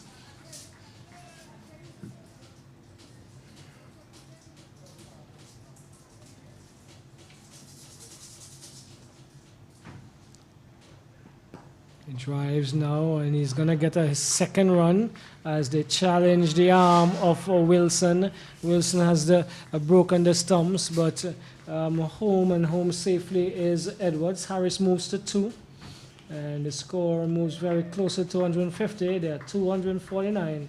249 for 6, the Leeward Islands.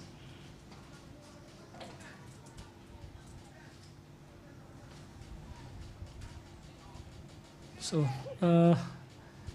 trying to make something happen. And as you say that, Casnell, it looks as if there's an order for the helmet. Saw some signals to the players' pavilion, indicative of a request for the helmet. Let's see if that's what we would have read into it, if we read into it correctly.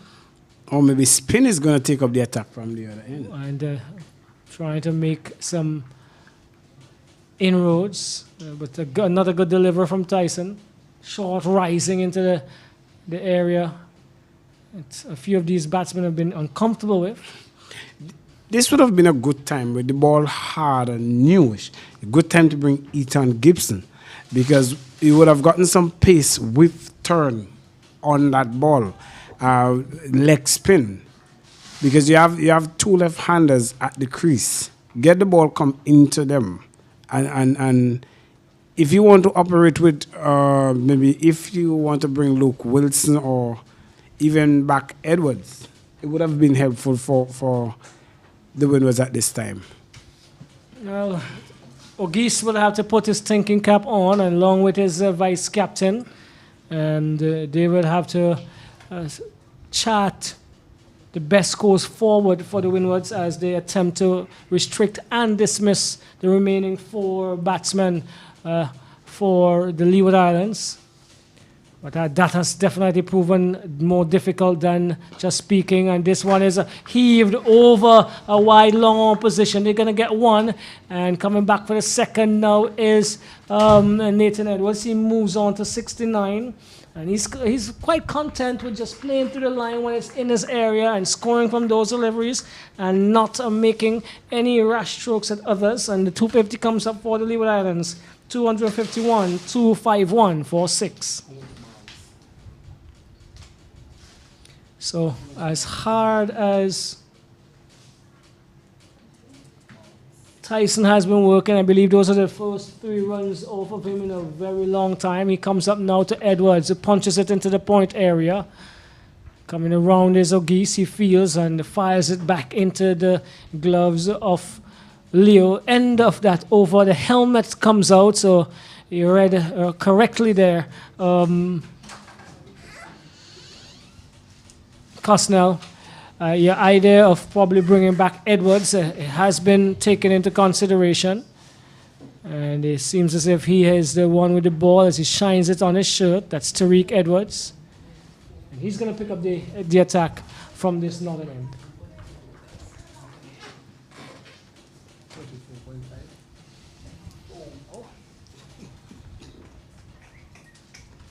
So Tariq Edwards would take up the attack again for the Windwards. He has figures of, let's get that as we go along.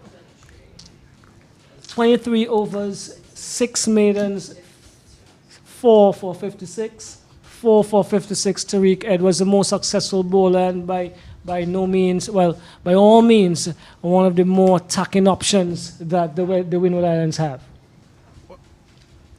Well, there are 2 left-handers at the crease. You must have to deploy somebody.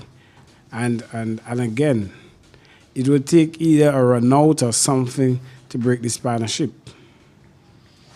Or the consistency of Edwards that has brought him 4 scalps so far. He starts well on the stumps as he gets into Harris. This is the angle down the leg side and pushed past the man at short leg. Comes again, Tariq Edwards. 4 for 56 prior to this after bowling, throwing down 23 overs. A good chunk of the overs bowled so far by this young man.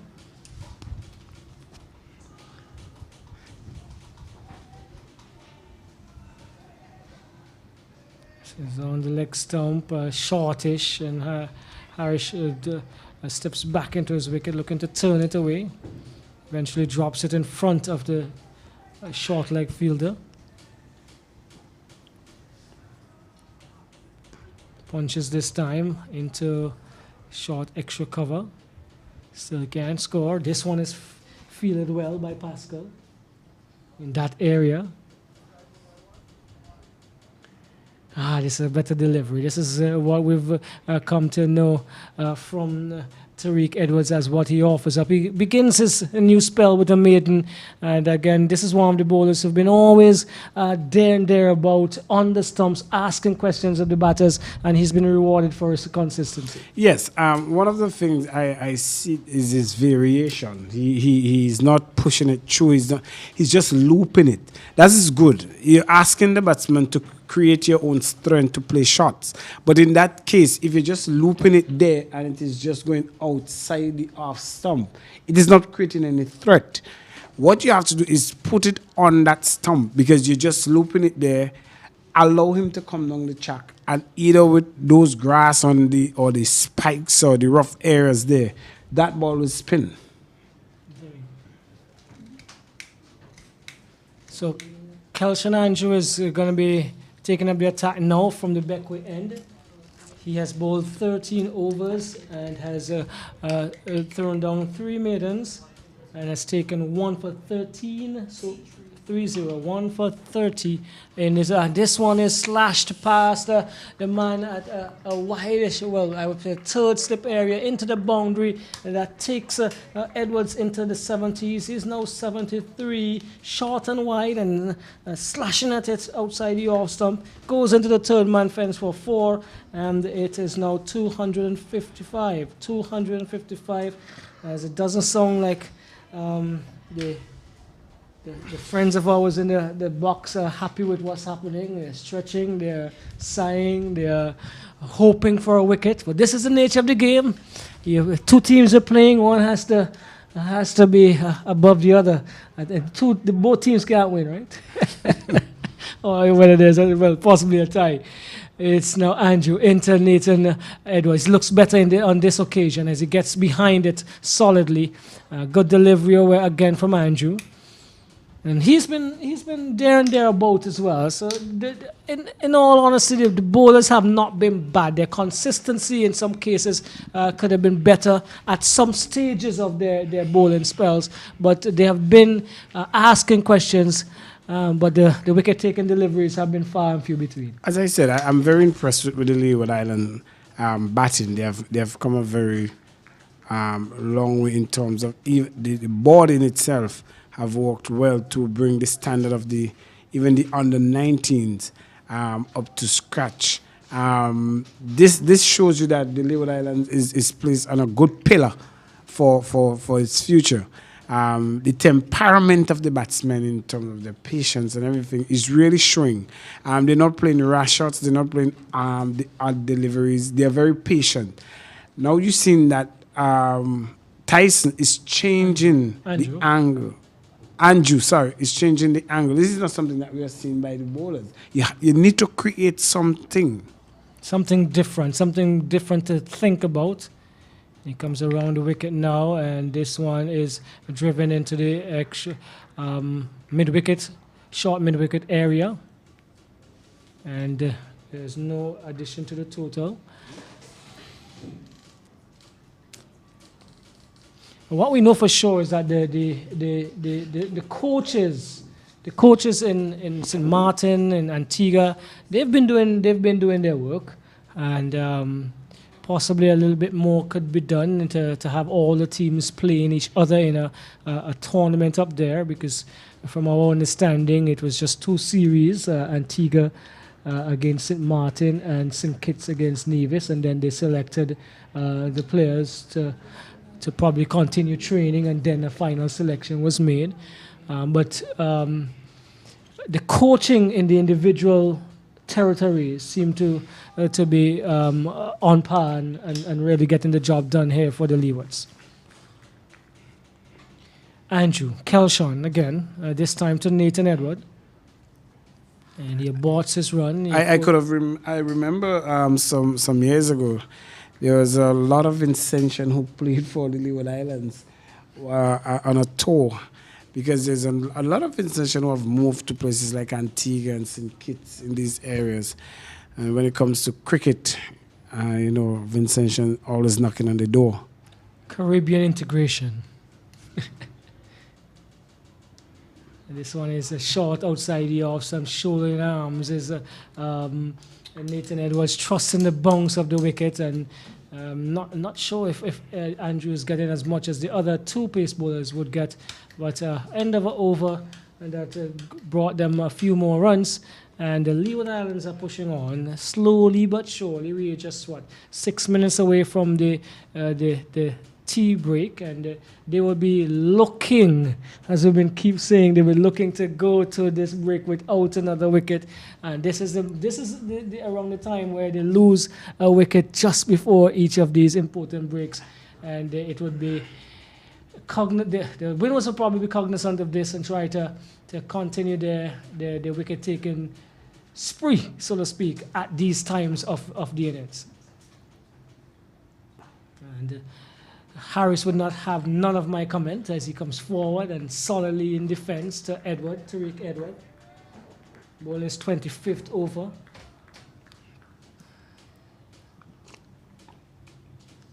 As he blocks again, comes forward.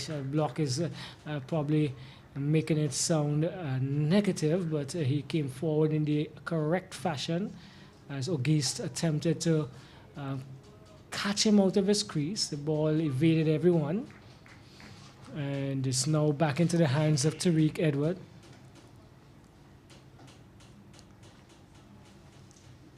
This is Harris just going back onto his thumbs and standing tall behind that one, keeping it out as he's been doing so well. Moves away as Andrew, this is Tariq Edwards, attempting to rush him a bit there. And again, concentration levels are really in tip-top shape as he wasn't prepared. He's now prepared. Comes long forward in the MCG manual, coaching manual style, and head over the ball, back angle to the surface. I wonder, do we still use that manual? Because the type of cricket we play these days and the type of shots we see these days, Cusnell. Well, you yourself is a coach, so you should be the rightful person to answer that. I mean, theory must apply no matter what format of the game you're playing. Okay. And as it's normally said, class is class, but form is temporary. So a class batsman would always know, no matter what version of the game you're playing, at the end of the overhead, it's 255 for 6.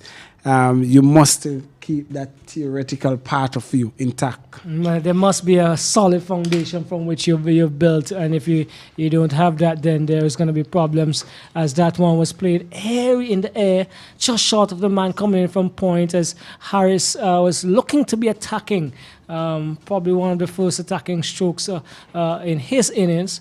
And it traveled in the air for a bit, but just dropped short of that fielder who was coming from the point area. Possibly would have one more over before the tea break. And with the fast bowling operation, we could probably put our heads on the block for that. And it's Kelshan Andrews. He's going to come over the wicket, come back over the wicket.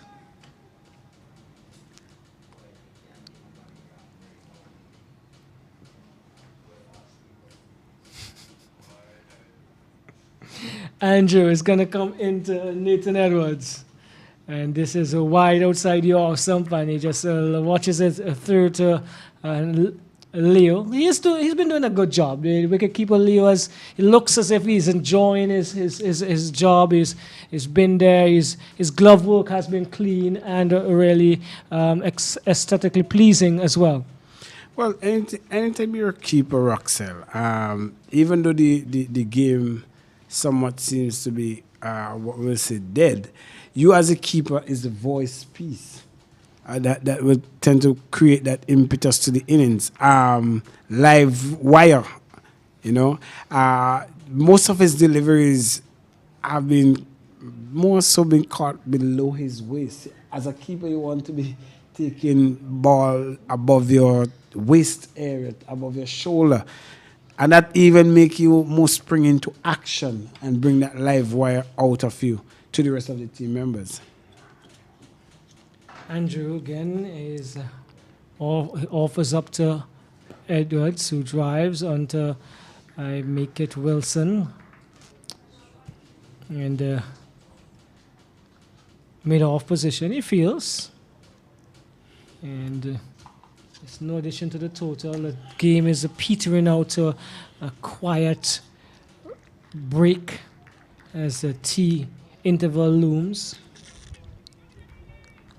It will be interesting to see the approach of the winner at the Leeward Islands post tea.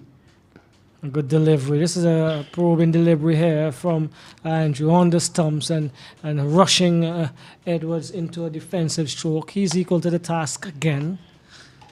And a young man with a lot of potential. Has to have the right guidance and encouragement to keep going. Drives this time, back pass, the man coming across from mid-off is going to roll into the boundary now for 4. That's another 4 for Edwards. He's been scoring in boundaries of late. He moves to 7 and takes his team's total to 259.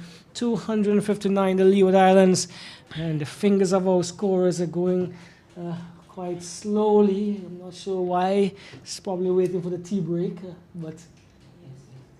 lead moves on to 50. Yes, the lead moves on to 50. So 50 the lead here for the Leeward Islands. And they will be looking to get at least another 50, if not more. And one of the men who's going to have that on his shoulders to do is Nathan Edwards, as he shouldered arms now and brings this segment an end. The umpire will come, dislodges the bills now, and the players are going to walk off to have a short tea break. They may not have tea, they may have juice and some sandwiches and some fruit and stuff, but that's what is traditionally called. 259, the Leeward Islands 259 for 6, still there. And batting well is Nathan Edwards. He is on 77, and this is to add to his 5-wicket haul that he took 5 for 36, if my memory serves me right, in their bowling innings. And with him, 5 for 30, correct. And then Harris is with him. We were told even before he came to the crease that he is no rabbit with the bat, and he has lived up to that billing, so to speak, at this stage. He's on 2. They will be looking to come back after tea and probably propel with the lead that they've had already. Yes, and they should be the better of the two teams going off. They have a set batsman at the crease in light of Edwards. He's playing I believe his best cricket. He's in form. He's in bowling form. Batting is showing great strides. And what the Leeward Islands will look to do now is to up that tempo quickly to 100, 150, and give the Windward Islands enough time tomorrow to either you set a total or you skittle out before. So they should look to win this game outright. They have already placed themselves in that position for an outright win. I do not see the reason why they cannot. But cricket, again, is a game of glorious uncertainties. Right, so at the end of play, just before the tea interval, we have gone into the tea interval. The Leeward Islands, in response to the Windwards 209 all out, they are 259 for 6. 259 for 6. The not out batsman, Nathan Edwards, who continue to impress. He's on 77. Harris is with him on 2. We are going to take a break, and we'll come back to you in about 15 minutes.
Welcome back to the Arnosville playing field, where we have action on day 2, post-tea session, final session of the day, between the Leewards and the Windward Islands under 19 teams in the CWI Rising Stars competition.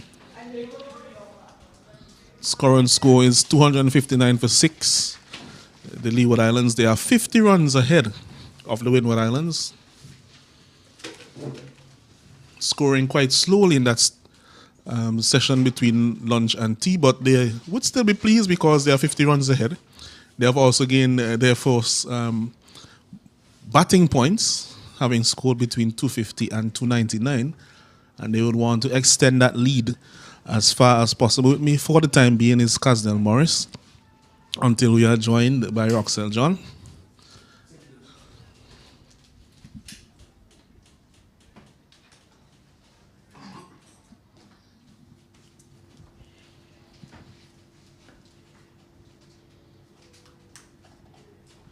And the bowler will be Terrick Edward. He'll be bowling to Harris. Full delivery, defended to the man at mid-wicket. Pascal does the fielding. Tosses it back to the bowler. Some encouragement coming from the fielders there. Yeah, good afternoon, viewers. Good afternoon, Alanson. It will be interesting, as I said pre-tea interval, how the Leeward Islands will look to plan this game out. Will they bat until tomorrow early and then put the Windward Islands to bat and try to get them out before lunch or before tea tomorrow?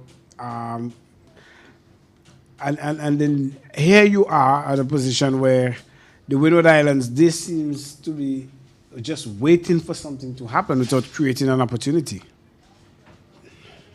Yes, indeed, that is the mold in which they are in at this point, almost as if they're waiting for a decoration or a rush shot here and there. But the Leeward Islands are in a strong position. They are the ones who want to make the play. The batsman on strike now is Edwards, and he's not out. The 70s, looking to press on. He's on 77, not out. Again, in that session we mentioned that he mentioned to the coach that he wants to make a century. So he's only 23 away from that landmark. And this is a wrongful toss. It's pulled away. It's going to go for 4 runs. And it's a no ball as well. Height. For height, yeah, most likely, yeah. It was a very full. That one seemed to have slipped out of his hands. Can't be that he bowled that one intentionally, Casden. Yeah, just coming back from tea, a bit relaxed a bit for that 15 minutes. So the energy flow has somewhat been broken. So that's 5 runs given away there.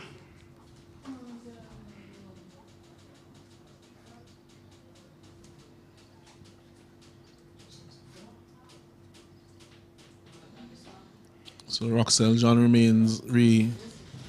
joins us in the commentary box, and Casnell will go on his break. He'll rejoin us in the next half hour. And so welcome back, Roxelle. Yes, thank you very much. Tariq Edwards is back into the attack again, and this one is on the stumps as Edwards is continuing his good work. And the over comes to an end. The total has pushed on to 265 for 6. And Alanson, the temperament, the levels of concentration, along with the technique of Nathan Edwards, continue to impress us here. Yes, he's doing very well for his team, putting them firmly on top in this game, both with the ball and with the bat. He's doing it in both of the major facets of the game, and he is in with a chance of actually scoring a century. He's 81 not out at this point. Well, his plan from last night was making history. We'll probably have to be that type of history probably have to be explained to us. Whether it is the first Leeward Islands batsman or Leeward Islands cricketer who have taken 5 wickets and scored a century in an under 19s tournament held by the West Indies. That could probably be it here, and he is well on his way to doing that. Or he might be the first one from St. Martin to do it as well. Possibly He will let us know what that history is if he achieves it. Well, I'm sure Coach Singh is still on. I'm sure he's still locked on to us as we bring the coverage of this game. And when we get closer to that, if it actually happens, he will inform us of what's happening. Kelshon Andrews continues his attack for the Windward Islands, however, as they try to continue to restrict the Leewards and make inroads and get this innings wrapped up. It's been a hard toil for them. And with one slip, a gully, a man at point, the voices are not as exuberant as they were before. And but Andrew is going to continue his work. This time to Harris. Harris punches it in front of point into the cover area and gets a single. He moves on to 4. And the total pushes up to 266 for 6. And have weathered the storm of that blow he had to his toe. That is Nathan Harris. Probably had some ice or something applied to it, or one of those sprays that you guys use these days. And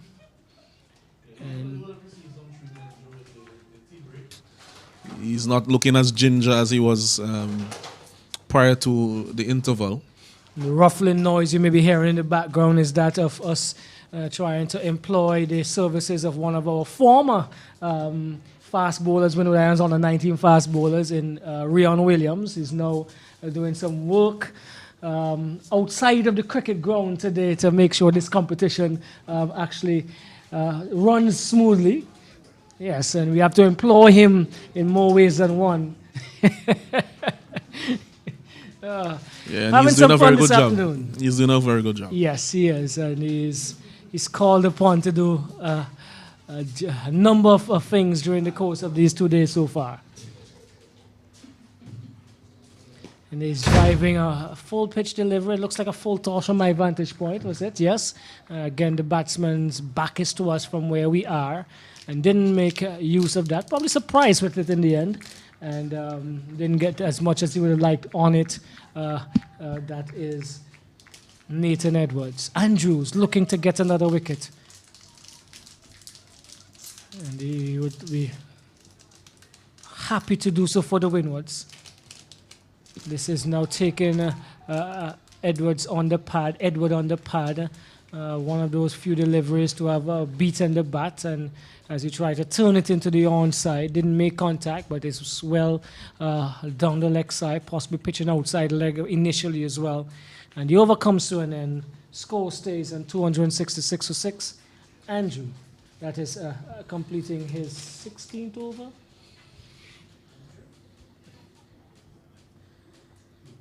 Yes, 16th over, and we have Harris on 4, and Nathan Edwards eyeing 100 on 81. Yeah, so Harris may have told Edwards, man, you just bat because I'm going to be here, I'm not going anywhere. And he's holding up his end of the wicket now. Again, well bowled here. The pick of the bowlers by no stretch of the imagination at all for the Windward Islands. Tariq Edwards continuing to operate and being consistent as he's been. This one is floated on the leg stump. One that another batsman may have whipped away into that vacant mid-wicket area. Vast territory of land.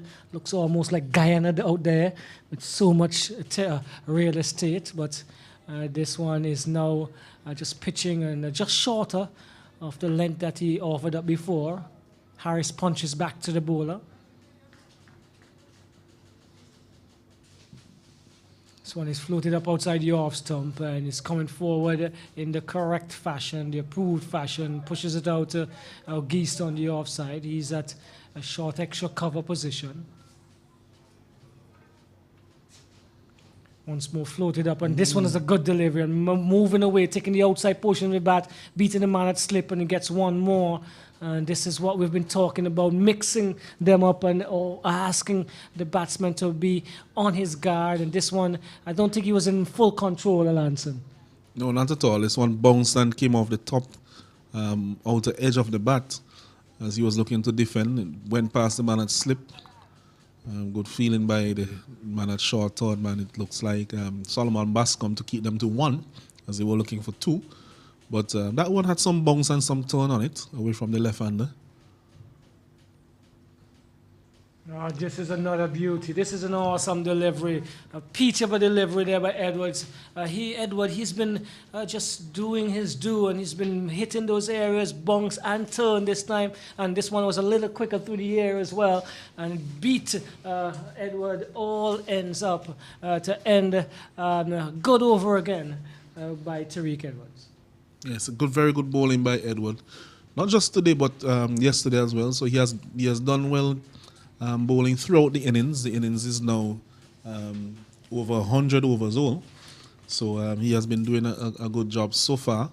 He has been miserly, and he has also taken 4 of the 6 wickets that have fallen for the Leeward Islands. And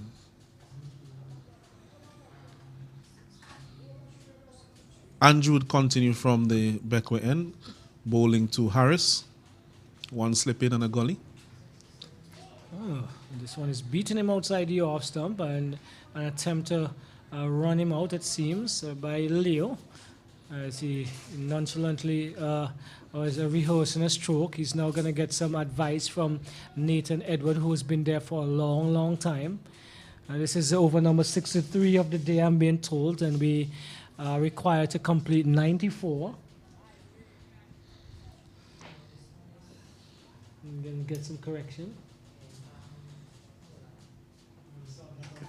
Got the Yorkerland delivery right in the block hole there by Andrew, and equal to the task is Harris. He's been quite good at just keeping the balls out and holding his end, as you said before. And this one was a good delivery by Andrew. The Windwards bowlers are getting back into the areas where they need to be, and they're asking some more serious questions, some searching questions here as they try to dislodge another batsman. This one is whipped off the pads to the wide fine leg position. And 1 more to Harris. He goes to 6. And the score 268. So we've been told that this is a 68 over in progress of 94, which must be completed today. All right, it's quite interesting. That means that we have about 26 left after this one. It should take us up pretty close to 5:30, depending on who bowls those overs. If you have a lot of spin, then it would finish before that. Andrew is not bowling spin. He comes up now, a good delivery, short of a good length, and into the left-handed Edward. He's solid again behind that one, comfortably. Looks as if he's just on the beach in St. Martin, just playing and enjoying what he's doing comfortably. Yeah, Looks perhaps he's at home. Yeah, on Maho Beach, that beach right at the end of the runway there in St. Martin, where a lot of persons go to do airplane spotting. This one is another good delivery, a little bit further up to the batsman, and driving back to the bowler is Nathan Edward. May have been thinking about one of those other shots that he had, where he had gone through the line, but possibly not there, not as close to him as he would have liked. Yeah, that one seemed to be a slightly slow delivery from Andrew. Seemed to roll his fingers over that one. I think that is what prevented him from adopting a more aggressive option. Yeah, going with an aggressive option this time, but this one kept a little bit low as it went through outside the off stump. It was shorter as well, and the over for Andrew comes to an end. The score trickled on to 268. 268, the Leewards, they have taken the lead here in this first outing at bat. The Windwards 209, the Leewards 268. And bat for 6, and batting quite well still on 81 is Nathan Edwards.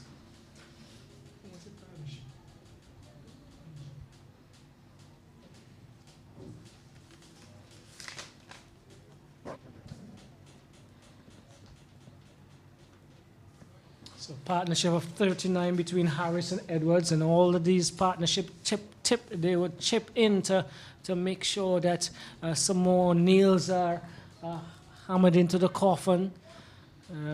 Not to say that the Windwards are dead and dusted, but they're pushing the lead forward here, the Leewards, and this is a good delivery by Tariq Edwards, pitching in and turning slowly but appreciatively. Harris had to keep that one out. Another good delivery. Harris on the stumps again. Edwards. Harris comes forward, pushes it to the man at his short leg. Edwards is getting some advice. He comes up again. Tariq, this is outside, just about as outside your stump, a bit coming forward, and had to push this one as it came back into him. No, beautifully bowled and looped this one a little bit more, and Harris coming forward, had to be cautious, had to be careful, had to be solid. He's now employing a forward short leg. Moves away as seemed not to have been ready. See what he does. Shorter, still on the stumps, however. And if with the overs goes as quickly as this one, it may not be as long as you may have considered. But another good over, another probing over, a mixed bag again, but mixed bag with all of the deliveries on the stumps and required to be played and or answered by the batsman, Alanson. Yeah, well, I think that you could see that the captain has a lot of confidence in his bowling, not only in the fact that he tends to go to him as an option as frequently as possible, but also if you look at the feel that the captain is giving him, he has been given 2 slips, even at even in spite of the fact that the Windward Islands now have a huge deficit, where they are almost 70 runs behind, well, it's almost 60 runs behind the Leeward Islands at this point. He's still giving him quite an aggressive feel. We saw the man at Silly Point coming in that last over, in addition to the 2 slips. So the captain is placing a lot of confidence in him, and so far he has delivered with his 4 wickets. Luke Wilson has been brought into the attack, and he is going to come from the backway end. This slow trotting off breaks, and this one is a good start by him. And Edwards again just pushing it out to the offside. And Gibson from a backward point does the fielding.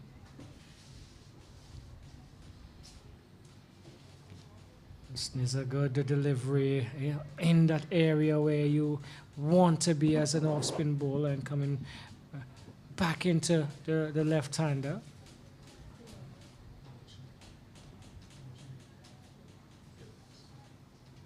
And Edwards goes in the air, and he's going to get one. It goes over the man at a short, I say an extra cover possibly, and the man down at a long off had to pick up. He had to come around, and that again was in his slot, so to speak. He moves on to 82. Nathan Edward. Score inches up to 269. A little bit more attacking here now for Harris, as the long off has come up to mid off. Harris content to just being defensive and playing that one back to Wilson. This one is shorter in length and still on the stumps. Standing tall behind it is Harris. It's already a tall young man.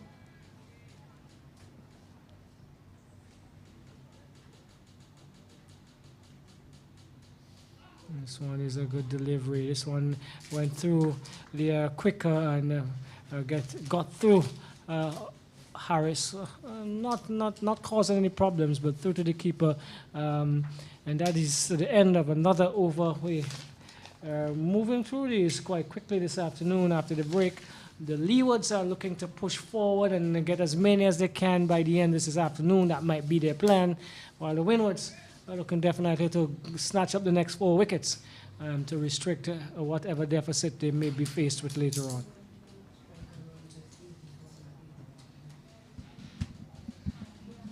So this time the silly point comes out because he's bowling to Edward. He's defending on the front foot. Roxelle, what would you do in terms of this position? What would you try differently if you were the captain of the Windwards at this stage?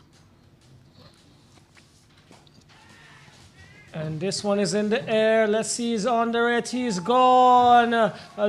Bascom, Solomon Bascom has taken the catch. And Nathan Edwards has gone caught for 82. I was about to say that I would have agreed with Casnell in that you had to make the batsman go for strokes like these by possibly crowding him, putting some more batsmen in attacking positions, fielders in attacking positions, and obviously guard those areas where you see he's strong. And these are 2 areas he's been going. A couple of the deliveries that he batted before went in the air, and he was not in control in a few of them of late, and possibly looking as if he was tiring. And that would have been an option for me. And now that you have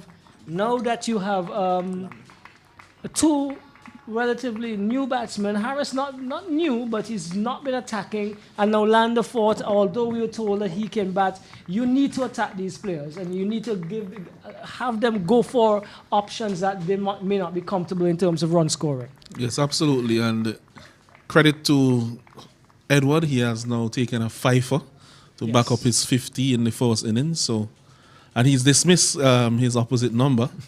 When I say opposite number, I mean the two players who have acquitted themselves well with ball and bat thus far in the game. So he has an opportunity with a few more wickets yet to fall to add to his tally of 5.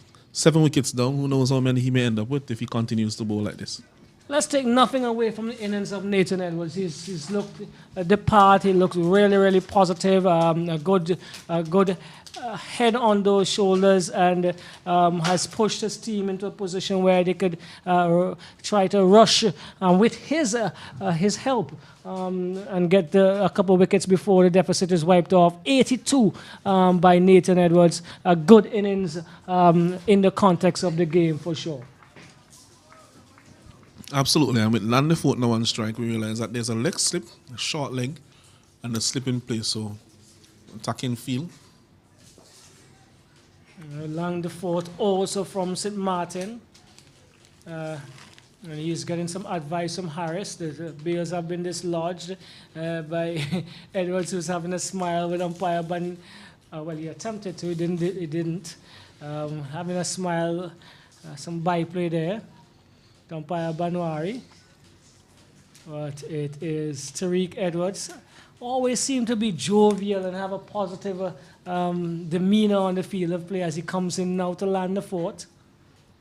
And he is just guiding this one to where a short third man would have been, and he gets his first run.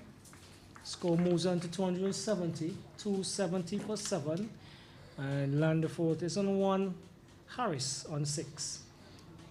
Yes, and in the Caribbean, we love our cricketers. We love persons who have a bit of personality.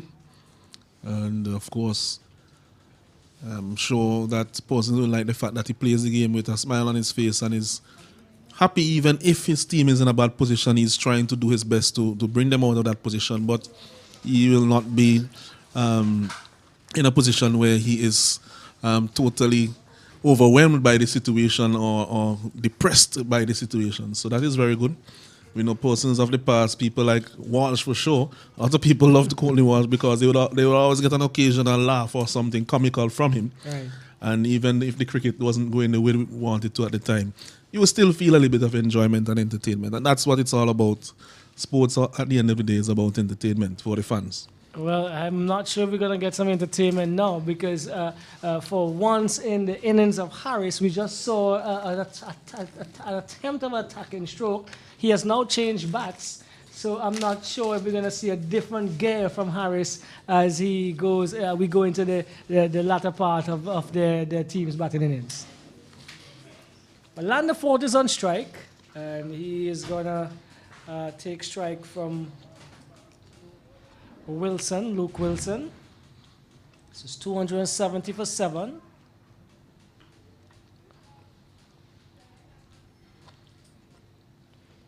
And this one is being left outside the off stump, went through the air very quickly. One of those few deliveries that he bowls with that speed. And we have umpire Banwari is indicating a few things to the batsman possibly as he goes back to his square leg position. Wilson again. And he tries to whip this one away off the pads. A bounce and turn there for Wilson. And down the leg side though. He has a short leg, a leg slip, a slip. This one is a good delivery, taking the edge and dying just in front of, make it Ethan Gibson in the slip area. Good delivery there by Wilson, attacking now he is, as they should. So Ethan took a step forward there. This one is going through the line outside the off stump and missing, swishing outside the off stump. There's Lander Fort. So the bowlers, for once, the Windwards definitely putting some cats among the pigeons here in the Leewards batting effort. Yeah, I was saying that Ethan took a step forward at slip. I was wondering if he was a bit too deep initially, given the pace at which Luke bowls. Yeah. Let's see what happens now as he comes again to Lander Fort. This one is on the stumps. He comes forward and manages to keep it out. Luke was almost up with an appeal. Shoulders doesn't look as positive as we would like to see it, but he turns from the backway end. He pushes the mid on to long on. This one is flighted a bit more outside the off stump, and he was hoping that something was going to be tickled into the arms and gloves of Leo. That was not there to be. And the end of a very good over from Luke Wilson. Yeah, that was a very good over. We could see what his plan was. And at the end of the over there, when he sent back the long on, he gave it a little bit more flight to see if he could bait Lander Fort into trying to go over the top. Was beaten on that occasion, but good thinking there by Wilson. These two are bowling well in tandem.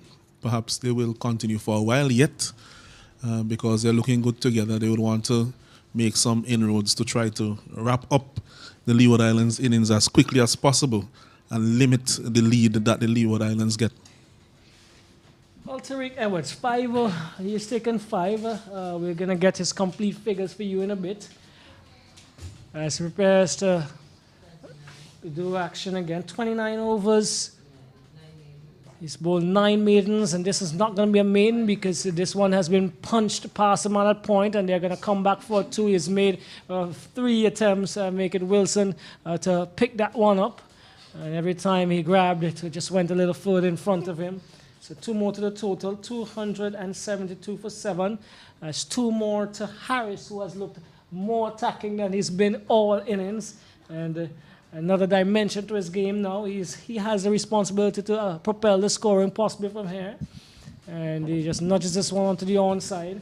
So we're talking about Tariq Edwards, bowling 29 overs. He's had 9 maidens, and he's conceded 66 runs while taking 5 wickets. And this one is over the man at mid-on. Going to go close to the boundary. It runs into the boundary now for 4. And the gears have changed for Harris. He's moved to 10. And the last 3 shots played by Harris have been positive run-scoring shots. Roxanne, I was here and I'm doing some thinking. And I was asking myself this question. 12. it is clear that Harris now understands that he has to be the aggressor. And while he was batting with Edwards, he understood that his role was to stay there at the wicket. What happens to these players when they get a little bit older and start playing senior cricket? You see, when these situations come to them once more, that they don't accept their role. Well, the 6th wicket is down as this was. Let's get it right. Harris trying to continue to push the score forward. This one he wasn't close to, and it peeled off the edge and into the safe hands of Wilson. I make it at point. And to go with your point, it falls on the foundation that they would have had, in my estimation, as it relates to responsibility and understanding. Carrying out responsibility, because if this is something that was instilled with them and they knew the importance of it, they will, as they develop, as they grow, as they get bigger in the game physically and in terms of age and even in terms of their knowledge of the game, they would know that in some instances some of these same options that they used at the junior game would obviously be applicable in the senior game. I guess you're asking this because sometimes we see a lot of players who are very promising and carry out the instructions at the junior level, but you wonder when you put them in the same situations and at older age and senior cricket, they don't. And I could understand where your question is coming from in that instant. Yes, you see it even at the international level from some of our players, and it leads you to question a few things. But 6 wickets to Edward, very good. Yep. He has the opportunity to get a few more. And this one is, he was trying to see if he can get that one, but over the man at point as Amri gets into his attacking mode very quickly. As it's now Amri and Langderfoot. All right, but Amri has joined Langderfoot. Langderfoot moves on to 3. Yes, and the score is 278. 278 for 7. 8. All right, let's add that one. And this is another positive shot down to the man at mid-on. It's Bascom coming around and does the fielding. And so we could be possibly in for a little excitement as the Leewards, the lower order now, attempt to push on and get as many as they can, and the Windwards try to pick up the last 2 remaining wickets. Yeah, what I think that they would want to do is get a crack at the Windward Islands this evening and see if they could get a few wickets to go into tomorrow with a lead, or with that position of strength, and having already taken a few of the top order of the Windward Islands. And what you've seen from Langderfoot, although he's new to the crease, he now realizes that he's the senior batsman, so to speak, and he has to go after the bowling. Whether Amri, who has just come to the crease, would join him in that approach, is left to be seen. But he's a big guy, clearly stands out on the field, by far the biggest player on either side. And we saw him, in close proximity yesterday. He's bigger than all of us, for ssure. Well, I was just going to ask you, I'm not sure what you're talking about seniority here, because Amri by far is bigger than the Langderfoot. In all in any stretch of the imagination, his bat looks like a pin or needle in his hands, and he's having some fun out there already. He is the man of the day. He has taken over the show. Let's see if he can do that with some scoring shots. Yeah, we spoke about the fact that he always had a smile on his face when he was in the field. So let's see how it goes.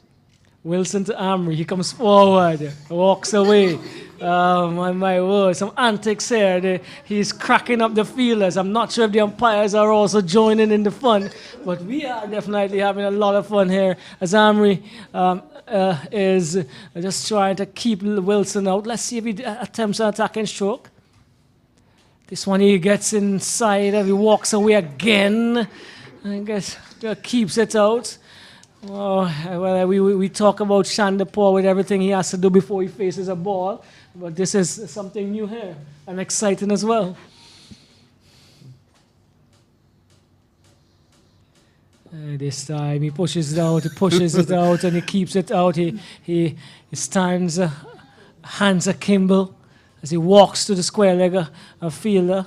The short leg fielder. Not sure if he had a word or two with him.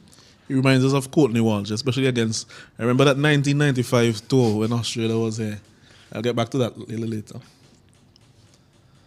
It's a quicker through there, and shorter. Amri is going to get off the mark. He gets one, and he definitely settles so that he was not even thinking about coming to face another delivery as he pushes the total to 279. 279? Yep, 27948. And Landefort is given the responsibility to push on.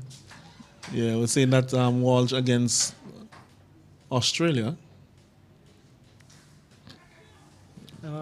Conventionally for, but that seems a beat went through between the batsman and the stump and came down to where a fine line would have been. They got 2 byes, so it's 280. The lead is now 71, and not a bad lead. Yeah, they're in a very good position. 281, yep, 281. So the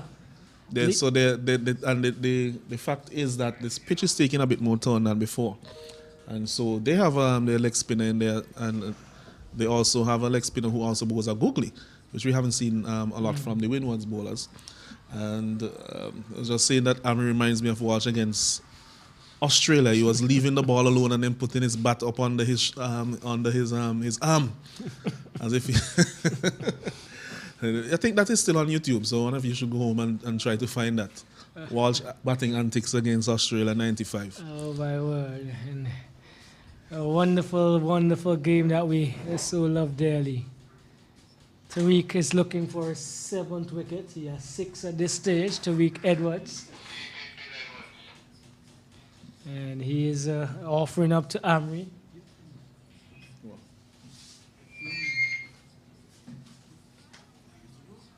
This one is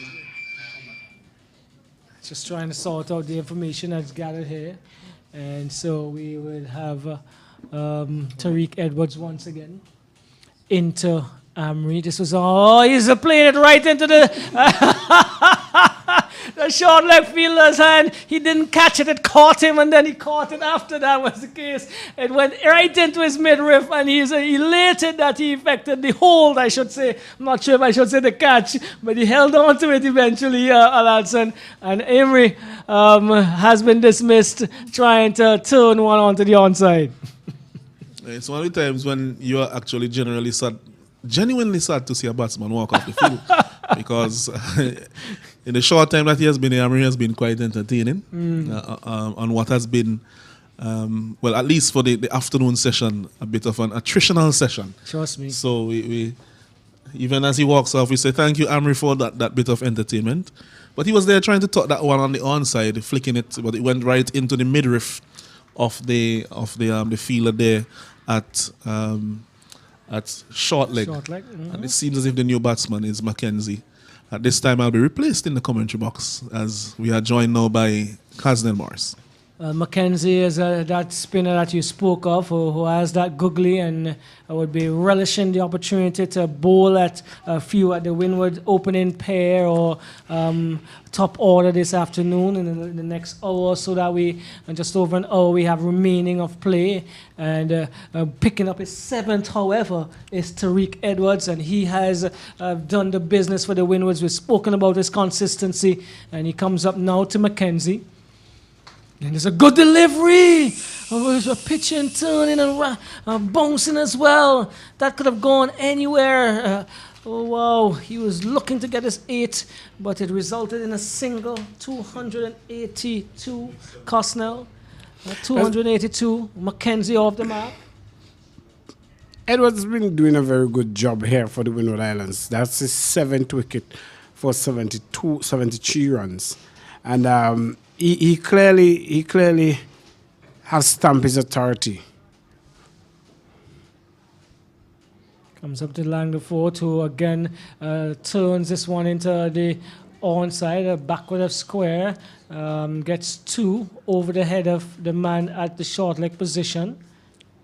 And Landefort moves on to 5. And the score pushes up to 284. Last wicket pair at the crease for the Leeward Islands. They've gathered a healthy 75 runs lead. London forward goes early. This is going to be caught. Should be caught by Bascom. He does that, and Edwards is reeling in a party here as he dances to the joy of having picked up 8 wickets. 65 with the bat, 8 wickets. And on one side, we have 82 with the bat, 5 wickets. Offers for a good day. Last day to come, but we still have an hour, and really good work by Tariq Edwards to wrap up the remaining few wickets here for the Windwards Cosnell. Yes, I'm very much disappointed with the post tea session from the Leeward Islands. Before they went to tea, they were in a great position to score, to get a lead of 100, 120, 130. I am not somewhat gonna critique the Windward Island bowling, because they would have had their plan, they would have had their strategy. However, the Edwards was very fundamental and instrumental in making sure that the Leeward Islands do not really carry on the tally. This would have stemmed from where they took the new ball and they restrict the run scoring all Europe. And this is what we were talking about. If you restrict the run scoring, you're putting the pressure on the back end where stifling the run flow will not allow. Michael Graves, he got 60, and then we had some 30s from Malik Walsh and Joel Andrews. As it relates to the bowling for the Windward Islands, the pick of the bowler who have shone gloriously here. 5 runs and picked up 8 wickets, Tariq Edwards, and this is to add to the 65 he got in the batting innings. He will have to come again and probably bat even longer for the Windwards, for them not to possibly lose this game, but his effort in the field, both with the ball. Well accepted. The coach will be smiling in terms of the bowling part there for Edwards. In terms of the batting, I think the Leeward Islands did very well. They held very important partnership at strategic time. And from the get-go, the batting pair, the opening pair there showed you that they were in for business. And they carried on, and overnight they started from 103, I think 104, and should have gone on to get a deficit of, as I'm saying, 130, 140.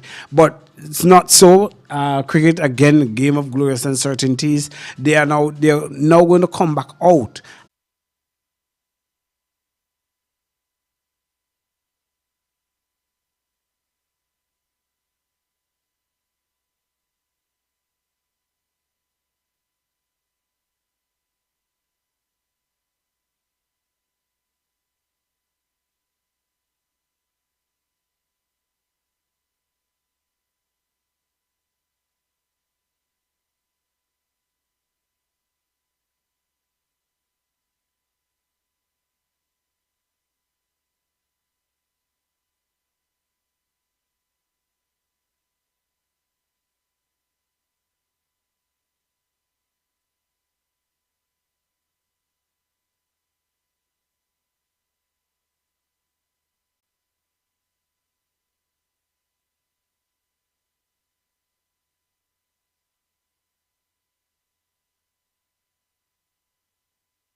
So here we go. It's going to be the second innings of the Windwards. They have a deficit of something on the board for the Leewards to try to get this game with an outright win. But the Windwards would be looking to make sure that they bat deep into tomorrow to avoid such a perception at all by the Leeward Islands. looking with to have the ball is going to be the outstanding Nathan Edwards. He was very outstanding with the ball. He equaled that with the bat, and he's now being required to take the opening.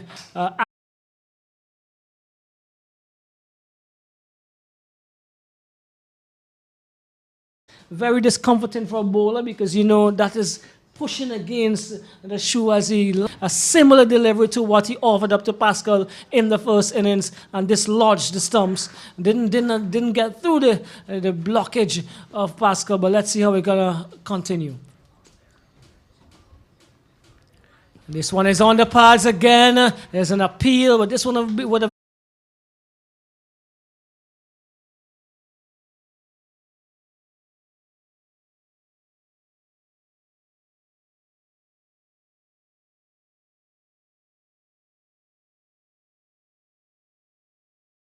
in some trouble. This one is outside the off stump and is probably given an opportunity, a reprieve here, to just see that one through to the keeper, Castnell. He's struggling. He's grimacing after every delivery. What I think needs to be done, they need to give him some attention very early because it could prove very catastrophic throughout the tournament. Or to the rest of this match. What you don't want to do is to force him with that injury. Yeah, you're already in the lead.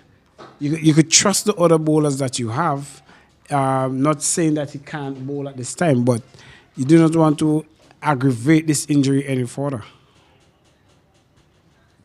Well, Edwards being a captain himself of the under-17 with possibly, from our estimation so far, he has a good head on his shoulders and he would possibly know what he could, as we speak of this said indication that he's spoken to his captain, looks as if after this he's definitely going to leave the field. And this is good. This is good to see that he has that intuition to say, listen, I would not be able to make it after this.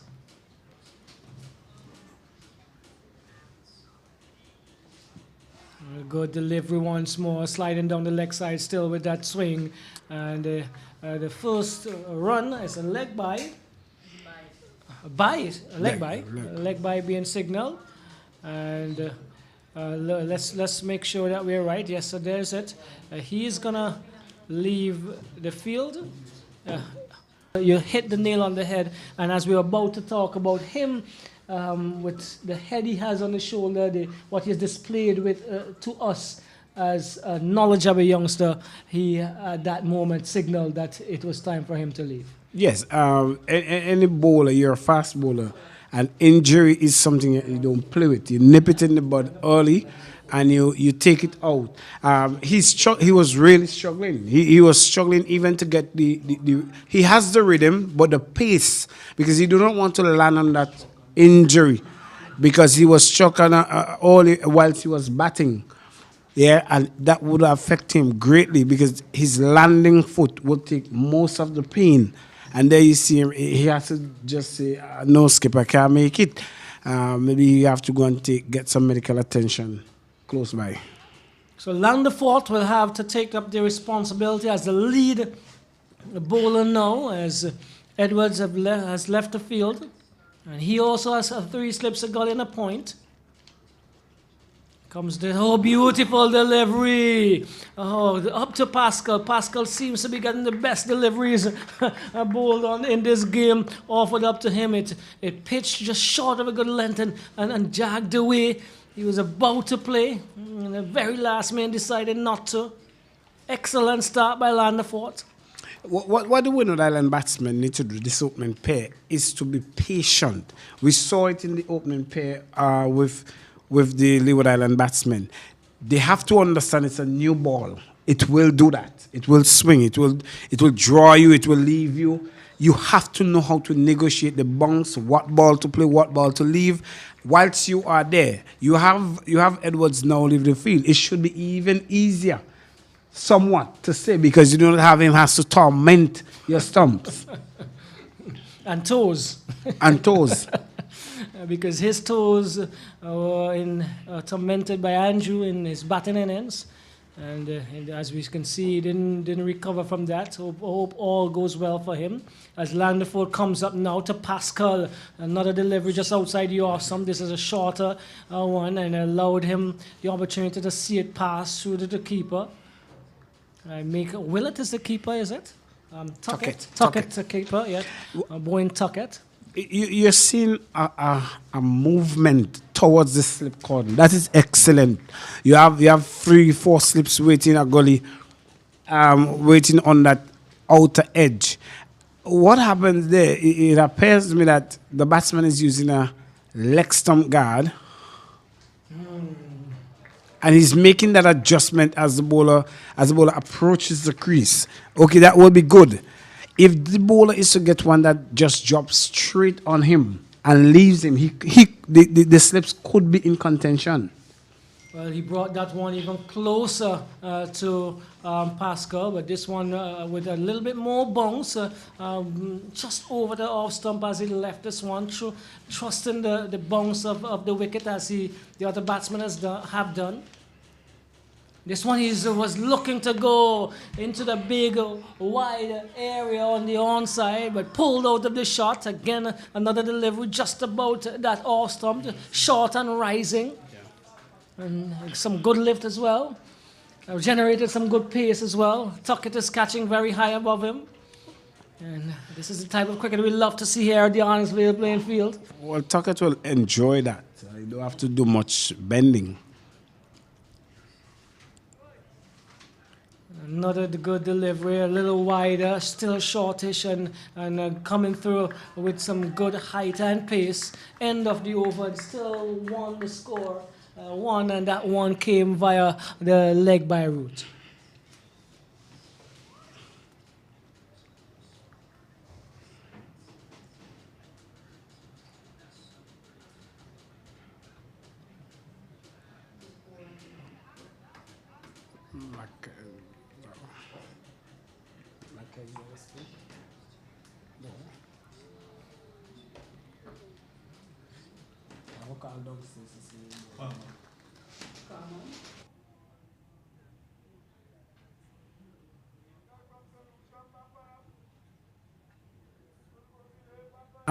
You have been coach within the cricket fraternity here with many teams.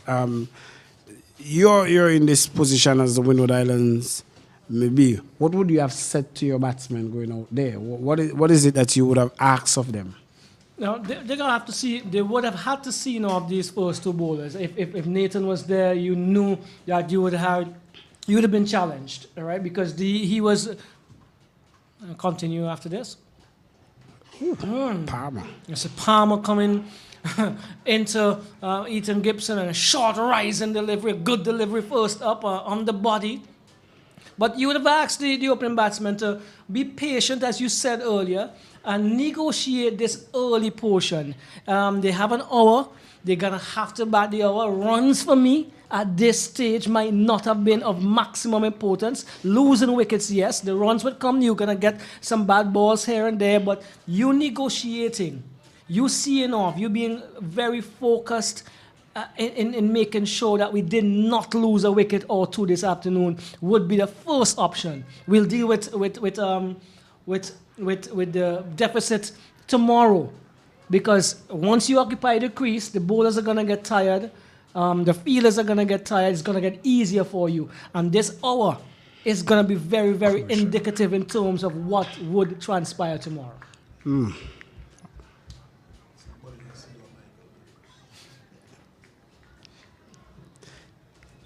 So Palmer has taken up the attack from Edwards. He has bowled two very good short balls. Now, if he's gonna continue that ploy, I believe in putting in a short leg. And you just talked about it as he plays this one into the mid-wicket area. Can get a score. Not a short delivery. He's getting really good approaches from the surface here, Palmer. A really good lift from the surface. Looks as a very strong man. I want to add to what I said earlier. I'm not going to say to my batsmen, if the scoring opportunities come, don't take them. Yes, but we're not going to manufacture shots. Yeah, not going to manufacture shots. But I've not seen much batting of Ethan Gibson, but I could speak very clearly that, well, this is a classic shot through that vacant area between third slip and gully, and he was able to find the vacant third man area for 4. He's off the mark, 4 runs.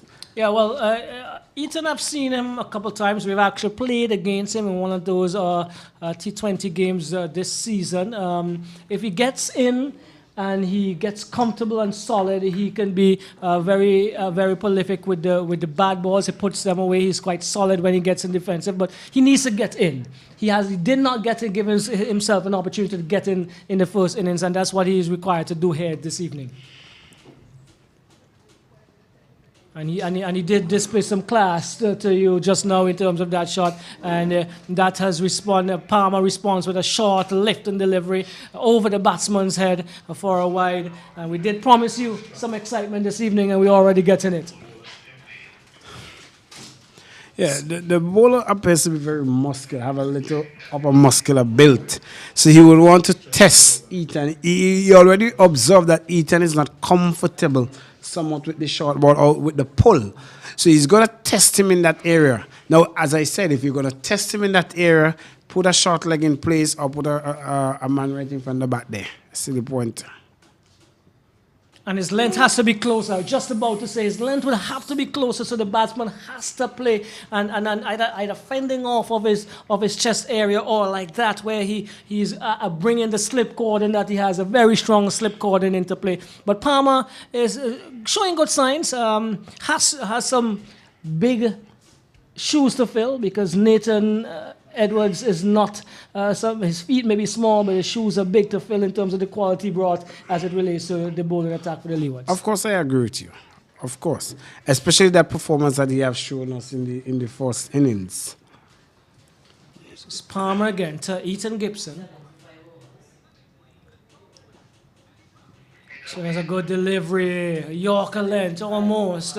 Ethan just decides to dig it out, and good over in the context of the game because he was probing there, attacking the batsman, just his length and line, and probably needs to be a little bit more consistent, but a strong young man and warming to the occasion. Let's see what he offers in over 2 and 3 when he does get that opportunity, Kasnel.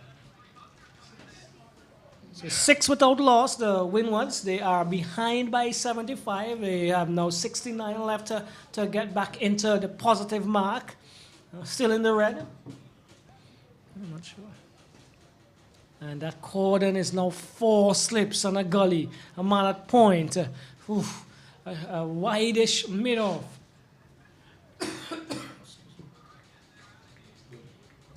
Landerford has the ball in hand. Beautiful feel for a fast bowler. This one goes wide down the leg side. Tucker could not gather. And so there's a bye conceded. The on to 7. The Windward Islands will relish these extras. I mean, though they are not coming from the bat and the batsman would have wanted to feel the ball on the bat. They will welcome it. They help to reduce the deficit. 7 runs on the board. You don't have the services of Edwards. What Gibson and Pascal has to do is to see how much he can weary the patience of the Leeward Island to have a bowling change or something of that nature. Landerford offers up to Gibson. This is a good delivery just about outside the off stump and bouncing as well, and Gibson is on top of it. A man coming in from, I make it a gully position, he does the fielding. Gibson is on 4, a classy stroke to get off the mark. He's played some pretty good innings in the local competition. His concentration levels is for me what needs to be strengthened. Well, I believe with this concentration, the support as well, and talking about support, he and Luke Wilson always get that family support. I believe from our vantage point, I'm seeing a family, and that's a fine shot whipped away into the mid-wicket boundary. The umpire now can firms that it is 4 runs and a very excellent shot, well executed. Excellent on the pads, and he didn't look to keep it down in at any time. Just went through the line. It was in his slot, and really nice flick of the wrist. So over the man, as a man short in the short mid wicket, was well over him, and in those wide acres of lands on that side and the onside, there was no one stopping that one. So he moves on to 8, and the score is 11. The Windwards are 11 without loss in their second turn at bat.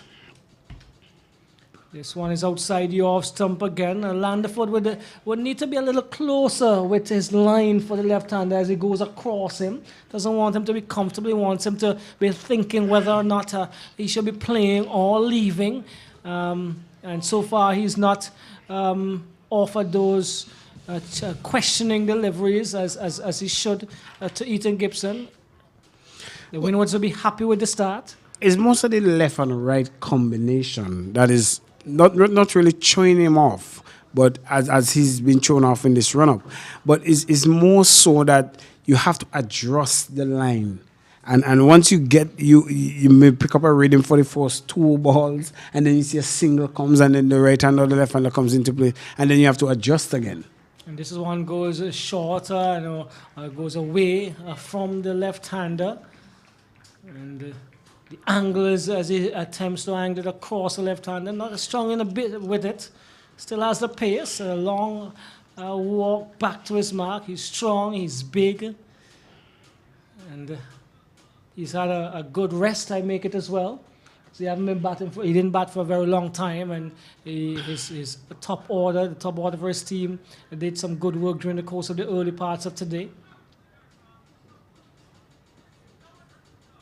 Another one just sliding across the batsman into the gloves of Tuckett, and to no trouble at all. Not trouble Ethan Gibson. He's on 8 and looks better so far in this innings as he has an opportunity to make amends for his first innings failure, if you want to put it that way. Not being too harsh. But the Windwards 11 without loss as they try to wipe off the deficit of 75.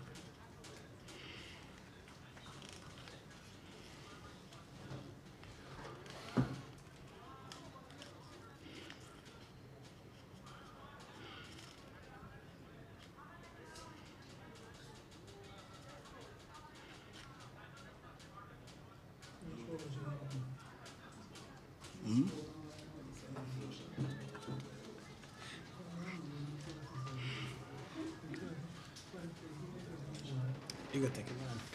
So Palmer, he is going to have an attempt of dislodging Pascal. Pascal is yet to score in the game. And as I said before, he has had some of the most difficult deliveries to negotiate. This one, he is looking to get a single. Yes, he gets one. Not in control fully as he plays it into the onside. Gets off the mark as we speak. Is it a no ball? Yes. Yes, it is. Right, so the score moves up to 13. Pascal has opened his account for the game. As a matter of fact, his team trade that single. So it is somewhat, as we will say, he takes the blight from him. Well, a pair is something that you batsmen don't like at all. No. It is something, it always causes butterfly in your stomach. Well, he had to negotiate a very good delivery first up again to enable him to get to this point where he has scored his first. It's Palmer to Ethan Gibson. This is a good delivery. Gibson had to come down on it, and he did that confidently, positively. He would have looked at the Leeward Islanders batting, and he would have said to himself, listen, I could bat equally as well, and I need to do that.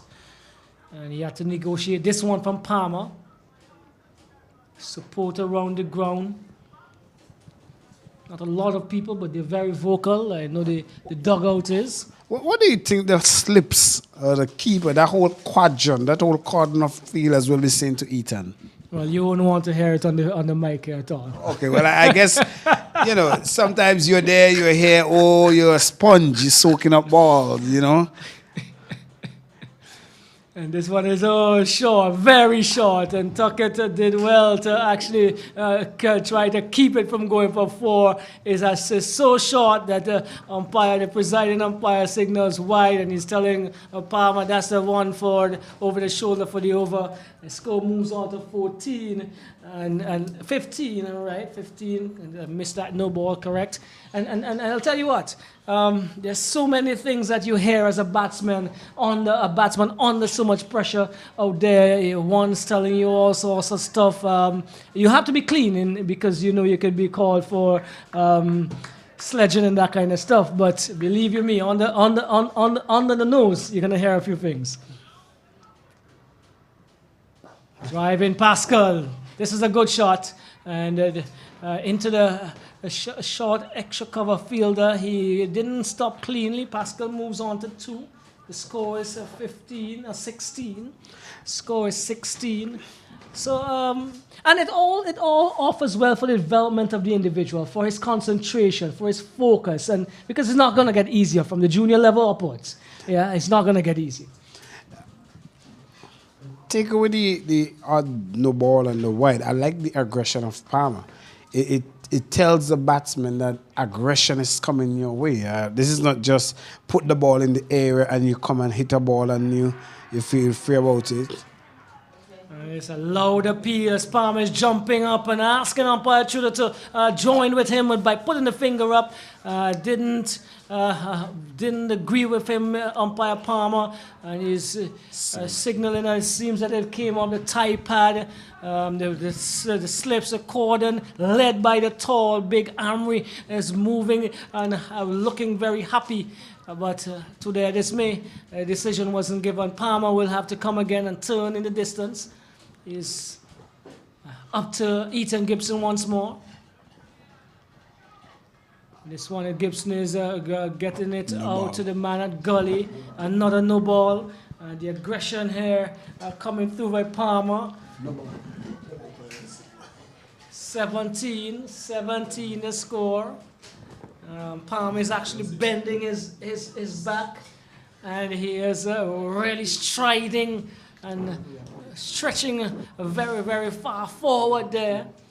He's worked up. Palmer is worked up and looking to dislodge someone early here for the Leeward Islands. Well, he is, and he's generating good pace. With that lost ball, we normally see that ball hit the bat. It's not a case where Ethan really played it. He was trying to somewhat pull out of the line, and that ball ricochet on the bat. But no ball, none whatsoever. Ethan Gibson was drawn into play into that one, and at the last minute decides to pull away outside the off stump again. Some good pace outside the off stump there. So, Casnell, what I would like you to do is, I played one game this season in the T20 tournament, and it was against the defending champions, Guardian General Saints. My former under-19 captain, Jeremy Lane, you could ask him what he met when he came to the crease, and I was fielding just short, and he had some... Yeah, we had some good conversation, just to put it that way. Friendly conversation? He won the battle, but it was a hard-fought battle. Palmer again to Ethan Gibson. This one is short, rising. Ethan is on top of it. And Palmer is saying a few words. I'm not sure if they're friendly words at all. Yeah, you just got to ask Gibson, what is it are you doing? Are you blocking or do you want to score, you know? But Gibson would prefer to block, you know? But Palmer will let him know that I'm coming. Mm-hmm. I'm not just going to pitch it up there for you to score. It's hard cricket. It's a test of the mind. You're under 19. Let me see how composed you are. We just spoke of Jeremy Lane as he's responding to our comments on the stream here now. As Palmer comes up now to Ethan Gibson, drive and length this one. Good bowling here, good bowling. Asking of Gibson, listen, I also have another style, another length ball in my repertoire. This one is beating him outside the offside as he attempted to drive through the offside. A really good battle here this afternoon, Casnell. 17 without loss.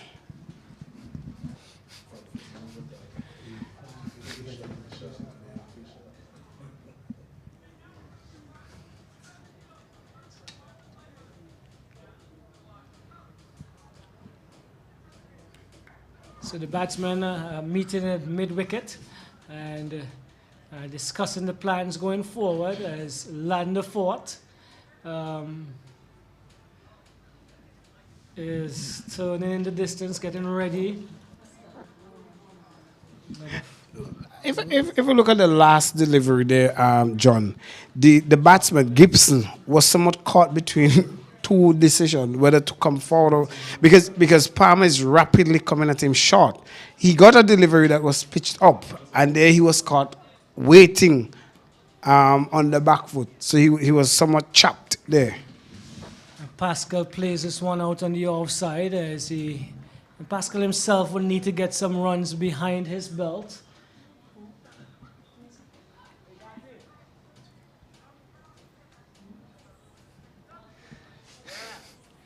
And Pascal comes into the competition as a well talked about opening bat for the Windwards. And he drives at this one. Oh my word! The stumps ducked. The Bills like they swayed because that one went almost. Listen, I'm not sure how that missed the stumps. Landerfort is asking the same thing. Amri is probably asking umpire Trudeau the same thing now because he's not sure what's happening. Boy, that was a wonderful delivery from Landerfort. That's an excellent delivery. It only missed the stumps by a tarnish of paint.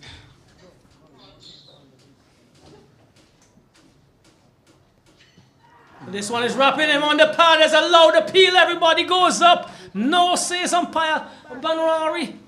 Oh, doing really well here. The bowlers for the Leewards, they're asking some serious questions. Pascal, as I said before, has probably faced the best deliveries in this game, and he has to be fighting out there. He rehearses a stroke in the direction of umpire Trudeau. He walks back into his stance now.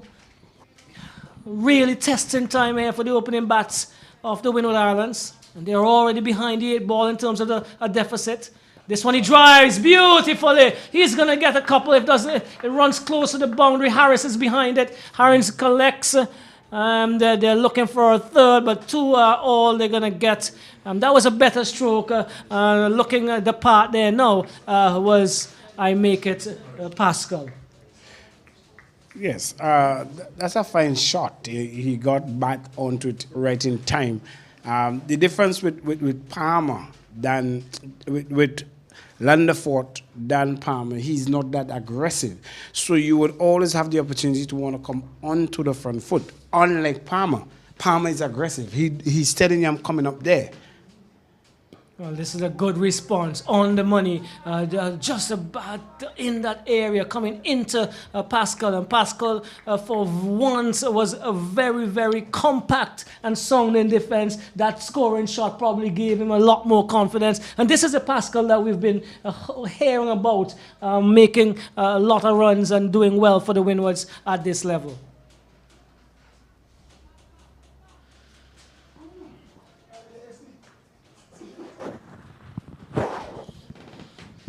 Landerfort turns again. He's into his work.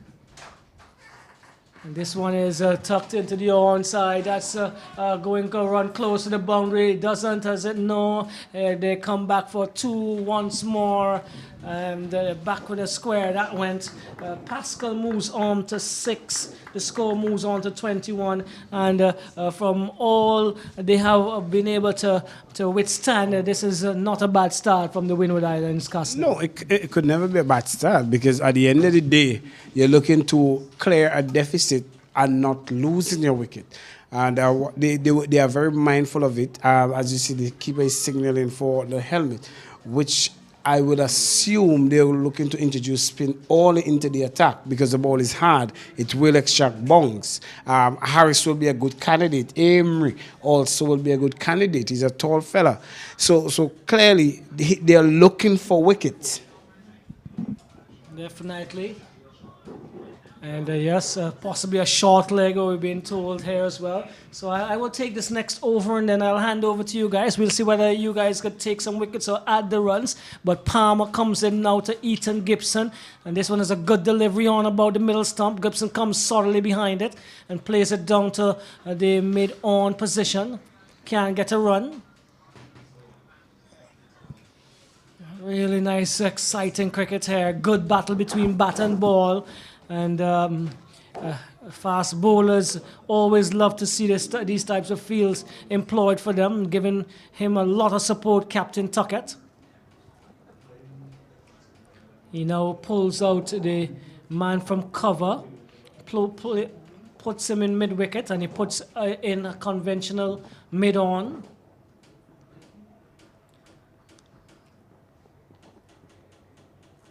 Palmer again to Gibson.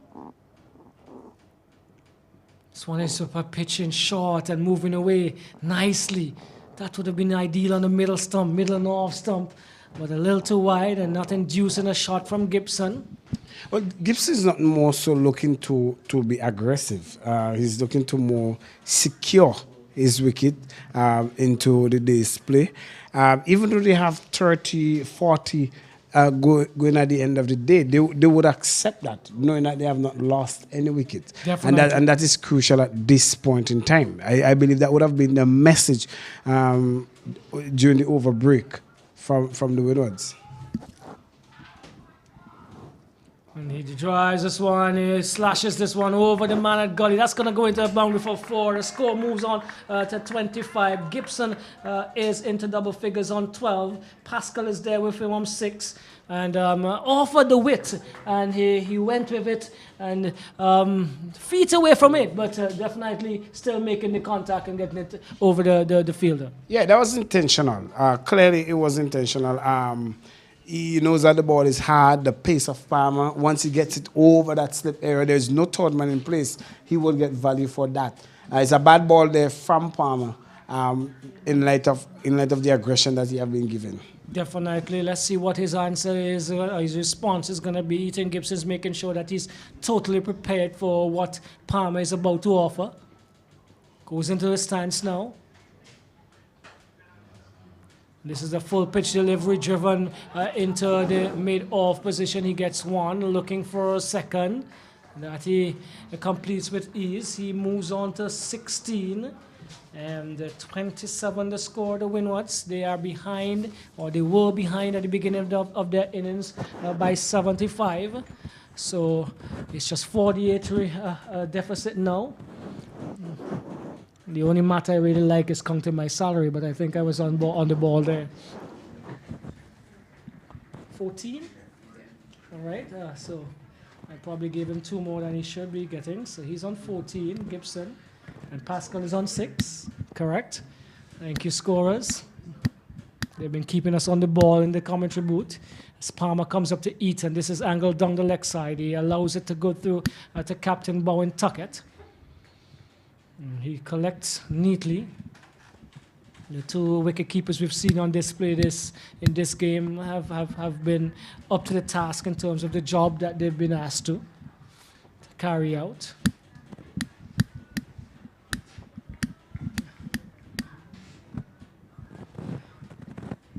Palmer been hitting the deck very hard. Would have seen Bascom and a few of the others with the new ball operate. Comes in now, Palmer to Gibson. This is on the pads, whips away into the square leg position. They get one, they turn for a second. Now moves on to 16, Gibson. The score moves on to 29. And looking much better in this inning so far, Gibson and the Windwards. In about a half an hour of play since their second innings started, they've gone on to 29 after being served up with some short rising deliveries that they had to negotiate. Castel, I'm going to have you comment, and then Alanson will join you for the rest of the afternoon. Yes, I'm very much pleased with the temperament in which both batsmen has been approaching the game with, in that they have not tried to be overly aggressive. They have just accept whatever they're coming, the bowlers are coming with. They play the ball on its merit, and clearly they're showing signs of staying at the crease and allowing the runs to come along. And with this kind of attitude, we are not expecting any sort of foul shot per se, unless there's a very unusual delivery that they cannot play. Yes, good afternoon to you, Kazden, and good afternoon to all of viewers. I think this probably for the last time I'll be saying that this afternoon. As we near the end of play, 4 slips in place on a gully, quite interesting feel here. But of course they are still in the lead, so they would want to see how many wickets they can take before that deficit is erased.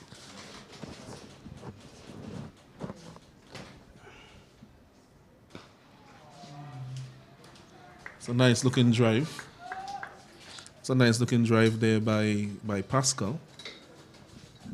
Seems to be kind of a laissez-faire kind of batsman. He seems very nonchalant in what he's doing. But hopefully it doesn't really apply to his application at the crease. But the body language is very, very relaxed when he's at the crease.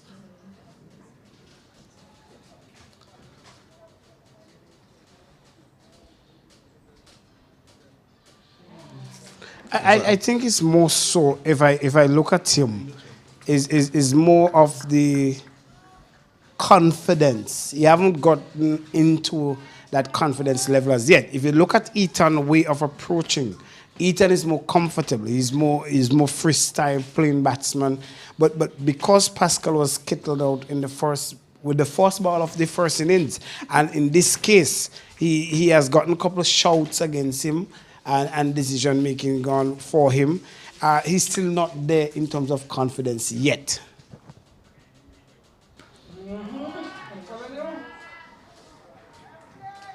Yeah, that one would go all the way to the boundary for 4. That was wide, it was short. It lacked the pace that we have seen from Landeford. That was a bad delivery from him. And it has been punched well forward of square, almost through extra cover for 4 on the offside. Lovely shot there. And this should help his confidence. Shots like these will tend to boost it a bit and help you to get to that place. As you see, causing the captain now to make some adjustments to the field. So now 3 slips on a gully. One of the slip has moved out to an extra cover position.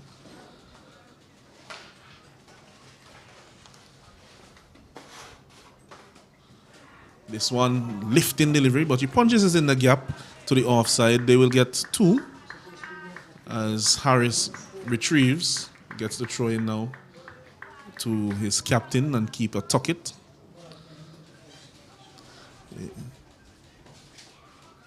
Seemed to be a bit of a loopy shot delivery. If it had some pace on it, I think he might have gone with a full-blooded shot. But it's almost as if the bat was there waiting on the ball for a while there, Kaznam. Yeah, he was looking to more like drop. Well, he know that there's no third man in position. There's a vacant area between point and gully. So once he gets it past there, and he scoops it over, he would be able to get value for a shot. Good delivery this time. A Yorker bowl there by Landeford, kept out by Pascal. And at the end of the over, it is 35 without loss after 7 overs. Should be 8 overs actually. Ethan Gibson is on 16. Pascal is on 12 runs. Both of them not out, of course, without a wicket to fall thus far. The Windwards so far with this response, Kaznel, they started off with a deficit of 75. They're now 40 runs behind the Leeward Islands. They will be pleased with the response so far, and they'll be saying more of the same until the close of play. Well, it has prompted the captain to make a change in terms of the bowling. Amri comes into the attack, and he will also be looking to somewhat see what he can do at this time for the Leeward Islands.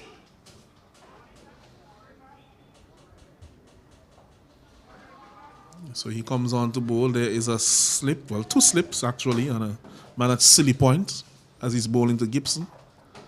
tall bowler is Amri. He will get a lot of bounce. There's also a square leg on the boundary. Everybody else is within the circle. It's 6-3 field.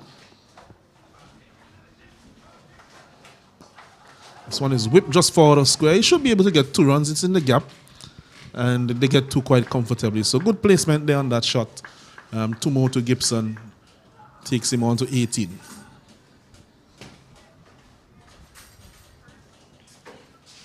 It is also important that the Windwards do not lose a wicket to Amri. Amri would have known the work that is cut out for him. He's getting a hard ball to work with, different from the first innings where he came on a bit later in the innings because of the work that would have been done from the early bowlers. So you see now there's an adjustment to the field. And that is so because if he goes straighter, he's bowling an off break, but if he goes straighter, E10 will look to flick that delivery onto the leg side. And there are 2 slips waiting. This one is flatter and faster. Just outside the off stump. No shot played.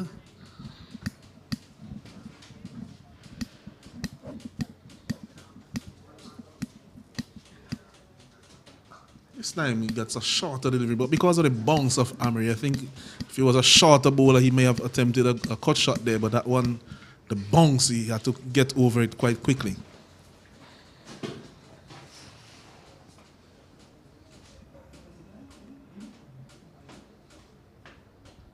Good delivery. That one was a good length. Load Gibson forward as he defended into the offside. That was a good length. That's where he would want to be. With his height, he'll get some bounce and will threaten the gloves and the edge of the bat. This one is flatter and quicker. So he ends it over. Conceded only 2 runs. It's 37 without loss at this stage.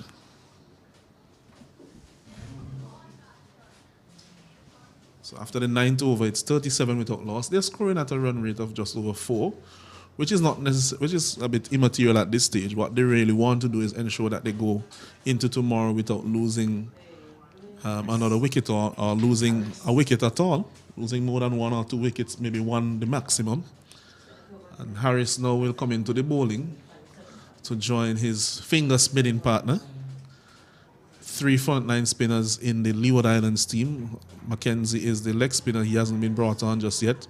So the 2 finger spinners will be bowling a new ball.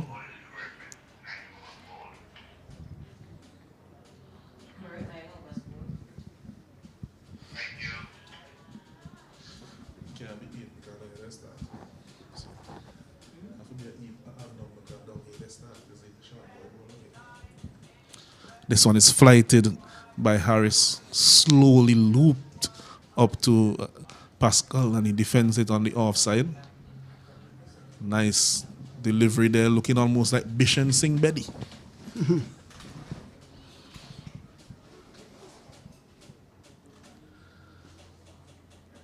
This one again is on the off stump. He's bowling a good line and a good length so far. Just there or thereabouts on the off stump. Not too full to invite the drive.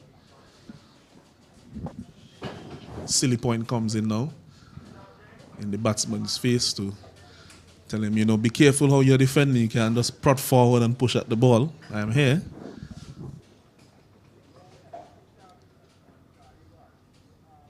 This one is a bit quicker, flatter outside the off stump, left alone. So now the body language of Pascal has changed just a little bit after he has struck a boundary. Looking a bit more confident at the crease, as you said, Castell. And a bit more settled, not as much nervous energy as you saw from him at the beginning. No, and as you see from those couple of strokes in the over, he have gotten the ball into middle of the bat. That is what you want as a batsman. You want to feel the ball in the middle of the bat. That's not that one turn significantly. May have pitched on the seam as opposed to on the shine part. So that for the new ball, that's a good amount of turn there from the finger spinner.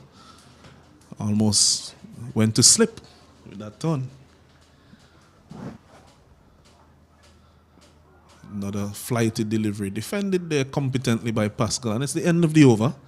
It's a maiden over, 37 without loss after 10 overs here. The Windward Islands. Remember, the Windward Islands in their first innings made 209. They conceded a deficit of 75 to the Leeward Islands, who made 284 in their first innings. And now, in response, they are 37 without loss after 10 overs. The bowler from the northern end will be Amory from the administrative centre end. He continues now to bowl his second over to Gibson. Foolish is flicked on the onside. Should be another single. Possibility for 2. And there's almost a chance of a run out there. I think he just safely assumed that it would be 2. And possibly it could have been 2, but they're opting not to take the additional risk at this stage. Yeah, that will not be needed. I mean, you're looking to save your wicket. But Ethan is a busy batsman at the crease. He fiddles. He wants to get the scoreboard turning over. That's the kind of player he is. But you have to understand also the situation in which you are in. This one is quick and straight on the off stump. If you had missed that one, you have to play back. If you had missed that one, you would have been in some trouble there. But made contact, came down with a straight enough bat, even though he was on the back foot. Fuller, driven, lovely shot. And this one will challenge the boundary. And very good feeling there by Mackenzie. He pulls it back. They should get 3 runs. And that is good cricket all round. Flighted delivery, enticing the drive, and well driven there by Pascal into the extra cover gap. And it was excellent feeling there by the man at mid-off, Mackenzie, who reeled it in. So clearly, it tells you about the confidence that is coming into Pascal innings. And with the repertoire or with the kind of pedigree of batsman that was being broadcast about him, we are expecting if his confidence level is up here, the Windward Islands will see a strong partnership from both Ethan and Pascal, because Ethan in himself it seems to be already set in his ways to just stay there and score. This one is in the air. It's a chance. Circling under it. Oh my, a magnificent attempt by the man there. It seems to be Walsh, Malik Walsh. The wind was always taking that away from him. If you were familiar with the wind here at Arnos, Vale, he would know that he had to run more towards extra cover deep extra cover as opposed to long off, because the wind would always draw that to our right as we are standing here from the commentary box, the bowler's end. I think that shot was more sort of a premeditated shot. Is by Gibson. That was too close to that type of shot. This one is loud appeal by Amory, very animated cricketer. Big man and a big personality. So well, he's still amazed. Yeah, it was a good appeal, good shout. Going back to that shot that Gibson played, it wasn't full enough for the shot. He wanted to go over the top, but his weight was already back and the ball was bouncing. And if you remember that, because it's Amory, if you're not to the pitch, he's going to get that extra bounce. Yeah. So you have to be very careful if you're going to try to go over the top. He's a tall man, probably about 2 meters, so 6'6". Thereabouts.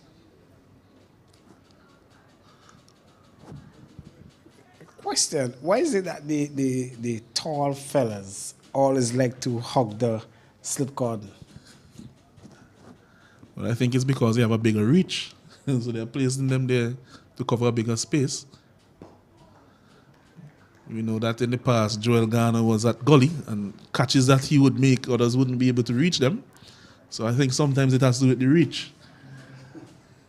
The likes of Chris Gale, Jason Holder, these are guys who will find themselves at slips.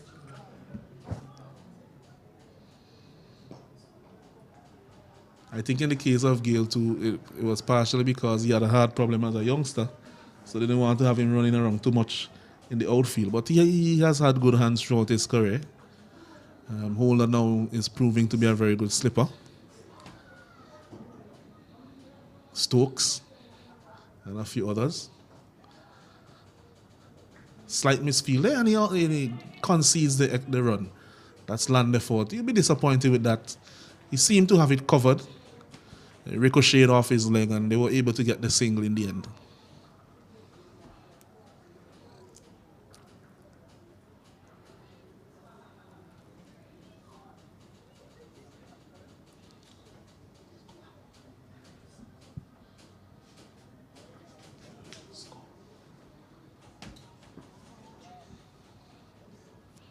So Harris continues.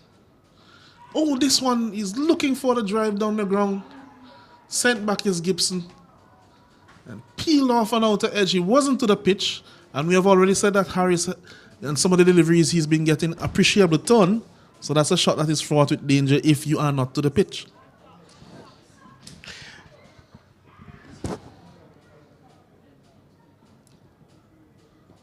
I think what happened there, he was beaten with the flight and seen it in the air.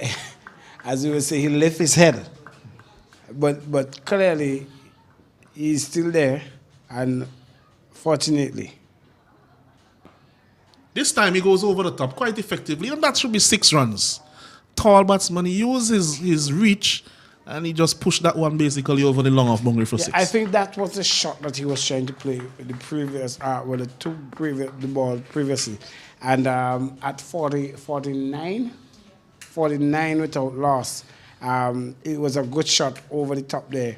And clearly, he's showing a different level of confidence playing that shot over the top there for 6. Yeah, and he's living up to his reputation of being a bit of a dasher.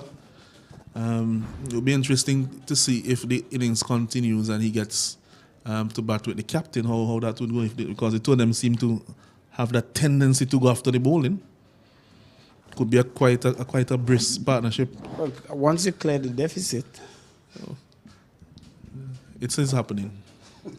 I wouldn't say that it has happened because you never know. This time it's pushed for a single. Good cricket there by Gibson. Didn't punch it too hard. The man at mid-off was a bit deep, probably because of some of the shots that he has played before, trying to go over the top. And he used the opportunity to get the single as a 50 comes up for the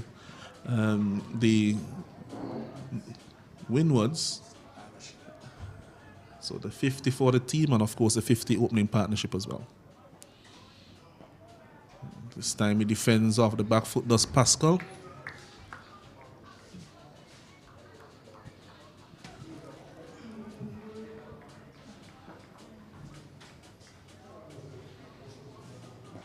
Defends off the back foot again. So Amory, the way he bowls, he doesn't bowl a lot of bad balls, and he gets a lot of bunks. But we still haven't seen too much turn from him in his spell. And as soon as I say that he gets one to turn and bounce nicely from outside the off stump over the stump, good delivery there. maybe he was waiting on you. Well, probably I should to say that give more the often. blessing. Probably I should say it more often then. Good delivery on the off stump, defended there by Pascal.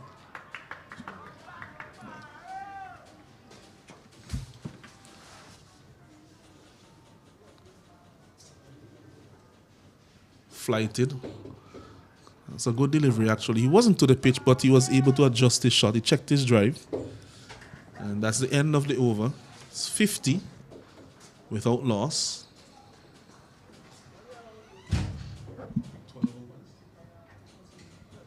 So 13 overs have gone.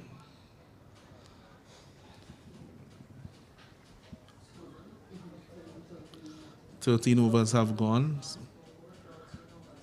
they are going at just under 4 runs and over. And Mackenzie is going to be introduced into the attack. He'll be bowling to Gibson. Mackenzie, the leg spinner. Bowled well in the first innings, got 2 wickets. Showed some variety, showed that he had a top spinner, showed that he had a googly. So did well in supporting the efforts of Nathan Edwards. There's a man at square leg on the boundary. Everyone else is in the circle. Good first delivery. Nice leg break there. Rolling nicely out of the arm. It's a 5-4 leg side field, so there's a leg side bias with the ball turning into the left-hander. For the most part. Of course, he has a googly as well. This one is Fuller. Punched down to long on for a single by Gibson. It's 51 now in the 14th over. 51 without loss. Pascal comes into strike. It shows the importance of how the Leeward Islands is missing Nathan. I'm not saying that he's a trump card per se in the bowling artillery, but it shows how much he's missing. The shot is punched outside on the point boundary. They're coming back for the second, and I'm not saying that wicket would have fallen, but it would have created a more doubt in the mind of the batsmen. Yeah, the threat is there. Playing shots.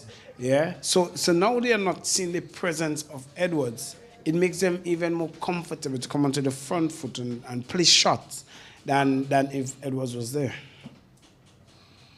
This one is Fuller. Ooh, and this one is beating everyone down the left side. It will go close to the boundary. Fielders are herring after it. Graves will pull it back. He pulls it back to Amri. They get 2 runs. Let's see what the call from the umpire is. I'm suspecting that it's a bye. That is 2 byes, yes. Confirmed by umpire Panrari. So 2 more to the total. Takes the score up to 55. 55 without loss. Good response by the Windwards. After having a deficit of 75 at the beginning of this innings, they are now 20 behind the Leeward Islands. Good delivery, well played there by Pascal. It's a good length he is bowling so far, Mackenzie.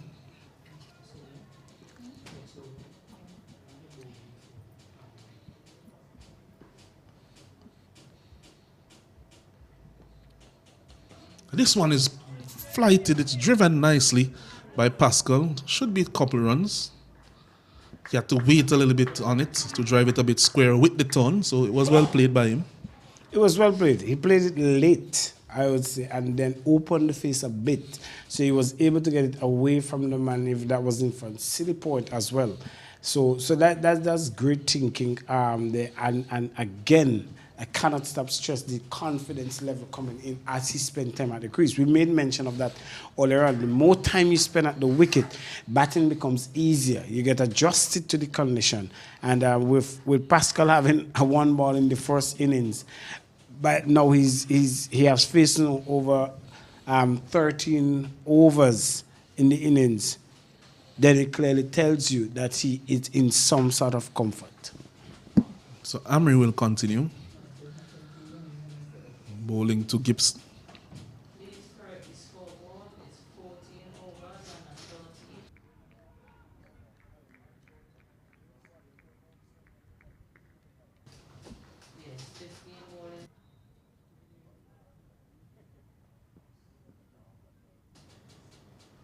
This one is short and it's cut, but straight to the man at point. Slight misfield. The old adage of never run on a misfield, they actually did so on that occasion and safely through in the end. But Gibson still will be a little disappointed with that because that was very short. If he had gotten it in the gap, he should have gotten it for 4. Do you always believe in that theory? Do not run on a misfield? No, it depends on how far the ball goes from the, from the fielder. And also how quick the fielder is. Okay. If it bounces 5 yards from John T. Rhodes, it's different than if it bounces 5 yards from Courtney Walsh.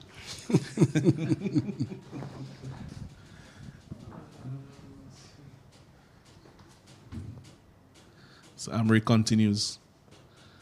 Ooh, that one had Pascal in some bit of indecision. A bit indecisive as to whether to play or to leave. In the end, he left it. Just outside the off stump. This one is straighter, keeps a little low. And again, I was mentioning that he's choosing to defend off the back foot, which could be dangerous as we get later and later into the game. The ball can keep a little low and you can be dismissed by one of those creepers, as we say here in St. Vincent. It appears it's 58 without loss, end of the over. It appears as if Armour is bringing a ball through his fingers or from the back of his fingers. And you saw that Pascal was signaling to Gibson that he has one that is moving across in like a brick. That is something that he bowls very well, and it is deceptive. And Pascal is very watchful of that one, but he's mainly an off-break bowler. But he has an odd delivery that he's bringing either through the fingers or from the back of the fingers. Yes, thank you for that analysis there, Kaznel. As leg spinner Mackenzie continues, he will be bowling to Gibson. And there should be 2 overs remaining in the day, including this one, so one after this one.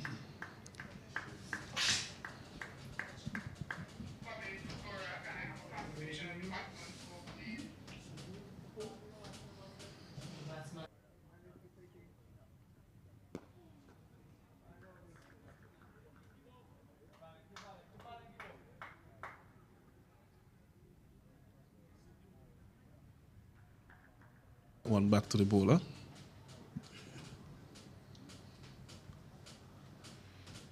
This one is a flighted delivery, which he punches down to the fielder who's at a deepish mid-off for a single. I want to say how impressed I am because the Windward Island batsmen, they capitalize a lot on the run scoring opportunities. They have not only looked to secure their wickets. It's almost the end of this play, and they have almost wiped off this deficit. That is good going into the second day for the Windward Islands.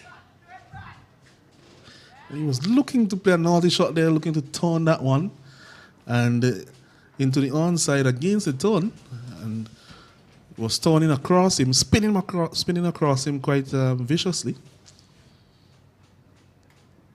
This one is fuller. It's pulled away, but he doesn't like the gap. He'll be disappointed with that because it was a full toss. Well, it's a lone fielder in the deep. Exactly. That makes me remember I was playing a match and there was a man a short leg. He was the only fielder short leg. And the pace bowler came over and bowled a short delivery and I just threw it in his hand. Yeah. These things do happen. Yeah, my good friend Keswick Williams is known for that a lot. Finding the only fielder. And this one, he pulls it behind square, should challenge the boundary. Fielder will get around this Walsh. And they get 2. So 2 more to Gibson. As he adds a couple to his score. That's the end of the 16th over. So we're going now into the final over of the day. Based on what we were informed that it will be 17 overs today for the Windward Islands to take them to close of play. And the score is now 62 without loss. So they are now just 13 behind the Leeward Islands tally. And they have not lost a wicket. And I think that the Windward Islands so far be very pleased with this, and they would definitely want to play this over out, not having lost another wicket. They should. And again, it shows the balance of scale in terms of the game. The Windward Islands now bringing back this scale to a balance, where even though the first innings have already gone to the Leeward Islands, they're still showing some fight that the outright win could be highly impossible.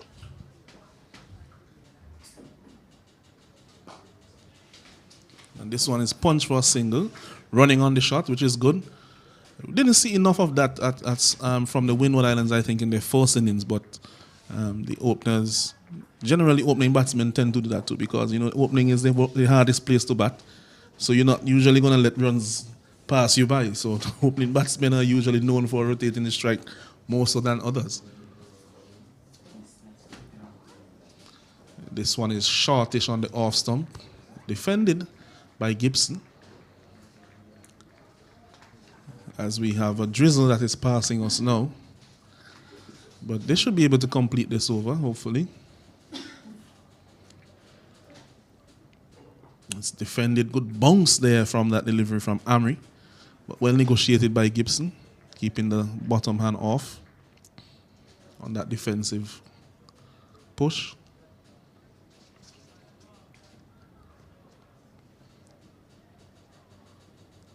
This one is edge wide of the man at slip. Again, the bounce there proving a bit difficult to negotiate off the bowling of Amri. They have crossed for 2. They should get 3 runs. And they come back for 3 runs now. But that was wide of the man at slip. It seemed to be their Graves, who was flying away to his left but didn't get his hand on it. That flew past him very fast. I mean, Gibson came back and was actually looking to push off the back foot. So there would have been some pace to it. Brings Pascal back into strike. He leaves this one alone outside the off stump.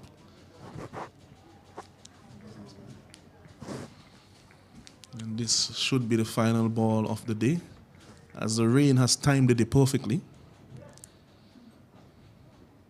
Oh, and that's a beautiful delivery to end the day. Will they get another over in?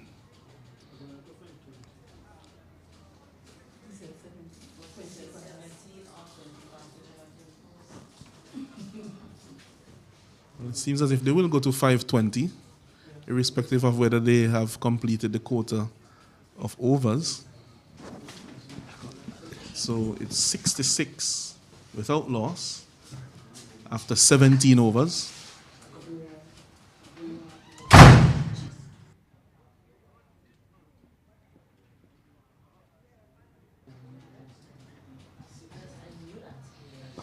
This one is over the top. Good shot there by Gibson. It was flighted by the bowler Mackenzie, and he does whip this one over the mid-on fielder. A couple of bounces away for 4. Good confident shot there from Gibson. And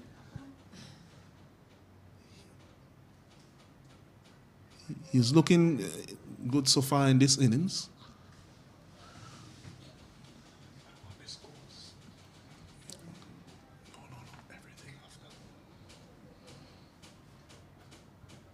This one is short. He's punching it in the offside. They'll get a single quite comfortably in the end. Chance of an overthrow. And they will get it. Pascal was looking a little bit casual there, going down to the non-striker's end. Made it in the end.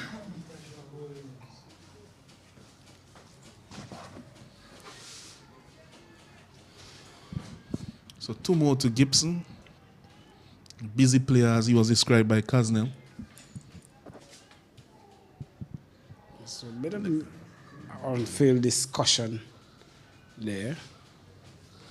So the dew that was passing across, just making the ball a bit harder to grip for the leg spinner. So he has been given a towel by his skipper. This one is a googly. Cut away there by Gibson, but doesn't find the gap. So he played that one with the turn. It's a googly there, bowled by Mackenzie. So he has shown us that variety, even in the first innings, that he has that option.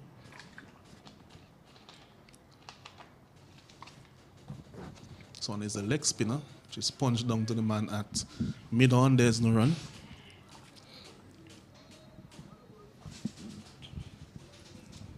And this may be the last over of the day, I think, based on my watch, but I'm not the one with the official time, so we'll see how it goes.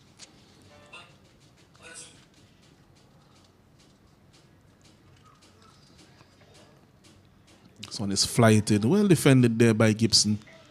It turns around. A few more deliveries remaining in the over. 1 delivery remaining in the over. Possibly 1 delivery remaining in the day.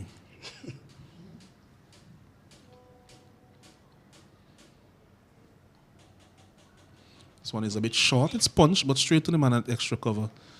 There's no run. Umpire walks up, takes off the base. That's the end of play for the day. So the Windward Islands, they have gotten to 72 without loss after 17 overs at the end of play. 18 overs. They are now only 3 runs behind the total of the Leeward Islands. And just to go over the scoring, it's 72 without loss. Pascal is on 27 or 57 deliveries. He has struck 1, 6 and a 4. Ethan Gibson is batting well as well. He's on 36 or 53 deliveries, and he has struck 4 fours. And I'll have Caswell Morris tell you about the bowling. Yeah, and it was smart, intelligent batting there by the Windward Islands. So there's nothing much to really talk about in the bowling department. Just that the Leeward Islands will feel that they have really missed Edwards per se. But all in all, the batting for the Windward Islands have really put somewhat of the wicket stem flow for the Leeward Islands. So each of the bowlers there will just play their part and hope that come tomorrow morning that they will be able to get all the inroads. Either you get the physio or some medical attention being done to Edwards quickly, get him back into the game. You cannot keep him out for too long. He is a decisive figure as to how this bowling goes for the Leeward Islands. And how crucial will it be that he actually came off quite early? Who knows? He might just nurse that little niggle tonight and come back out tomorrow. And if he had stayed on, it may have proven to be worse for him in the long run. So we'll see how it goes in the future. But at the end of day 2, we are back almost on parity, where the Leeward Islands, after scoring 284 today, in response to the Windward Islands 289, the Windward Islands having that deficit to erase. They are 72 without loss, only 3 runs behind. Both openers, of course, still at the crease. And so tomorrow we'll continue with the final day here in this match between the Leeward Islands and the Windward Islands in the Cricket West Indies Rising Stars competition. We'll see you tomorrow.